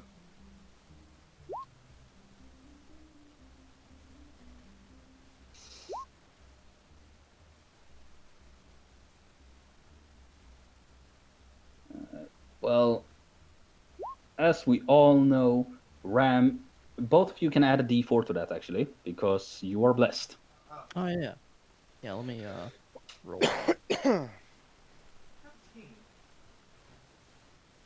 I just get a D one every time I roll a D4. Rip, you're muted again. Oh shit. Alright.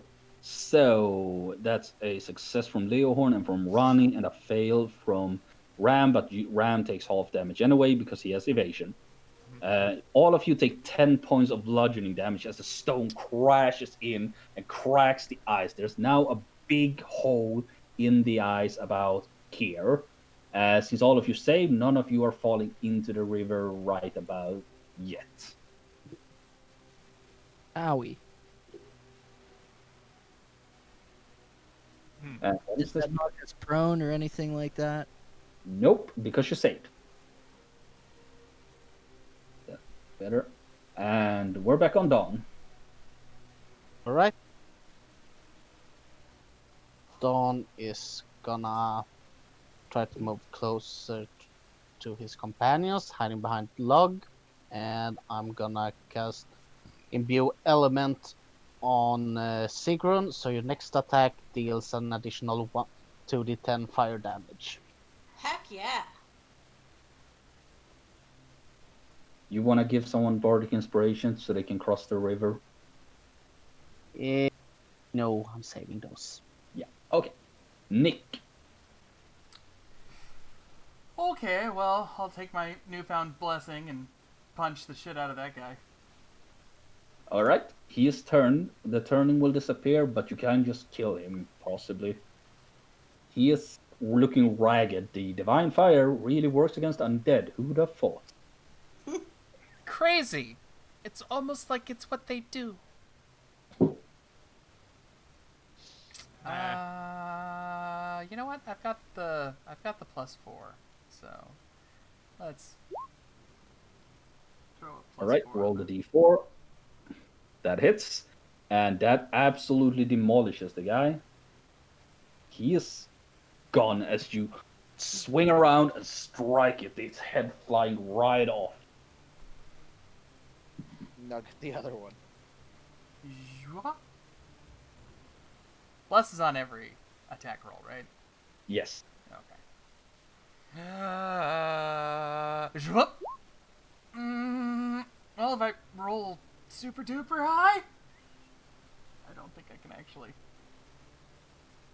If you miss it, 12. it doesn't stop being turned. You manage to whiff. Oh, that's so good. Well, you know, I get a free one. Yeah, you get to punch as a bonus action without spending key points. Ba-ba! That hits. Doesn't kill it. No. That's okay, because you know what I can do? I can spend a key point and hit it again. Twice, in fact. I love how talking you are about killing these who are not afraid. I'm just opening up the big damage dealer tank man to go do damage dealing tank man shit. Yeah. Yep. Wabop, wabop. You only get one extra when you spend a key point. You can do one without a key point or two with a key point. Okay. But roll a d4 to add to that 12. It hits. The creature is dead. Nice. That one is I would like to kick its head off like it's a soccer ball. Sure. You just go for it again. Kick it off. It flies off into the distance. Oh, that felt nice. Feel better? A little bit. Anything else? You ready to go kick the big thing's ass? Jump into the pit. Sweet. I'm gonna move over. Oh wait, I don't think I can actually. I think I can move that far. Maybe that far. It's difficult terrain. Yeah. I think that far. Oh Alright. god, I forgot about the terrain. My bad. You could have gotten there with how things work out. Never mind. Sigrun. Cool. Yeah, I'm gonna do a little side steppy here with the 10 feet of my movement and smack that a couple times. Oh, you know what? Before I do that, I'm gonna transfer my hex over to him. Alright, yeah. You can do that. Cool. So that was my bonus action. And 1 and 2. Both of those hit. Roll the 2d10. And that's 2d6. Oh yeah. And 2d10.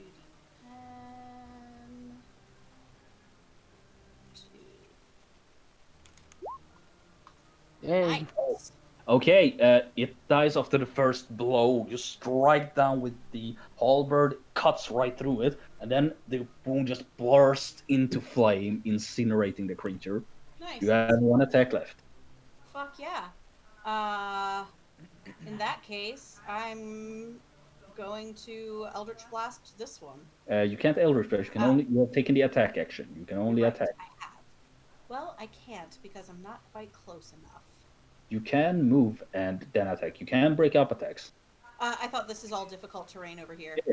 It is. I've already taken like all of my movement then. Oh, yeah, I've you can got only 5 move feet here. left. Yeah. Oh.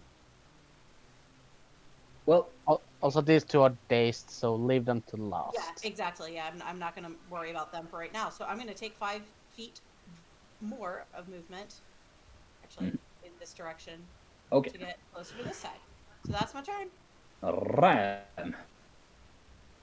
Alrighty, I'm gonna attack the guy next to Leo. Cool. Blast. Neat.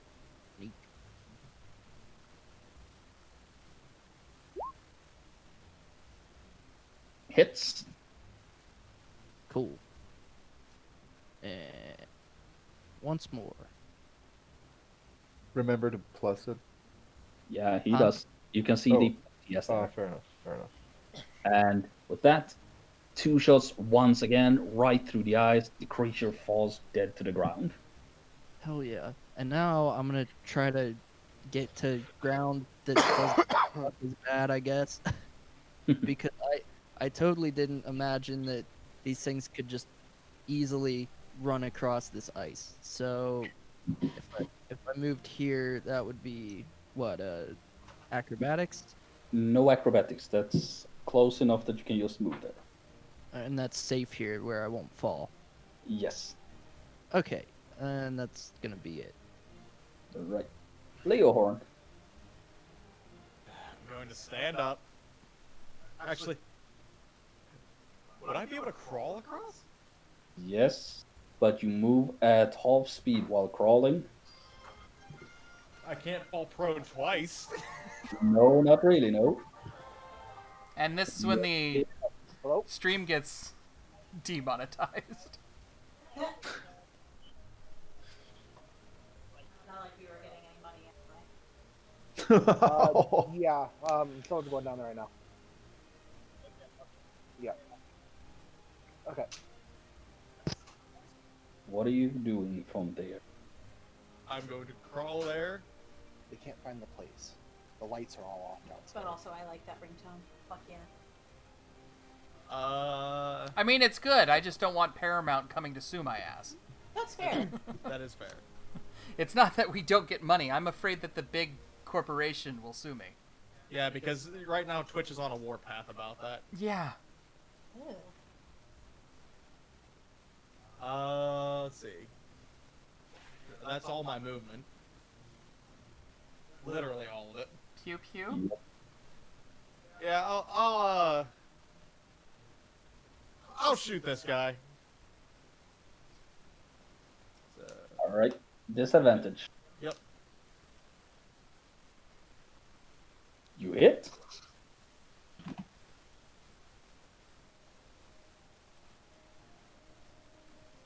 Leo's going to flip him off, and that's my turn. All right. Goran. Well, Goran's gonna move to try to intercept this guy. Mm-hmm. But to do so, this is all difficult terrain here, so I guess I'm gonna have to use a sprint.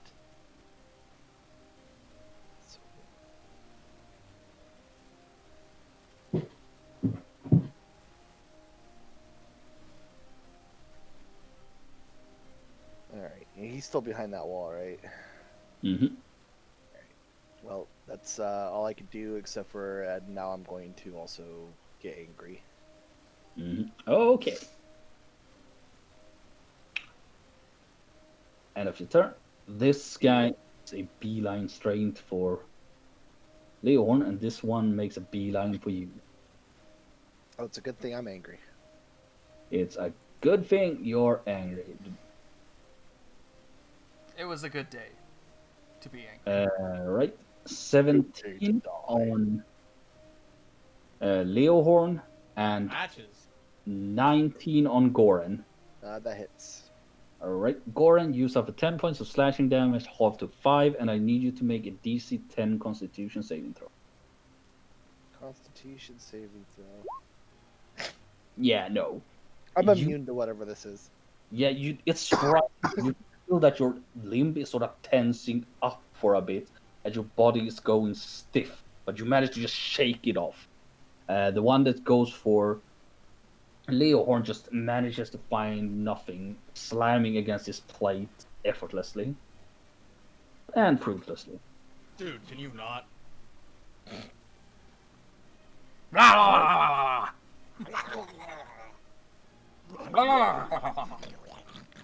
This creature comes stumbling out of the fog cloud. Oh! Well, you're ugly.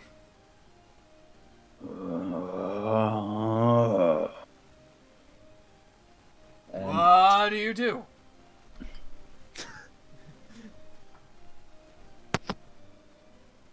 and it's gonna look around. Ronnie just looks terrified, and it's gonna look to you, Nick, as you talk to it.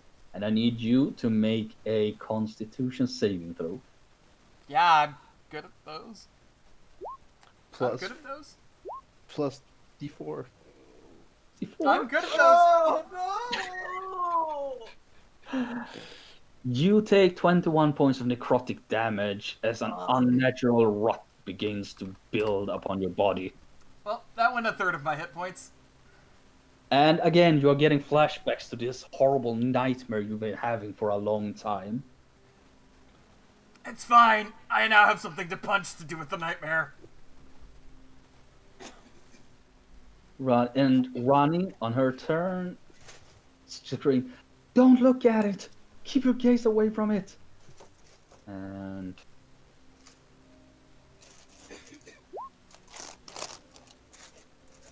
you see that she diverts her gaze from it as she was shouting at you.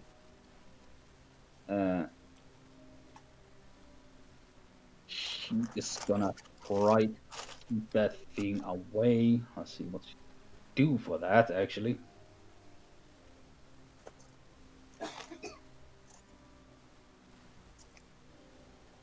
She can't really do anything that won't hurt other people, so she's just gonna hit it with frostbite.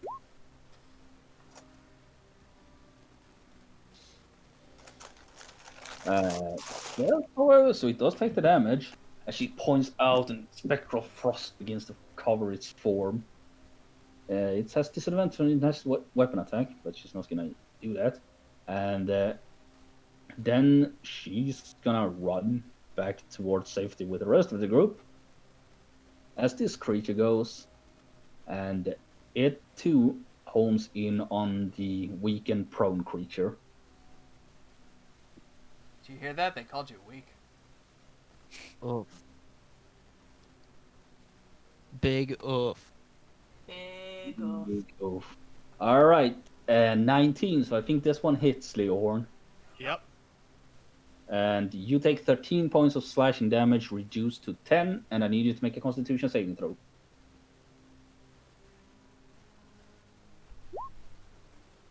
No problemo. Again, you feel as if your muscles tense up and begin to go almost limp and stiff, as if you can't move them, but you manage to shake it off. As this creature stands there, its long tongue lolling out as it just droops with saliva, as if hungry beyond words. And it's Seraphos' turn. I don't like this thing. My gut feeling says that I should use Word of Radiance because I can see all the enemies. Word of Radiance only reaches 5 feet. Oh, that's terrible then. Yeah, it's basically an AoE nuke if you're surrounded. That's terrible. Then Again. then I'm gonna cast Spiritual Weapon, I guess. Alright. I'm guessing it looks a lot like your sword. It looks exactly like my sword. I don't have the perfect one for that, Do but you have like a fish or something?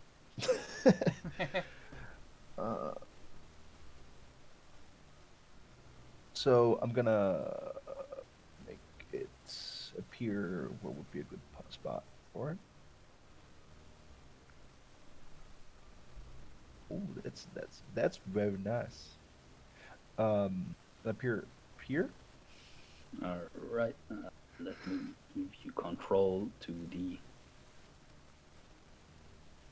token. Now you should be able to move it as you please. Nice.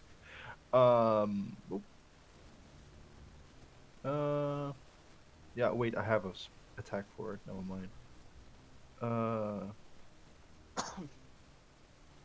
And I'm casting it at level 2. Yeah. Yeah.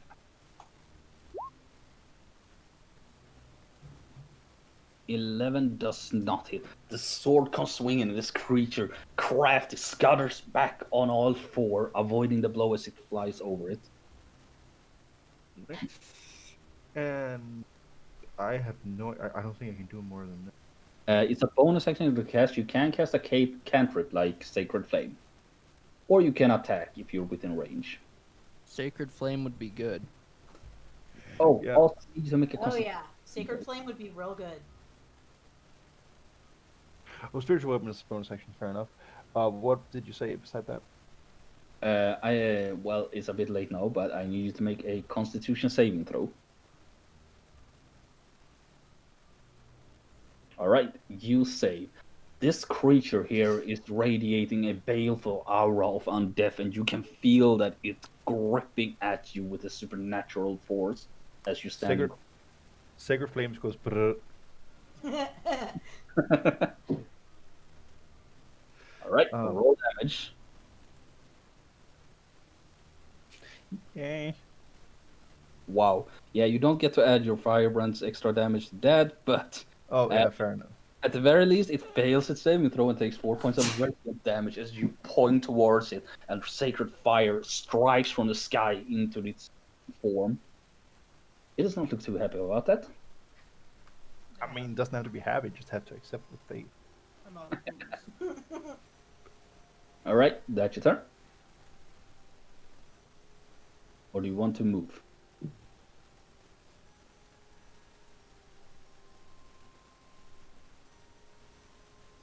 You don't want to go there. Need a range for next You turn, don't yes. want to go there. You don't want to go there.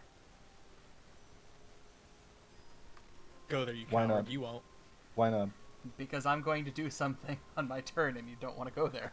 See. My character doesn't know that, and you haven't told him. Okay. That's on you.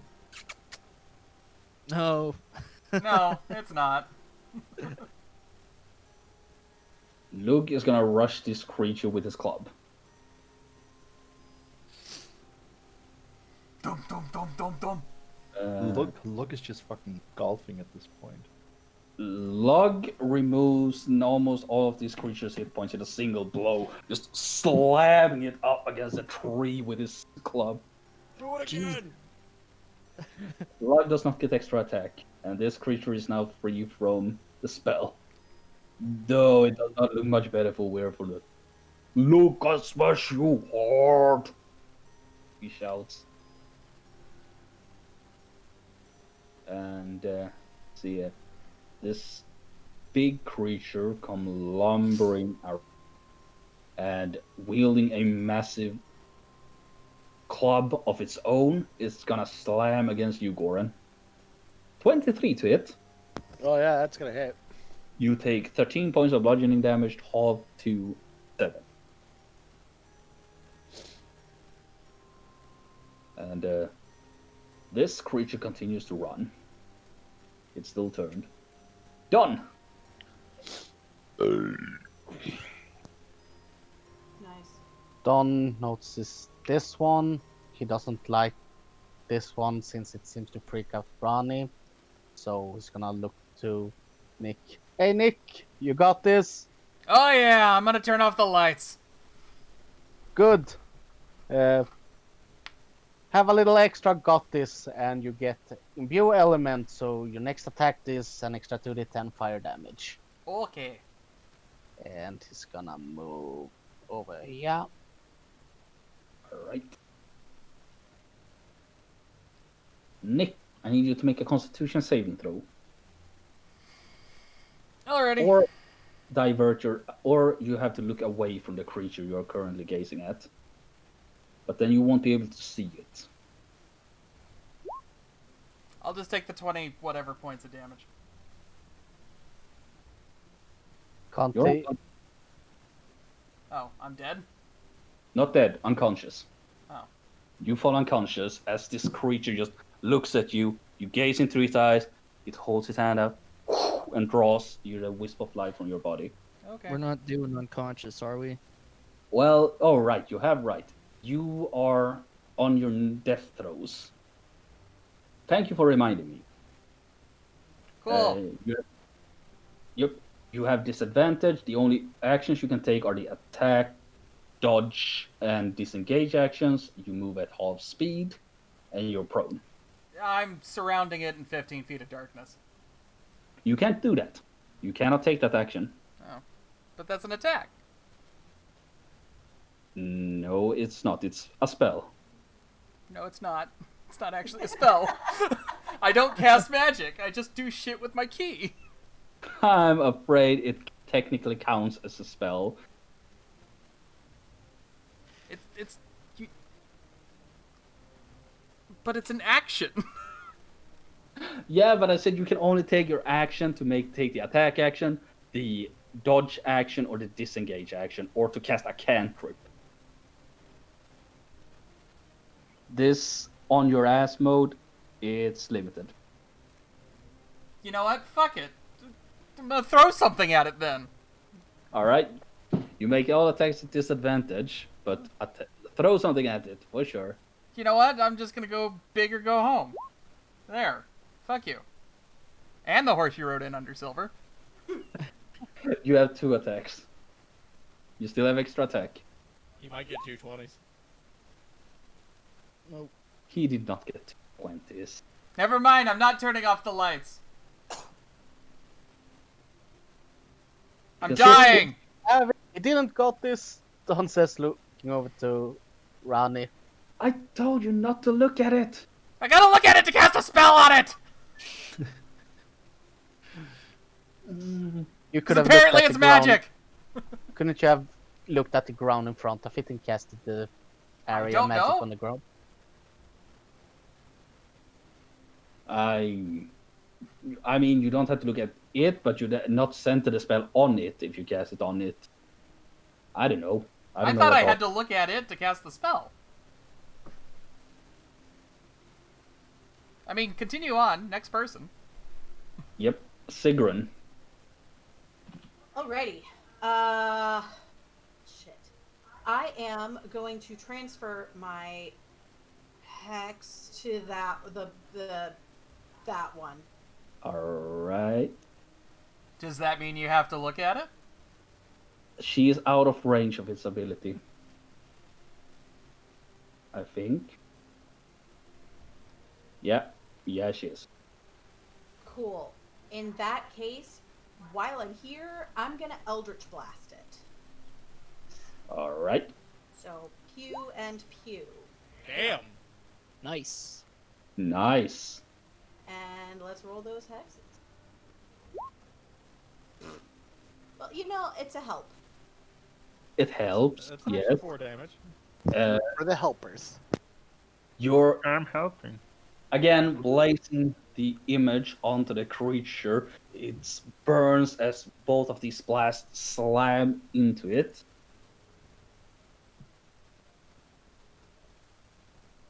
Alright. And I'm actually gonna stay where I am.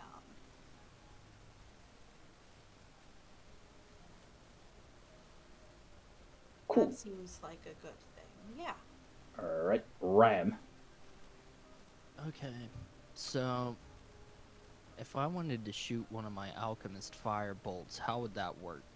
Okay, so you make a normal attack, but instead of the normal damage, you deal the damage of an alchemist fire. So I just roll like normal, and you would And then you roll the alchemist fire damage okay. if you hit. Okay. Alchemist Fire doesn't really do that much damage, though, does it?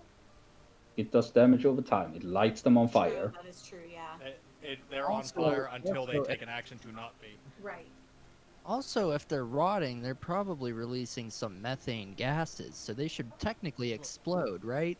Oh no, they're not. They're not. They're not rotting. rotting. He said that. Yeah. They're dead, but they're not. This guy decaying. looks rotten. Well, even if they were, even releasing methane gases, they would still have to be under pressure in order to explode. Okay, It's, nerds. it's Can we- methane. can we roll It's fast? not Can we- fucking yeah, make the roll. All right. shoot or not. That hits whoever you're targeting. It was the this guy.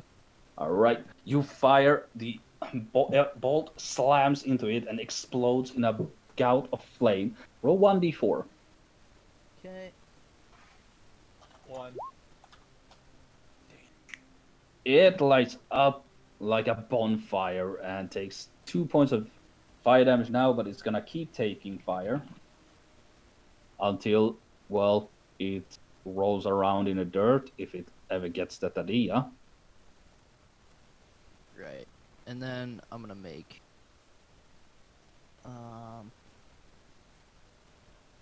an attack against this thing. Alright.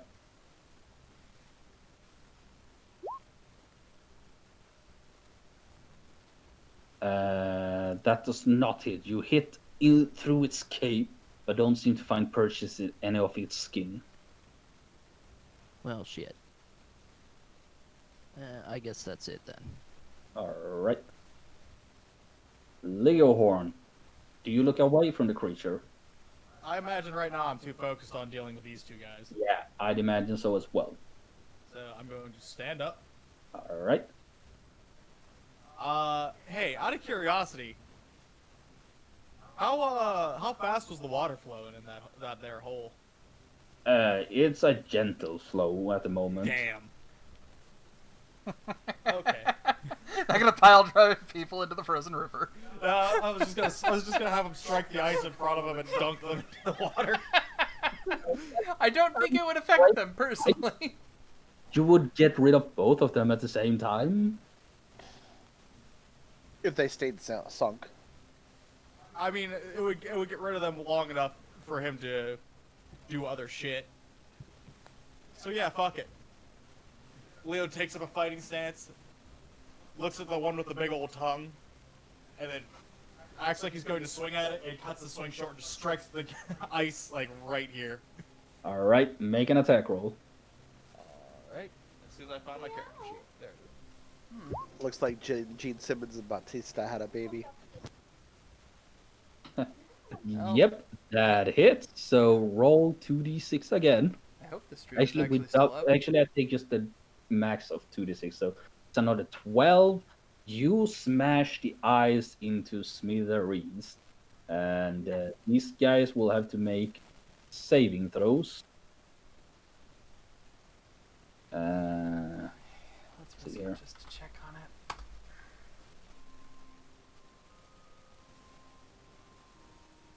Okay, cool. Stream is still up. Okay, so both of them plummet into the cold of the cold water, splashing away and disappearing beneath the depths, apparently incapable of swimming effectively. Leos just steps away from the hole. Let's see. I would have 10 feet of movement left, technically. Yes. Okay, cool. I'm going to walk over here, chuckling. Why did I lose connection to the stream? You okay? Okay. We lost stream for a moment. Like, it didn't freeze or anything. It straight up disconnected. Oh, weird. Huh. How's this guy look? This guy? No, the little guy next to him. Untouched. Untouched. And is this guy standing on the ice? Yes, he is.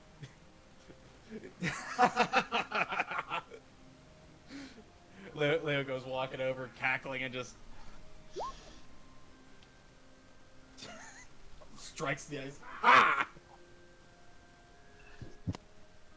Make an attack roll. I did. 22. Another Oh. 22. Oh, damn. 16 slashing damage. Alright, I don't have high hopes for this guy. Nope. This guy too disappears beneath the ocean waves. Or, well, not ocean, but into the stream, sinking to the bottom, unable to swim. Nope, this is actually two separate land masses. They're just separated by this.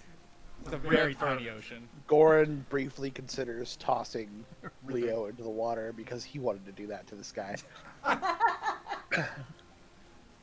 Well, see, that was your first mistake. I mean, I used my sprint to get all the way over here just to fight that guy. That was your second mistake. Leo is so excited about this that he's going to second wind himself. He's you so excited, So that's a D10 plus 7. and he 14, just not can't bad. hide it. Goran, it's finally you. You have What about second Yeah. round? All right, Ruin. so I have a question. All right, so when I use my chains, I can use the chains to do a grapple, right? yes. All right, so because I get 2 attacks to the chains, does that technically mean I can grapple 2 people in one turn? Mm-hmm. Are you going to throw me in the fucking water? I wasn't, but you're saying that makes me kind of want to. Asshole. Made me waste my firebolt too.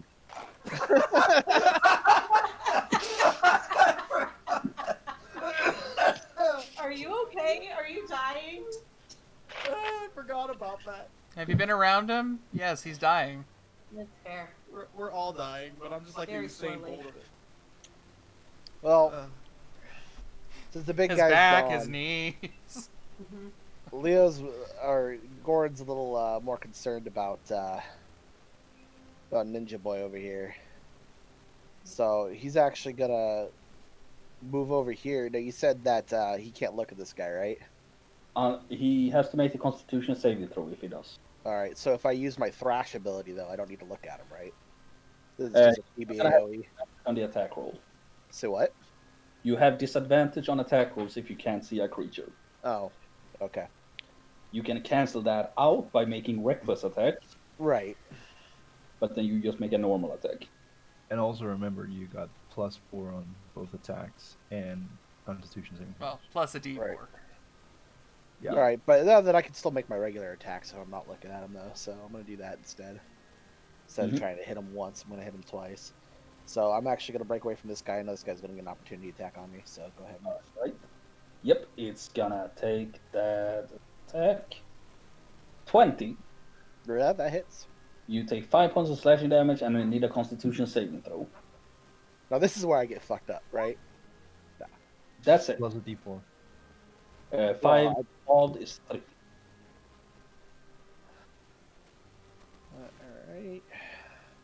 Alright. Yeah, with Bless, I don't think you could have said that the DC 2 is too low. Alright. Moving up to the guy. Yep, I'm going to take 2 swings at him. I'm going to use Reckless, but, you know, so they're just going to be regular attacks. Just closing your eyes and swinging about. Yep, 21, 14. Add a d4 to those. Oh, right. So that'll be a 25 and a. Oh wait, sorry, A just die. adding 5. Yeah, so 2 and a 4. How do you want to do this, Goran? So the first attack is just going to be him blasting him in the back of the head with the with his chains or with his manacle. Yes, his barnacle. No,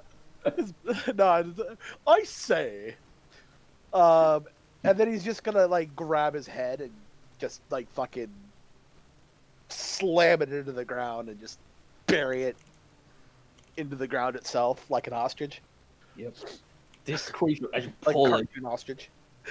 grab it, you don't even look at it, they just slam its body into the ground. It gives this most inhuman screech and almost like a waste. And let's see here. Seraphos, you see dark spirits fleeing this creature, sort of like dissipating in the air. It's dead. It does attract Troy. What's It's not. Nope. Anything else, Goran? I don't think you can do anything else, actually. Which means it's the remaining undead creatures. This one is gonna try and claw, but fails. It leaps at you, Leohorn, its claws slapping fruitlessly against your armor, scraping. But it finds nothing, no purchase. Dead, so Ronnie is next to go. She's gonna rush up to this side and healing word on the fallen monk.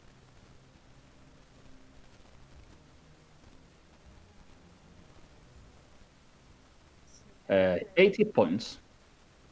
Nice. Okay. You're no longer dying. This creature here is gonna try to strike back at Lug. It hits. Much like that. What? Somebody punched their mic. Ah. Yeah, that was me. My bad. I was about to say, the moment you said it hits, you struck it. It hits. It hits. Pah! And, well, he succeeds on his aiming throw, so he's not worse off aware, that much at least. Seraphos. Okay, so I'm gonna use my bonus action to make the sword go over here and say hello. And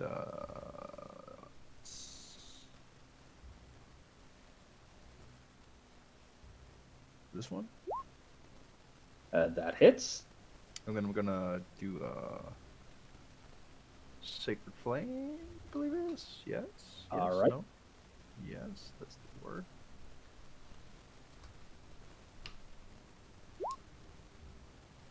Ooh. There we go. That's the damage we were looking for.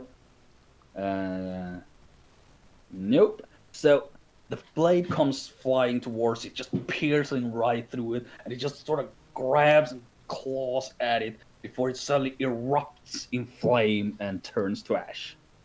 It's dead. All right. I don't know if I should waste another. Wait, I have used both the bonus action. I only have one bonus action, correct? Yes. Yeah. And half my spells are bound up on concentration. God damn it. Always something to consider when picking spells. Yeah. I can move 15 feet, correct? Yep. Gonna trudge over here. Awesome. Then Lug is gonna do Lug things and try to slam the creature in front of him. But he fails horribly and instead strikes down the tree. Oh, there goes nature. You stand still! Lug smash you! Well, we have our bridge. This creature is still turned, so it's gonna run up there and just take the dodge action. Done! Don is gonna start moving across the river because that's where we eventually gonna end up. And he's gonna look back to Ram. Hey, help Log finish off these stragglers. He says, motioning towards the one still drooling in the back line. And Ram, you get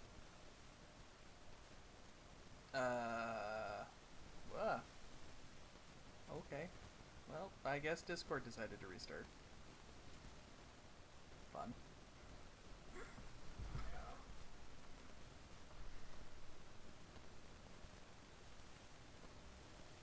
Guy.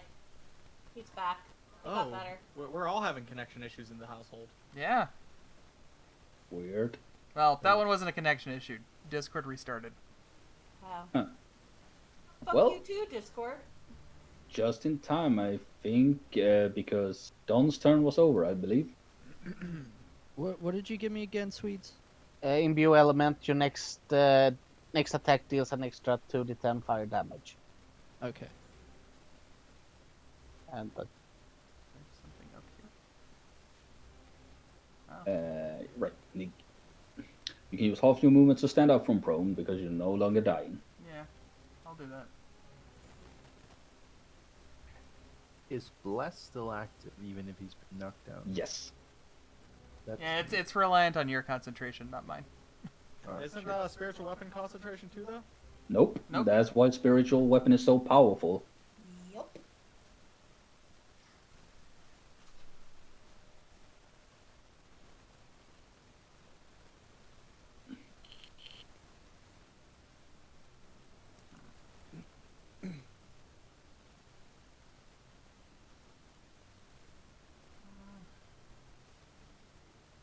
I think I'll just tuck back here for now since I'm fucked up, so.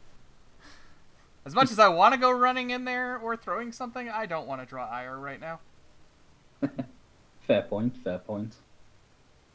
So I'll just use my action to dodge. Cool. Sigrun. I am going to take a few steps. Let's see if I'm here so I can see this guy and pew pew. This guy? Or this guy? This guy. Actually, you know what? My purse, I'm gonna hex that one too. Use my bonus action for that. Yeah, no reason not to. Yep. And then pew. It's dead. Sweet. It did not have a lot of hit points left after Luke dealt 31 points of damage to it with his That's great fair. club. And then I guess I'm gonna use my last pew for this guy. Alright. Pew. Pew. Yeah, with one massive blast, the creature is knocked out of its stupor, looking around, drooling angrily. And morning, sunshine. think we might have one left. Yep. But the ram goes before it. Okay. Let me just set my stuff back to normal and uncheck sneak. And I guess I'll shoot this guy. Yep. Where'd my attacks go? What the hell? Oh, there it is. God, we are dropping so many frames. whoosh. And with that, you fire the arrow, it flies into it and incinerates it in a massive explosion. Nice. Cool. And now I can see this guy all the way up here, Yep, and he is within range. yep, you could shoot him and end the turn if you want. Is he fleeing or something? Yeah, turn and then effectively makes all undeads run away. Okay. Shoot him dead. Yep. I'm gonna take a shot. Alright. That hits. All right. And snaps it out of the turn state, which you probably want it now because you want to deal with it. And aside from that, I'm gonna start making my way Downtown. making my way downtown, walking fast. Well, actually, walking quarter speed. Leo Horn. Where even is the guy that he just shot at? On the other side of the wall, you kind of slid in. Yeah, So on can the you see- very, very, very, very top of the map. Yep. Okay. If I go here, can I see him? Sure can. This big guy? Oh Yeah. god, robot. Cool.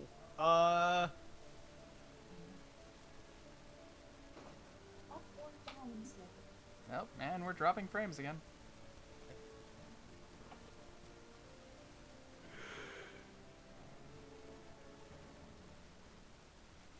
What? Oh yeah, he's within range. Gotta pull up the crossbow and fire another shot. Hits. And I'm gonna flip him off. The arrow flies into the creature. It doesn't even seem to flinch. Twitch is not dead.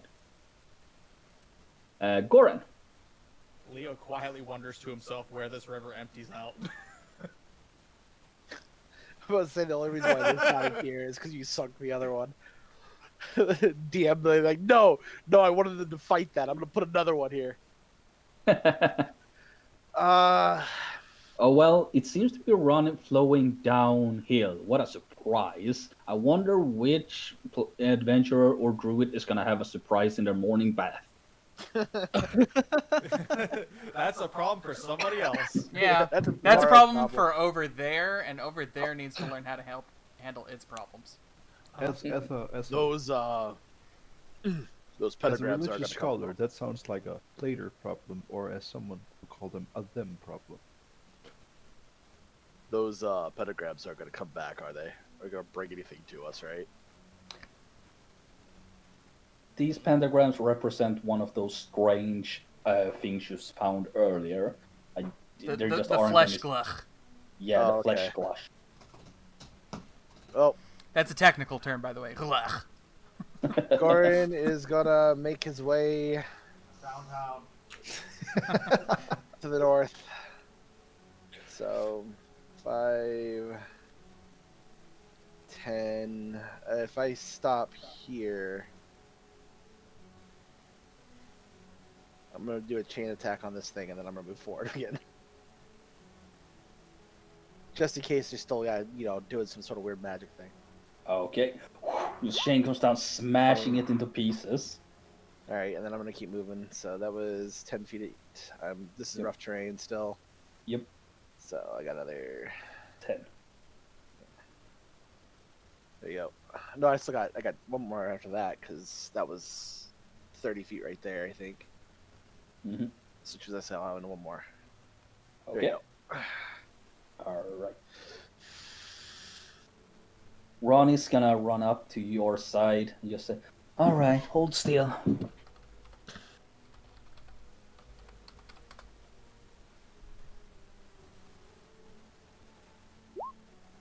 You gain, holy shit, she rolled really well on that one. 33 hit points back. Oh. I don't like whatever that was. Thank you, Ronnie. That was That was a harbinger. Ah! I'll tell you later. For And now. That's her turn. Seraphos. Yes, I would like to move 50 feet, 15 feet, and then I'm hopefully within range of this doofi. I believe so. Yes, 60 feet is the range on Sacred Flame, right? And then and I'd like to Louis it. All right. Is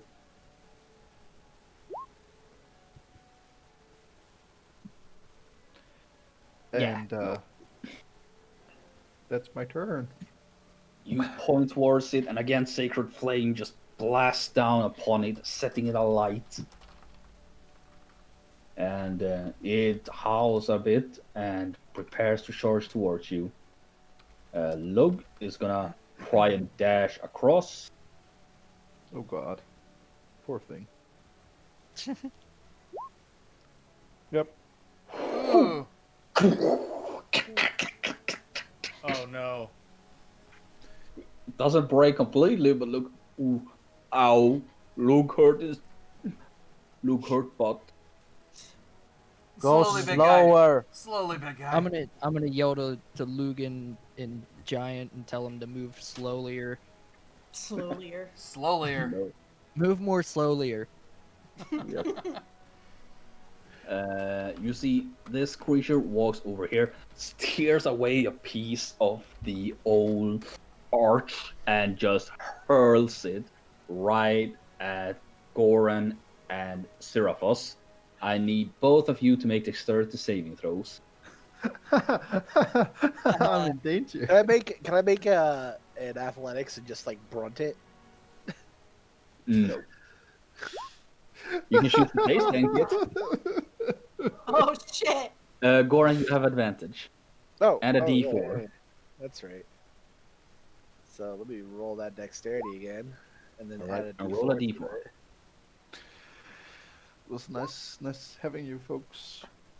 Alright, Goran, you save. Seraphos, you take 24 points of bludgeoning damage and you fall prone. Ouch. You also need a constitution saving throw to maintain concentration. Goran, you take 12 points, halved to 6, and you don't fall prone. How much damage was it? 24. Ouch. And I need a constitution saving throw. This is why they usually stay behind me. Alright, so Alright, no more Bless blast. disappears. Sorry? Bless disappears. Oh yeah. You lost concentration as you are pummeled into the snow by a massive boulder. Fuck, I forgot to move the sword. Next turn. Done. Right. Don is gonna continue moving up, and since he's not sure Lug is patient or smart enough to actually take it slow, I'm gonna use guidance on him. You have to touch him for guidance, I believe. Alright.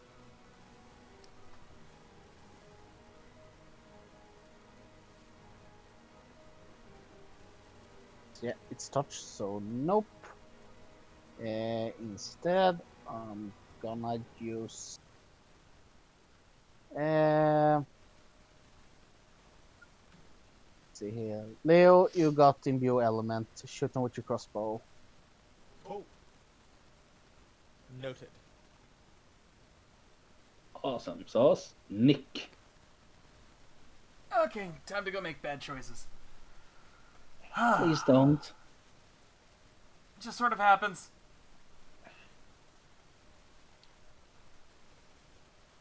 Okay, well, it'll be at disadvantage, but I can check things at it.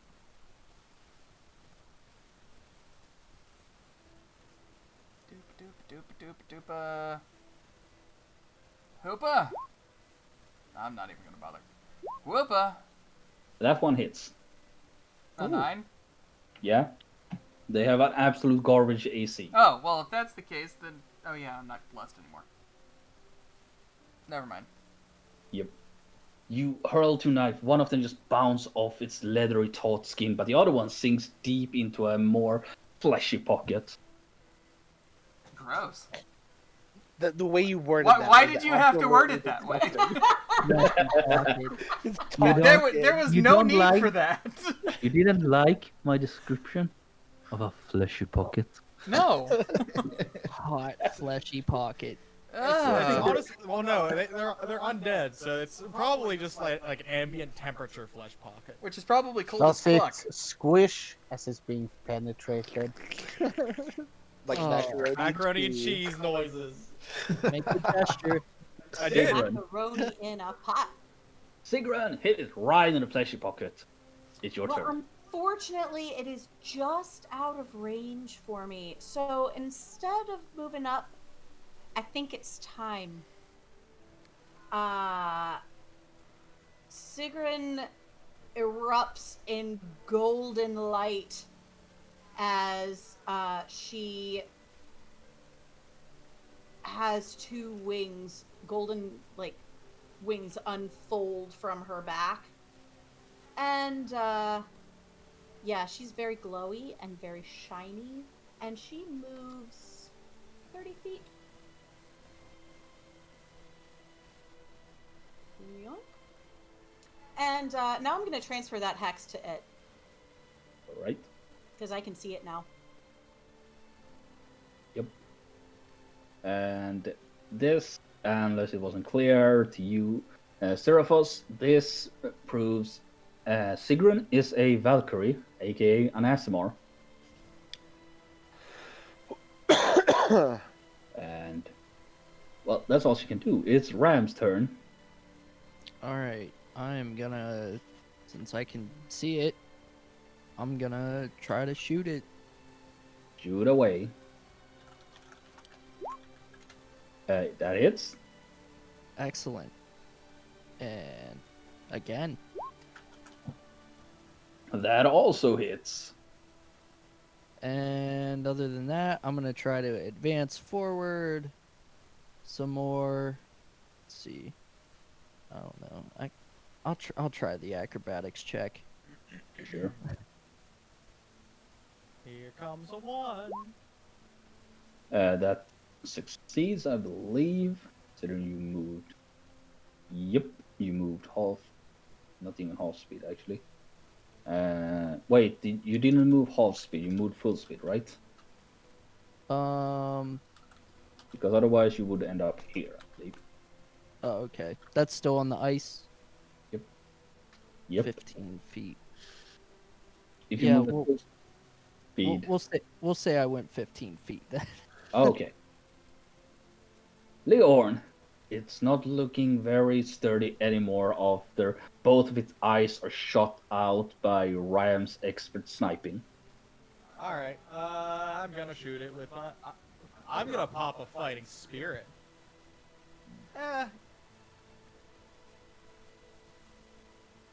It has shit AC, remember that. Yeah, no, I won't.